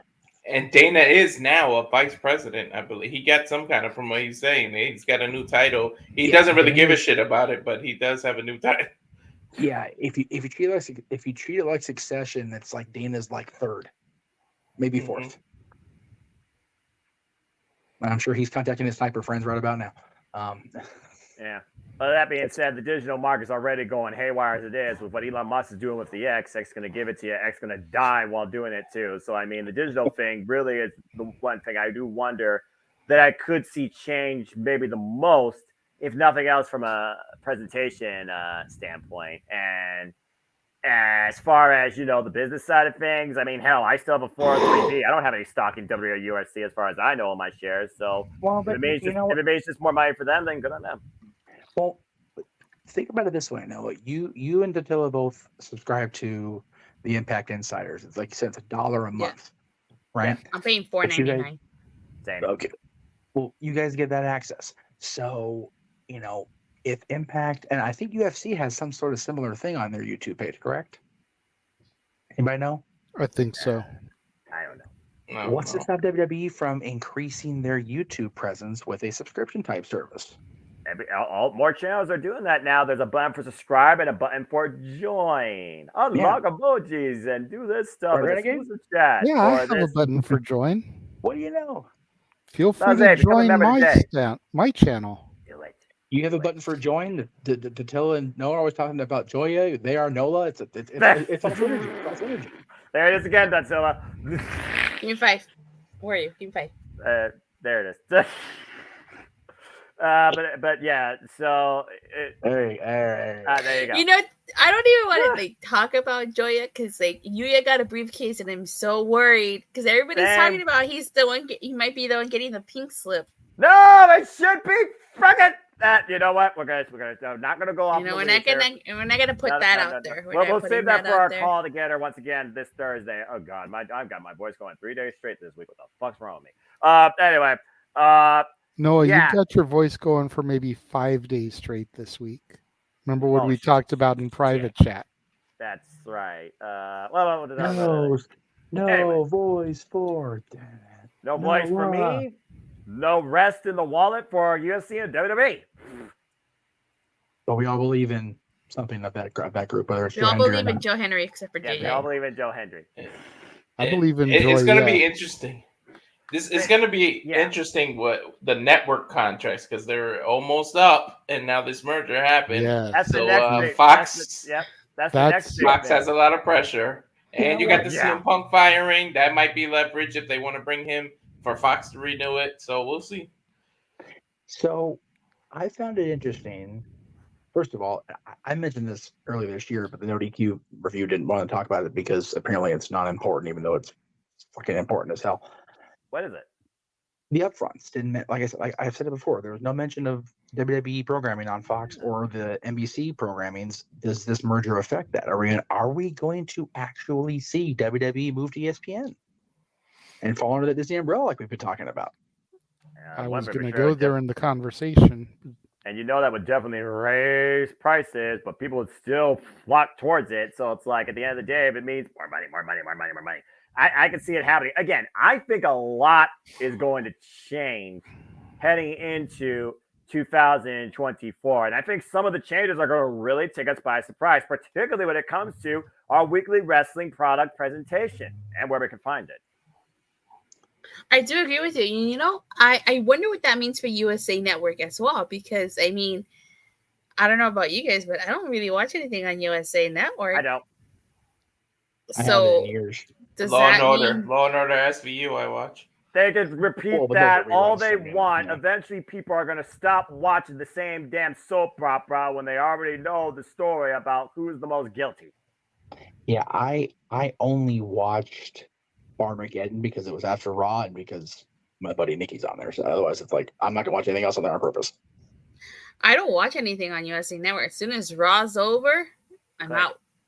Yeah, I mean, same with Fox for me for the most part because they got rid of or they finally canceled Tim Allen's show at Last Man Standing. Last Man Standing. So I used to watch Animation Domination back in the day on Fox, but I don't even watch that anymore. Yeah. I don't watch TV. If it's not wrestling, I don't give a shit. I would love, it would be interesting if they can get on a network that allows them to actually change their rating and maybe WWE won't have to be. Yeah. I kind of thought the Rock segment was a little because of this, the muting. That was kind of rough yesterday. Yeah. That was still great. But it's a great moment, but the editing on YouTube, God, you guys suck. But anyway, again, as long as the people are getting paid, I mean, you never want to hear about somebody losing a job if you don't know that, because again, that could be you in that situation. But again, if you're getting paid a multi-million-dollar service package, do you really have a lot to be sad about? Hang on, because the only one that really isn't talking is JJ. He's the host. We kind of went off the rails. Go ahead, JJ. Every time I've tried to jump in or go to a point, I've been talked over. So I'm just watching Batman versus Superman. All right. No, go ahead, JJ. I think the four of us have finally gotten everything out. And to be fair, it was round robin, but yeah, we kind of took over. And this is in NXT. Batman versus Superman wasn't too bad when you think about it. Well, true. We didn't go off the rails, but again, he hasn't spoken a word for the last, 20 minutes? And he's the host. Yeah, it's like a podcast. And he's the host. You want to hear more from maybe the guest versus the host. In this case, though, different thing. He should be setting the pace, and then it was ding, ding, ding, ding, ding, ding, ding, ding. Yeah. Go ahead, JJ. JJ, all you, brother. Over. I mean, I was going to bring up the whole Rock thing. Jeff went ahead and already touched on that, but I was going to go to, I'm trying to remember what my point even was, because there was going to be a whole thing for it, but kind of got thrown out of whack there. Take your time. Okay, so NXT this week and SmackDown this week were the first shows of the new era. How much of the merger do we think affected those shows between Becky Lynch winning the title, Pat McAfee and The Rock appearing on SmackDown? Like, we knew that Becky was going to come down to NXT a week prior, but I don't think anybody expected her to win the title. You know, most of the time the main roster talent comes down there, they just kind of put over the younger talent. So was her winning the title something that came out of the merger? Is something that I've been wondering. I know Jeff and I kind of went back and forth about, did she deserve it? Did she need it? I don't know if putting it on her on Tuesday was the right call. If they were going to give it to her, I think I would have done like a schmozzy finish and built up to No Mercy and have her win it at the PLE, get more eyes on the PLE. That's what I was expecting. And I was then expecting when she loses it back, lose it on regular TV to get more eyes on the regular TV product. But just the fact that she was going to be there was going to bring eyes to the product. So you didn't expect the title change either? No, I didn't neither. expect it because I didn't think that she needed it. I mean, yeah, it's kind of cool that she completed the Grand Slam and everything, but I just feel like I don't want to say I dislike Tiffany, but as kind of meh as I am on her, I just feel it totally killed the momentum she was building. And I feel like if they had at least built it up a little bit longer, it would have made more sense. And then the $1 million question becomes, who does Becky lose it back to? If she just loses it back to Tiffany at No Mercy in a couple of weeks, then what was the fucking point? I hear you. If she ends up putting somebody else over, who? Because the big challengers that would be able to have a banger of a match with Becky are baby faces. You know, Gigi and Roxanne being the top two contenders. You don't want to do face versus face. You don't want Becky to turn heel for 2 weeks. You don't want one of them to turn heel because there's too many heels in NXT as it is. So, like, what do you do as far as all that goes? Ratings bump Yes, to the football Jeff. season. What's up? So the counterpoint I gave to you in private, I will give to the public here, and then I'll have another thing to shoot of what you said afterwards. You can do what you said in reverse. Having the title go off Tiffany now, bringing eyes to the product by Becky being there, yes, but it brings more eyes to watch Becky in her defenses or in a program to get ready to defend it at Bakersfield and at No Mercy. There's that. So, I'm watching No Mercy, definitely.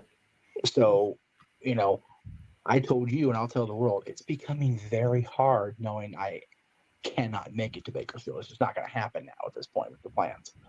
But it's like the other side of what you said, as far as challengers. If Becky does indeed hold it until Survivor Series even, or Survivor Series weekend, I should say, why can't she face JC Jane? Why can't she face some of these heels you just mentioned? Why can't we, and somebody get JJ a hug, why can't she face this newly aggressive Thea Hale? Give Thea an opportunity. There you go. Thank you. No, appreciate you.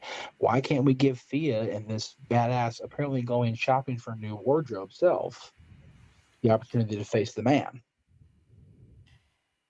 There are always possibilities, Spock said in the Star Trek universe. We just have to, as we are encouraged to for Joe Hendry, believe that we can have these things happen. I'm not saying, basically, I agree. They shouldn't have hot shot the title switch. Fully agree with it. But they've done it.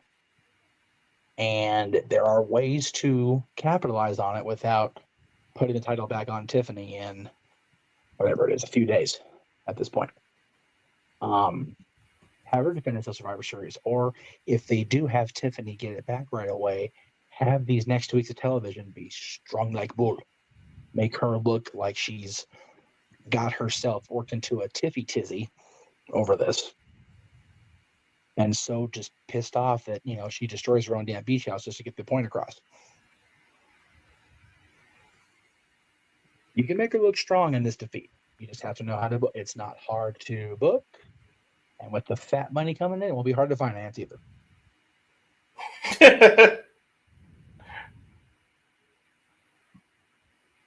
Datilla, I saw your message in the private chat. Yeah. Wait, so we're talking about Becky beating Tiffany, right? Yes. Okay. Well, I didn't see the match. But I know the results. I'm a little confused as to why Becky beat Tiffany. I wasn't expecting a title change, but I was curious to see how the match was gonna go down. You know? So I'm really surprised that Becky beat Tiffany. Now I do agree with JJ. You should have had that match at NXT Baker's. What did they call it? No Mercy. NXT No Mercy. And then had Becky win there instead of on a random episode of NXT.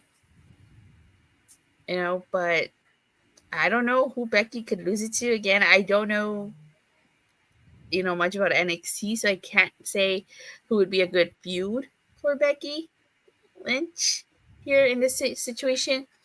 But I do think it would be too soon for her to give it back to Tiffany, because then you're just hot potatoing the title.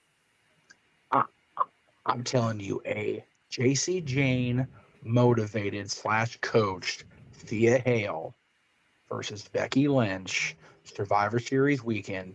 Take my goddamned money. Well, I'll say okay. I agree. I mean, I don't watch NXT, so I'm just gonna go based off what you guys are saying. Thea Hale is fine, and JJ's little heart is just being broken, but he's losing his spunky Thea Hale, and I get it, brother. I understand, and I feel you. I want to see where this goes, because JC Jane's been looking for somebody to get inside the head of since Gigi pulled away and since Mandy pulled everything off and got her stuff released. So let Thea be this new person, and then when it falls apart, you got a great program for Mr. Chase to bring her back home. It just works. Again, James, prepare to clip. You just have to follow the teachings of TJS, the No DQ review. Let it play out. Just let it play out. It'll be okay. I will say I'm starting to kind of feel like maybe I should at least watch some NXT highlights so I can know what these. I don't watch any team. My NXT is so much better than people give it credit for. Yes, and I'm just going to leave it there. I think it was what, last week, JJ, or one of the shows this week. It's like that old quote: "It's not where we want it to be, but thank goodness it's not where it used to be." Right. And I think NXT was smart. Yeah.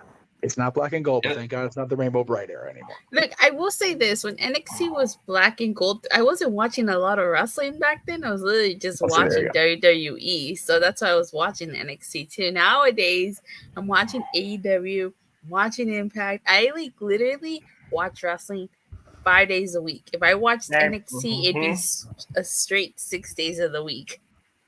And NXT was smart this week. They knew they had extra eyes because of Becky. They put on a good show, because I completely watched start to finish NXT. They did a good job. They had a quitting angle. The only thing that was a little was the Baron Corbin and Braun Breaker segment. That was the only thing that was a little for me. Everything else was fine. So I might just at least check out some highlights. Just so maybe I'll watch NXT No Mercy. Maybe, I don't know. But, I'm going to just try to, because sometimes I'm like, I like when we talked about Jade earlier, I was like, I don't know who would make a good first feud for her if she goes to NXT, because, I don't know. If I was able to sit through Impact, and I'm going to have to sit through it again next week too. Hey. You can at least give me one episode of NXT. That's all I'm saying. Okay. I'll be there, brother. You're good. I'll be there. It's okay. I'll be there.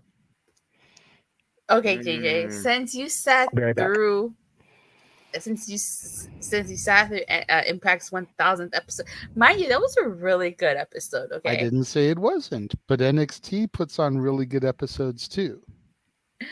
Okay, I'll make it deal. Since you're gonna sit through Impact's 1000th episode, I'll watch the NXT the following week. Okay, and I'll let you know what I think. Okay, that's fair.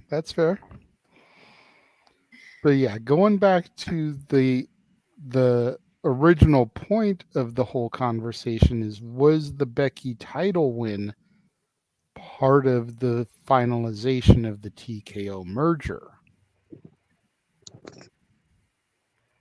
That's how the whole Becky thing came into play here, is with the merger having gone into effect. Do we feel that was part of what made them pull that trigger on Becky? Probably. Maybe. Yeah, probably. It was for shock value, probably. No, Nick Khan's trying to turn a developmental into a third brand, which again, you can't do that shit. Or can you? I mean, you've now got your NXT Women's Champion is Becky Lynch. Your North American Champion is Dominic Mysterio. One of your money matches at the pay-per-view is Baron Corbin and Braun Breaker. And 3 matches, 3 main roster talents. You can make Is the Wesley argument getting that... called up? Oh. I don't know. Because he quit. I don't know. It was weird. You could kind of make the argument that NXT should have always been the third brand when it was the black and gold era, but Vince didn't allow it back then. It was fun being separate. That black and gold. It was a little competition between Triple H. It wasn't Monday Night Raw soft. Yeah.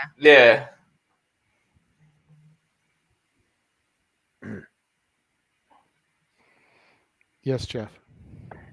Just for Tatilla's comment about watching wrestling all week. You poor brave soul. This is what we do at the network, boys and girls. See, I can't watch Ring of Honor. I have Monday and Tuesday and that Friday block for sleeping, gaming, family, other recreational activities. Just saying. And I realized after I made that, I realized they canceled New Japan Strong. I'd forgotten about that. But yeah, it's even still, and as far as I can't watch Ring of Honor, you can if you know how to block the pop-ups on a pirate site, like I do. Pass the porn box and talk to me. I know how to do that too. I normally wouldn't advocate it, but it's under $10. I don't need going out if I don't have to. But yeah, that's watching wrestling every day of the week. I don't advocate that because there are reasons I have bags under my eyes. But there's a reason why my free day is Tuesday. There's a reason why my free day is Thursday. I don't work Tuesdays at all. I just do my own thing. And again, there's, before September 23rd, holy shit, that's a week from today. Before that day last year, that was my job, to watch that stuff and report on it, much like the boss man over in the other state that has that school up north.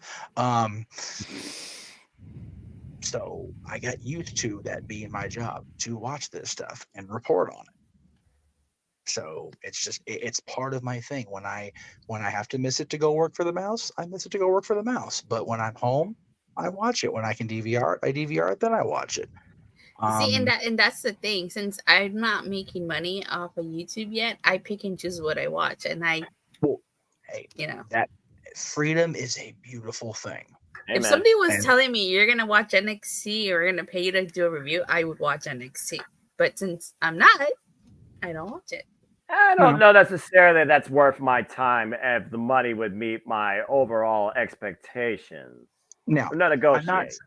I'm not saying we're getting paid enough to make a living, afford our own, make a living and stay comfortable on it. But JJ, what day of the month is it?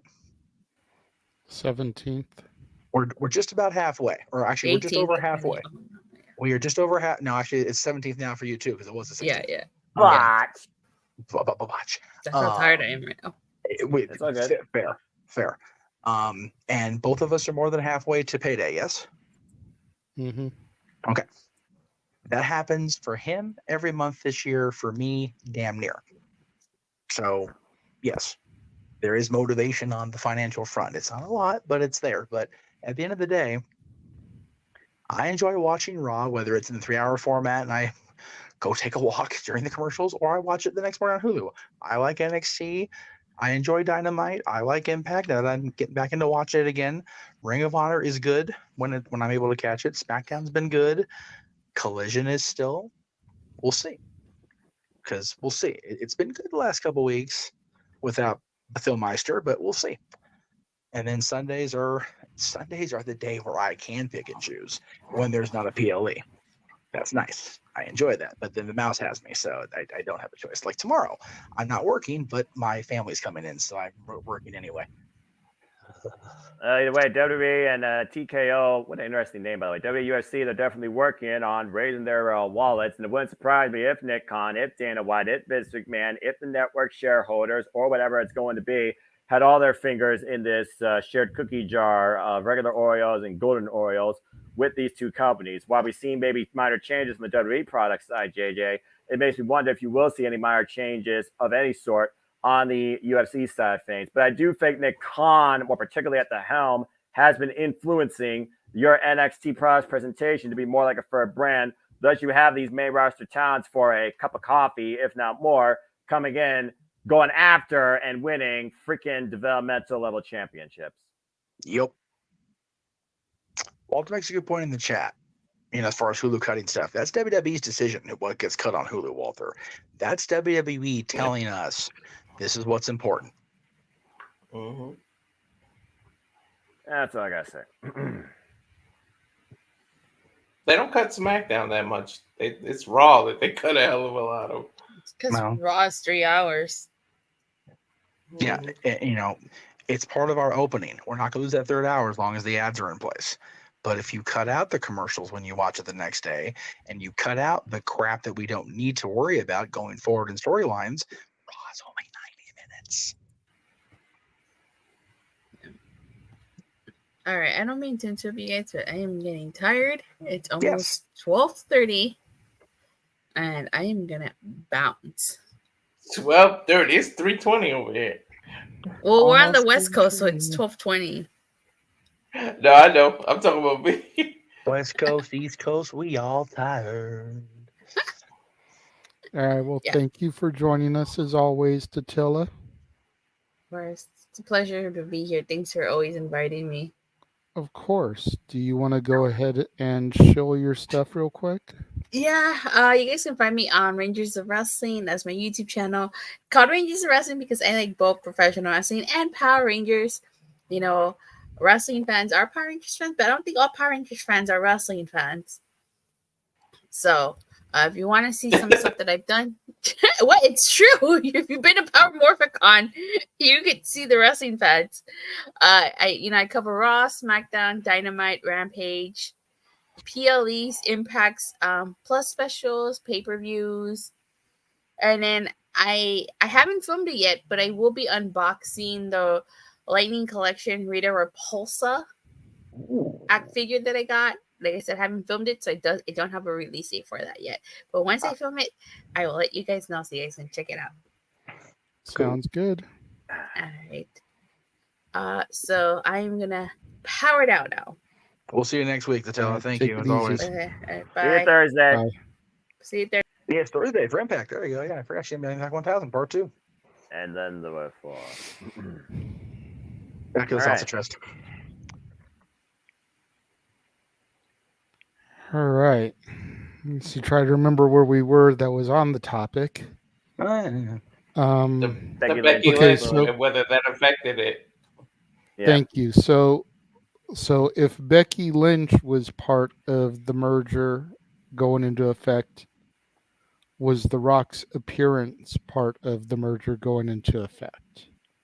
I think that more so could stem with the fact that, again, he's not doing any work right now because of the Hollywood strike. And I think now, like John Cena, taking some free time. it was surprising if Pat McAfee didn't have like a little bit of saying it, because he not only interviews WWE superstars, he also talks with all sorts of sports media, including UFC fighters on his podcast. Again, I think all these little nuances, particularly in this week, have had a lot to deal with this merger. And The Rock could definitely put his hands inside the UFC or the WWE after trying what he did with the XFL. I say yes, but again, I think it's only for a small season. Even though this business has no off season, I think it's just for a small season, not a long-term thing. Like you said, like someone said earlier, a bump, just a PR stunt, if you could say that, publicity stunt. Okay, you see this kind of thing happening. To counterpoint you, if he's coming just because of the strike, why didn't he come sooner? Well, that I don't. Hollywood's been on strike for close to a month now, if not longer. He could have been at SummerSlam. And The Rock has been involved in several UFC things with the BMF belt, introducing people, strapping the title around people. He's been busy, even though he's not making movies or television shows. Dwayne Johnson is a busy motherfucker. And I think he was tying up other end of season XFL loose ends, if I remember correctly. So the man's work is never done. He works almost as much as Noah Foster does. Almost. He's busy as hell, that guy. So if you believe just what we've all been wanting to believe for over a year, that this is building toward Philadelphia, then, here's the thing. We saw Solo last night wanting to get involved. Yes, it wasn't against necessarily The Rock, but, Paul knows exactly what the kind of money would be if the Anawahi stuff gets resolved once and for all. And, whatever table Roman's the head of, pretty easy to get rock bottom through it if they really want to pull it. The money's there. And the money is on that giant table that Roman's at the head of. You can always argue Rock was there first at that head of the table and left it for Hollywood, then left it open for Roman to sit in it. Yep. So think about how many members of the Anawahi family, be it in a tag team, be it in a singles role, have been attempted to be elevated before Dwayne and after Dwayne. How many of them have hit that spot? Yes, Yokozuna was champion for pretty much an entire year. Yes, the Usos have been successful. Head Shrinkers were successful in a time that success in 1994 was a lot different than success in 2024. Rikishi did great things and had potential to be greater if they hadn't have had him do it for the buck, do it for the people. But nobody in that family has gotten even close to sniffing Dwayne's air until Roman. Mm-hmm. There's your story. And Yoko's success wasn't even tied into the Anoa'i because they were trying to build him from Japan. They didn't want you to really know the truth. Yes, at the time, yes, but they've since, opened that door. But if they were to have Roman, you were content to let the family sit there and languish while you stood above us all. I came and pulled everybody up. Look how many times Jay and Jimmy main evented. Hell, we got Sami Zayn in the main event because of how powerful we are. What have you done? Main event with John Cena, make you and him money. Main event with frickin' Miz and Truth, make them money. What about our family? I've been taking care of my family. What have you been doing? It writes itself. You might, but I don't think The Rock showing up has something to do with pushing as far as this appearance goes, pushing the bloodline narrative forward to JJ's original statement. Again, are you aware now that UFC and the WWE are merging together because of the subtle changes in this week's presentation and the sudden, let's just call it what it is, appearances of these recognized, to the fan all-time great, but to the casual, recognized names of mainstream. JJ, let me ask you, since we're going back to you.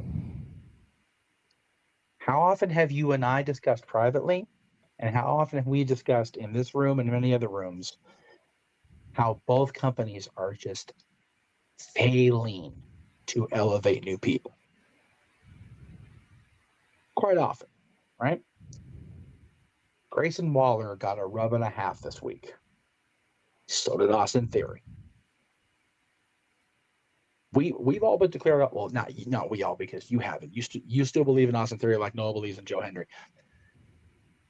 Austin Theory damn near punked out The Rock. He got close. Yeah. He got a good couple shots in on Dwayne. And Dwayne doesn't do that very often for anybody. Yeah, it doesn't matter. Got him for a second. Yeah, I was going to bring that point up, for Austin Theory and everybody that still doesn't believe me that this kid is the future. Fair Look point. at who they have trusted him to do stuff with. Uh-huh. I said that on Jeff's stream last night. Look who Austin Theory is being trusted to be with. I've been saying it for a minute. I've spoken the praises of Austin Theory since I first saw him. And somebody posted this graphic, and it was like, this just illustrates my point. Mm-hmm. Undertaker, Edge, Austin, Brock, Cena, Rock. And Cena and Rock were just this year. Mm. And did you not think, JJ, at the ending might have led that to the point where Theory and Waller were going to beat up Cena and Rock saved them, and it might have led to some... For a second, did you not think that did that not go through your head? That was my biggest regret for last night, is mm-hmm. Why was AJ the one to come out to save Cena when we saw The Rock there? We saw Rock and Cena hug. We saw Cena welcome Rock home. Which... for JJ knows, for me, I was like, what the fuck just happened? Bet you he did that hug and then he friggin' went on his way, for all we know. Yeah. Yeah. But I wonder, and if you watch The Rock's interview with McAfee from earlier in the day, right, there were definitely a couple hints dropped that said that Mania 40 could very well be a possibility, much to Big G's chagrin, who keeps trying to tell us that it's never going to happen. Let it die. I told him not to say that. You watch that interview, and it's like Mania 39 was locked in. Yeah. His words. Yep. Shit happened. But WrestleMania 40... still very strong possibility that this could happen. Please let it happen. This is my first WrestleMania. Let it happen. And I still say, why not have Roman main event both nights? Night 1 against Cody for the title. Night 2 against The Rock. Go to Bush, for having been cost the title. You might want to flip it though, because if he's gonna lose to Cody, you want him to do that on night 2. Because if he wins against The Rock on night 1, he looks stronger. That Cody might not beat him. Nope. Because you go into it with if he can survive Cody again, then Roman Rock's gonna be for the belt. Can Rock be the one to dethrone him? Plus, let's be real. Rock deserves night 2 main event, not night 1. Yeah, he does. Yeah, I get you. He does. Cody, he's already failed once. Mm-hmm. Can he succeed the second time? Doesn't matter. And then if he does succeed, which we all hope he will, we've said for a full calendar year, Rock Roman doesn't need the belt. Sure doesn't. It's all about who is the head of the table. Mm-hmm. Yeah. And that's the promo. Yeah. Cody defeats him, and then when you get to night 2, you can have a promo with Rocky backstage.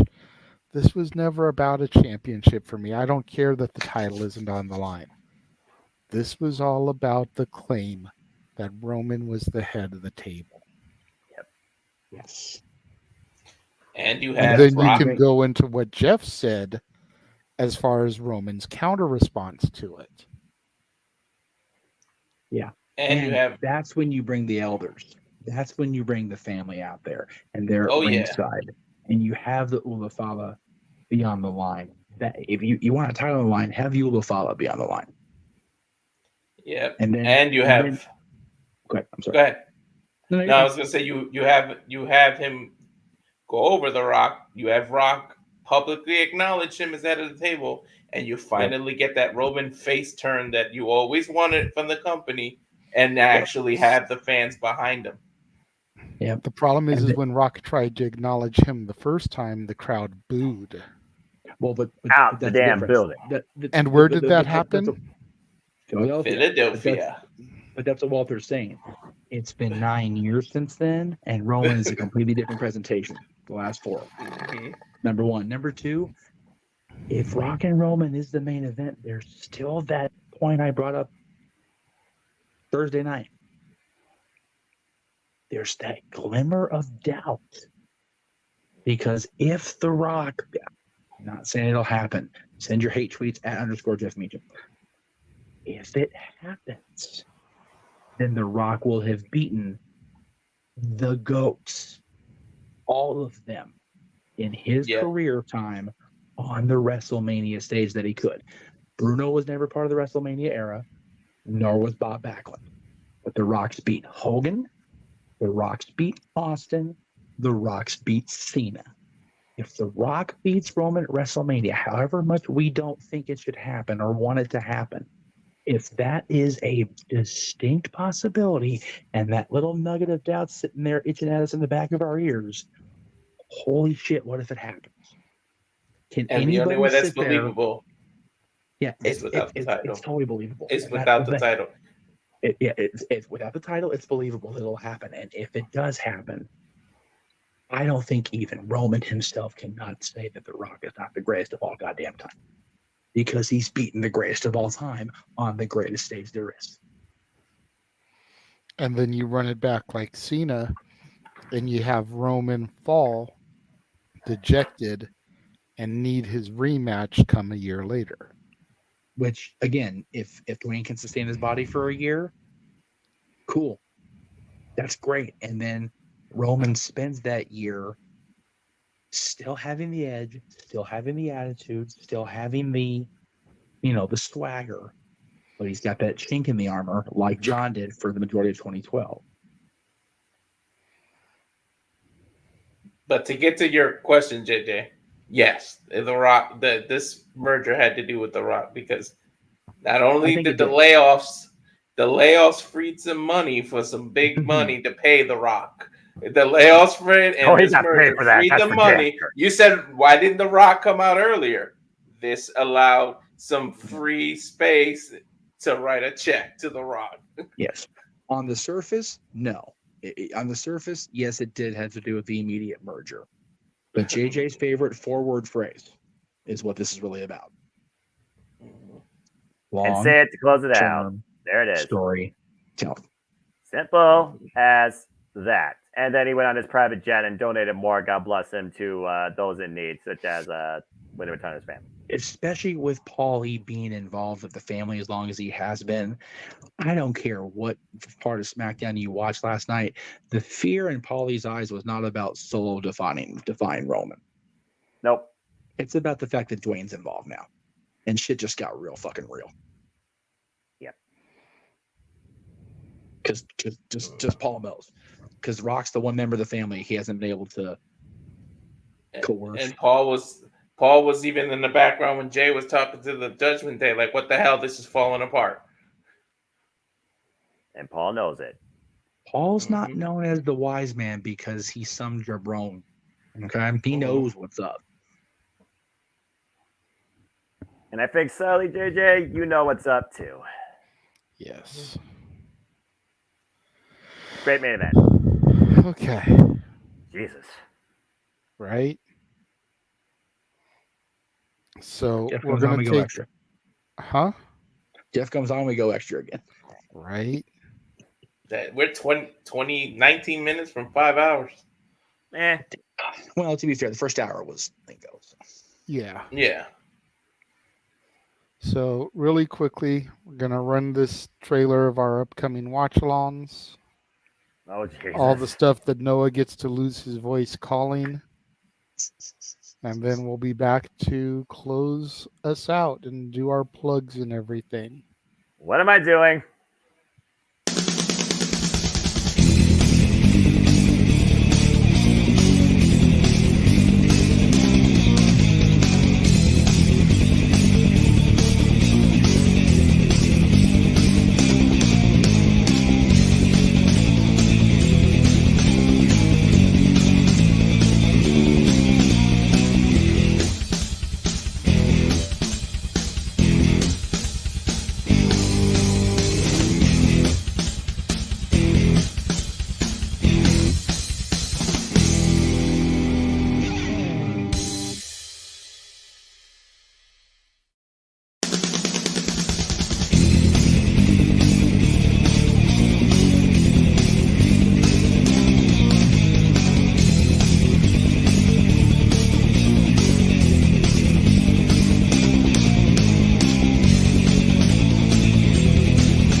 Yes, Jeff. So 2 things on that. First of all, we do have a cleanup crew ready for Noah for that weekend of No Mercy and Wrestle Dream because we got Sabre Jr. and fucking Brian Danielson. Just throwing that out there. Yes! If I was going to be anywhere but networking with Halloween people, I would be even more mad than I already am that I'm missing that show in real time. And number 2, thank you to Walter for pointing out that we've all been plugging the Raw Goddamn Instagram for you. Because we start getting this boy paid proper, by God. And again, as I always like to say, and I'm sure JJ saw in the green room, when it comes to my passion, my excitement, my intrigue into all of this, all the wrestling, all the professional wrestling, and sports entertainment. Clip that. Had to get the solo shot there for James Absolutely. to clip. But at least to be fair, the sports entertainment coming up is Survivor Series, Royal Rumble, and WrestleMania. That's great. Those are all always good. Which 2024 might be my year. I might get to go to my first Rumble and first WrestleMania. That's bonkers. If it wasn't so damn far and so because they're both back east, it's like, man, I really want to go to a Rumble and complete that quartet. God damn it. Priorities for passion. Does the end justify the means? Does the budget meet the wallet? That's what it comes down for me. Right? Pretty much. It's like my daughter was here earlier because of lingo and everything, and she's like, can we go to the Rumble? And I was like, what huh? And she was like, yeah, we can see Grandpa and everything. It's like, okay, sweetheart, hold on. I went up and I looked on Priceline, and it was like the cheapest tickets for a round trip were like $340 a person to Tampa. Damn. It's like, okay, so we're talking $680 Pathetic. just to fly there and back. That doesn't even factor in tickets to the show. Nope. For both of us. Nope. Souvenirs. Nope. Food. Nope. At least one day at Disney World, because me and you aren't going to go to Florida and not go to Disney World where we can see the Country Bear Jamboree. Oh, Lord. I'm so lucky. We have a small airport near my house called Tweed. $30 to go to Florida. 30 fucking bucks. From where now? From New Haven. Connecticut to Florida. Maybe Connecticut to Florida for $30. Mm-hmm. Okay, we're gonna talk off there.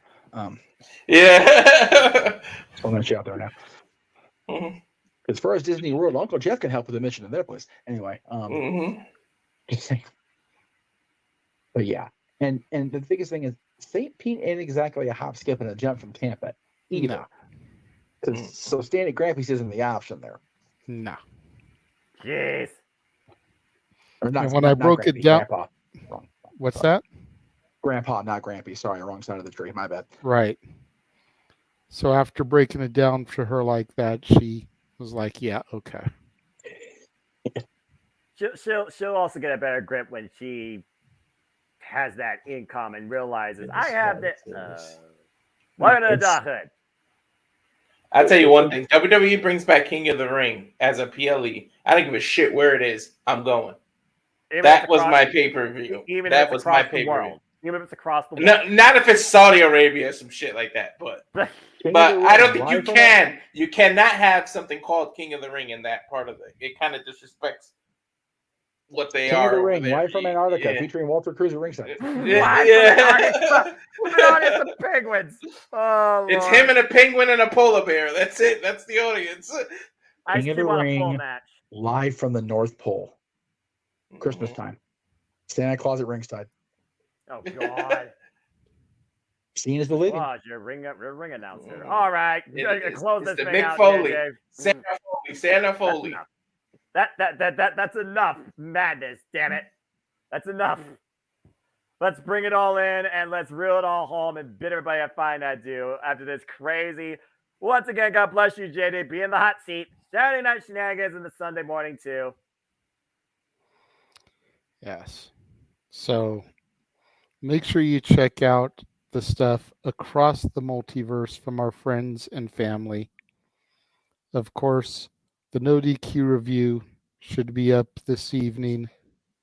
Virtue, Aaron Rifton crew talking about whatever Virtue's topics are going to be. I'm sure the TKO thing is going to be part of it. I'm sure The Rock is going to be part of it. We'll have to see what his conversation points are going. And if you disagree about Roman Reigns, he'll call you a mark. Sure. Make sure you check out Aaron's recaps to Raw, Dynamite, and SmackDown every Monday, Wednesday, and Friday. Tune into Stat Boy Sports Bar featuring Dory Lou every Tuesday. The food is hot, the beer is ice cold, and the seats are warm, so pull yourself up a bar stool and engage in the professional sports conversation with your barkeeps, Stat Boy Mike and Dory Lou. Wednesdays, of course, the Greg Cherry Show. Jeff, are you going to be there this week for it, or are you not going to be there? Do you know? Wednesday should be there this week. So it'll be Greg's version of week 2 of NFL coverage, which we'll see how the games go tomorrow. Right. And then immediately after the Greg Cherry Show, we begin 3 days in a row of watch-along coverage. Yes. AEW Dynamite Grand Slam with me and Noah on the call. AEW! Impact 1000 Night 2 with Noah and Dattila on the call. The Knockouts take center stage. And on Friday, AEW Rampage Grand Slam once again with me and Noah on the call. For this is Rampage! If you enjoyed Lingo, make sure you check out the rest of our special events coming up for the rest of the year. Haunted Hangman on October 28th, which again is our version of Wheel of Fortune, just no wheel. No one goes bankrupt. And then we'll have Disney Karaoke on Saturday, November 18th, immediately following our coverage of AEW Full Gear. From the happiest to the shittiest. And Open Mic Christmas Karaoke, our second annual Christmas karaoke, date TBD. Bah, humbug. And if you thought, yes, Jeff? No, nothing. Sorry. I meant to mute. I was talking to somebody else. I apologize. Go ahead. And if you thought that the 3 days in a row of watch-alongs was a lot, we's gonna die. Oh God. And that's not even everything. Oh No. no. Damn it. Ah. That's just all the graphic. wrestling. All the wrestling.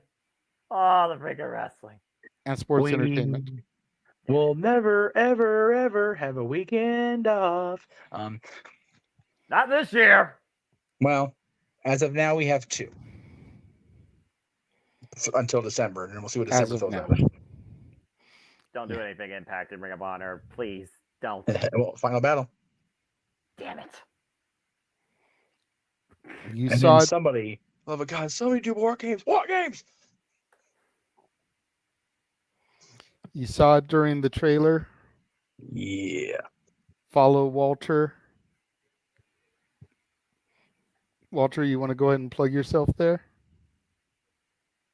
Yeah, we got the Rage of Wrestling YouTube channel, which the next video should be coming soon, which I'll let you know is the top 10 matches that were wrongfully booked.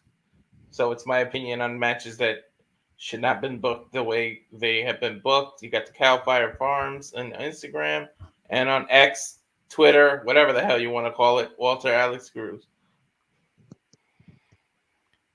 I did watch your overused moves one. Mm-hmm. I thought you did a good job.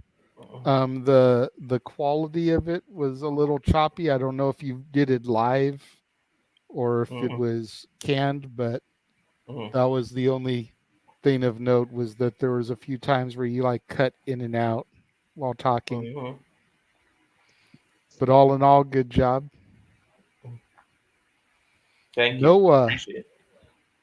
Look at that. Noah's got a new graphic. Geez, now I truly am being marketed. Yes, it is I, the Simple Man, F the Simple Man's brand, and the voice of the Jam Man. Follow, simply put, at Foster9016 on whatever social media platform you please. Facebook, I give hello, and I keep updates on prediction leagues, particularly with Team All Elite and Team All Impact. The Instagram, unless you have a picture that tells a story, you won't see me there. The Twitter, I still call it Twitter, even though it's represented by X, poor letter. You'll find all the prediction league forums, all the prediction leaderboards, simple hello, live commentary takes via tweets, particularly on AEW. And of course, my simple YouTube channel where you always will find at its heart not only everything shared across the different multiple social media, but of course, in the community tab, you give your own simple assessment on the biggest shows that are happening right now in the wrestling industry and are coming up. I also introduce you into the week ahead when it comes to city predicting, prediction leagues, and simple takes with me and JJ, and so much more to come too. City predicting, the heart and soul of my YouTube channel. You see what's coming up next: NXT No Mercy, followed by Wrestle Dream, Fastlane, Battleground, Turning Point, Crown Jewel, AEW Full Gear, and Survivor Series. As long as nothing else is said in between, Lord help me. Please follow my friend Mara Jade. Please follow her professional wrestling journey. She just celebrated recently her 1-year anniversary, where she started back at Wood Green Wrestling. So give it the follow to that promotion, where Jay continues to prove that Jay is worth more than gold. Shout out to you. Cheers across the pond, my friend. Wishing nothing but the best. Hope to see you in Red Pro Zoom. We are ATW. And damn it, I'm not plugging that, and you all shouldn't follow that either. That's all I got. What's the matter, Noah? You don't want people to support Noah? That's what I call Music Volume 1? I don't freaking endorse this idea. I have gone through the wrestling karaoke show, and I have like 14 clips of you for that disc. Fuck. I still need to go through the British Invasion one, and right now I'm going through like other open mic nights, because I know we got like a few clips of you on those doing random songs, because people were like, hey, if I super chat, can we get Noah to sing a song? I just got to find which shows they're on. Dadgummit. I made Noah a victim quite a few times. Yes, you have, Walter, and I still hate you for it. And I even know that there was a Simply Predicting episode that you sang on, so... Yeah, I remember that friggin' got me screwed in the pooch. That Just remember, Noah, this is all Lyft's fault. Because if that Lyft passenger hadn't forced JJ to have so much time on his hands, It's all his fault at the end of the day. They did this to you, my friend. It wasn't Disney. It wasn't me. It wasn't the Super Chats. This is all Lyft's fault. They should be punished for their crimes. Absolutely. God bless it. And to be fair, I do have clips of the rest of us for, the companion disc. Now that's what I call open mic night. Coming soon. But the majority of the clips are for Noah. That's what I call music. Yeah. And don't forget, Plus we've the already Saturday. got at least 2 people that want to buy that actual CD. Use your money for something more worthwhile, please. Probably be a digital download form, if anything, but we'll see if we can actually get discs made. Who still buys No. discs We're anymore? actually gonna do a CD for those. We should do And vinyl Noah, just for the fun of it. before we let Jeff show what he needs to show that I may have missed, I just want you to check out these couple of reaction videos I clipped. Oh, With no. the $50 said the He-Man to the Renegade. Do you see what I see? That's a $50 bomb off the rip, dude. Shit's about to get real. No, keep going. It's fine. Keep going. It's not. Oh, okay. Yep. He's trying to wrestle this shit in his head. What do you mean, Emmanuel, by doing an outro to? Oh, I see what he's I asking. believe this was just a one-off. That it was only going to be one time that it was gonna One be done. time only. How the hell did you have that? What the fuck? Well, there we go, Bob. Here we go. 16 minutes into the stream.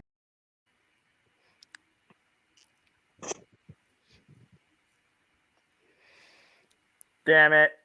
Those are going to be part of the new opening, I'm sure, because I already sent those to James. That's all for the support of viewers like you.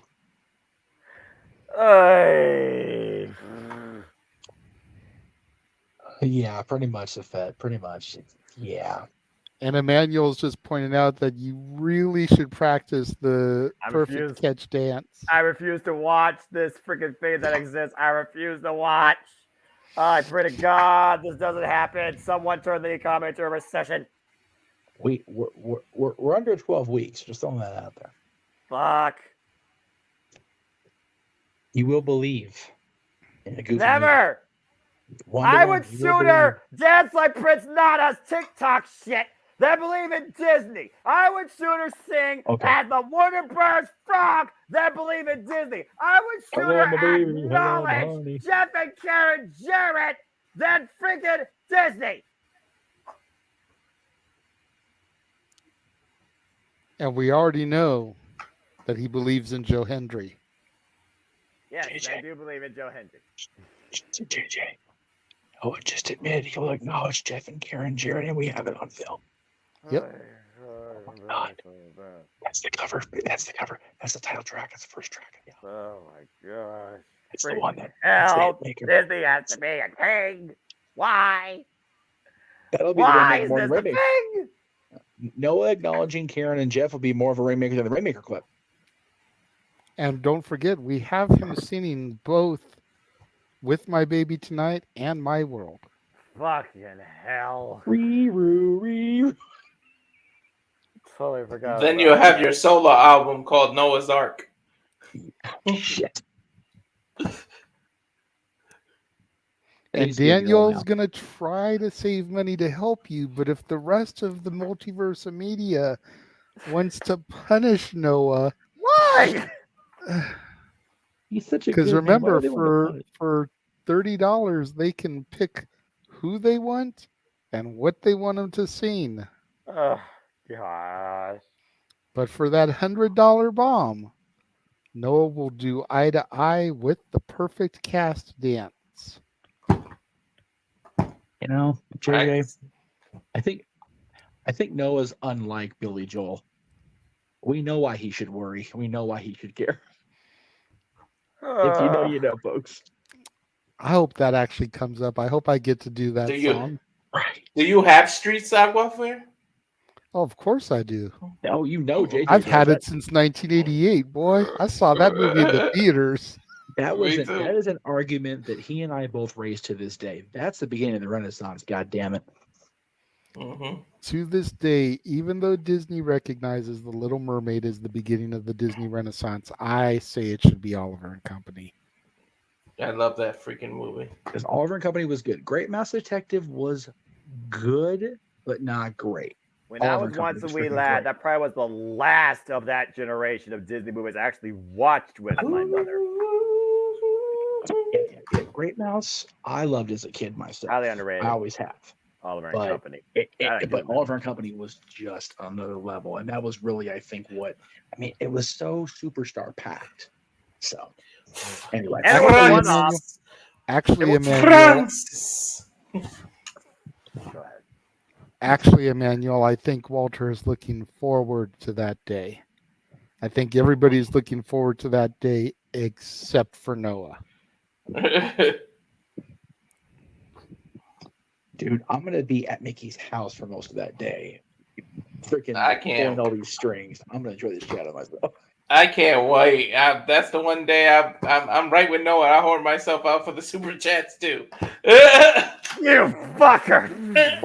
But to be fair, Walter and I have kids, so we have Disney in our brains whether we want to or not. Yeah. Noah has his little Ella, who This is watches Disney movies with him all the time, even though he doesn't want to admit that he watches them. That's because she's barely over here, thankfully, and I don't have to endure all that crap. Oh, you will endure, my friend. No! Oh, and Full game will make me lose my these, voice, please. Give me the with best all Full these Game live Premier. action remakes, you have like new versions of songs you might have to do. Ooh. I haven't Noah. looked at an actual. Noah. Mr. The Meech has one question for you. What? Do we have a problem here? Oh God, this stupid clip. Do we have a problem here? South Park freaking one of those things that somehow You, has not Mr. died The yet. Meech. No. Somehow okay, that good. I thought we had a problem here. in a dumpster fire is beyond me. Just follow the advice of my favorite Disney villain, Noah.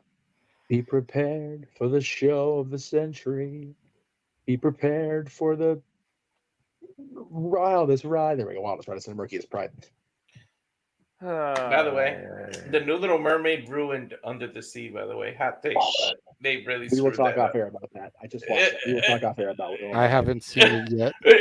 And then we'll talk later Stay about it. tuned Yeah, for more on that on Renegade's Reviews as we try and bid you all find I do for the better part of the last 20 minutes. Yes, that's it. Huh? Noah, do you want to sing karaoke? Huh? I know you want to sing karaoke. Huh? JJ. It's all right. You're all really pushing it right now. I would do it better, Mickey, but I don't want to get loud as I know my girlfriend is asleep because it's 1 o'clock in the morning. So I know my oldest is still up because one of his friends slept over. got it.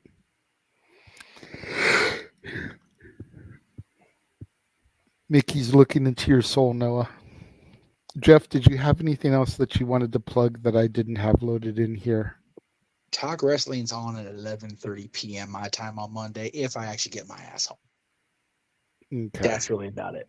Because Musings will be pre-taped on Thursday. I gotta say one thing, Mom. I'm sorry. I'm sorry. Now, as an adult with older kids and seeing them doing what I did to you, I'm sorry. Boys and parenthood, a real slap in the face.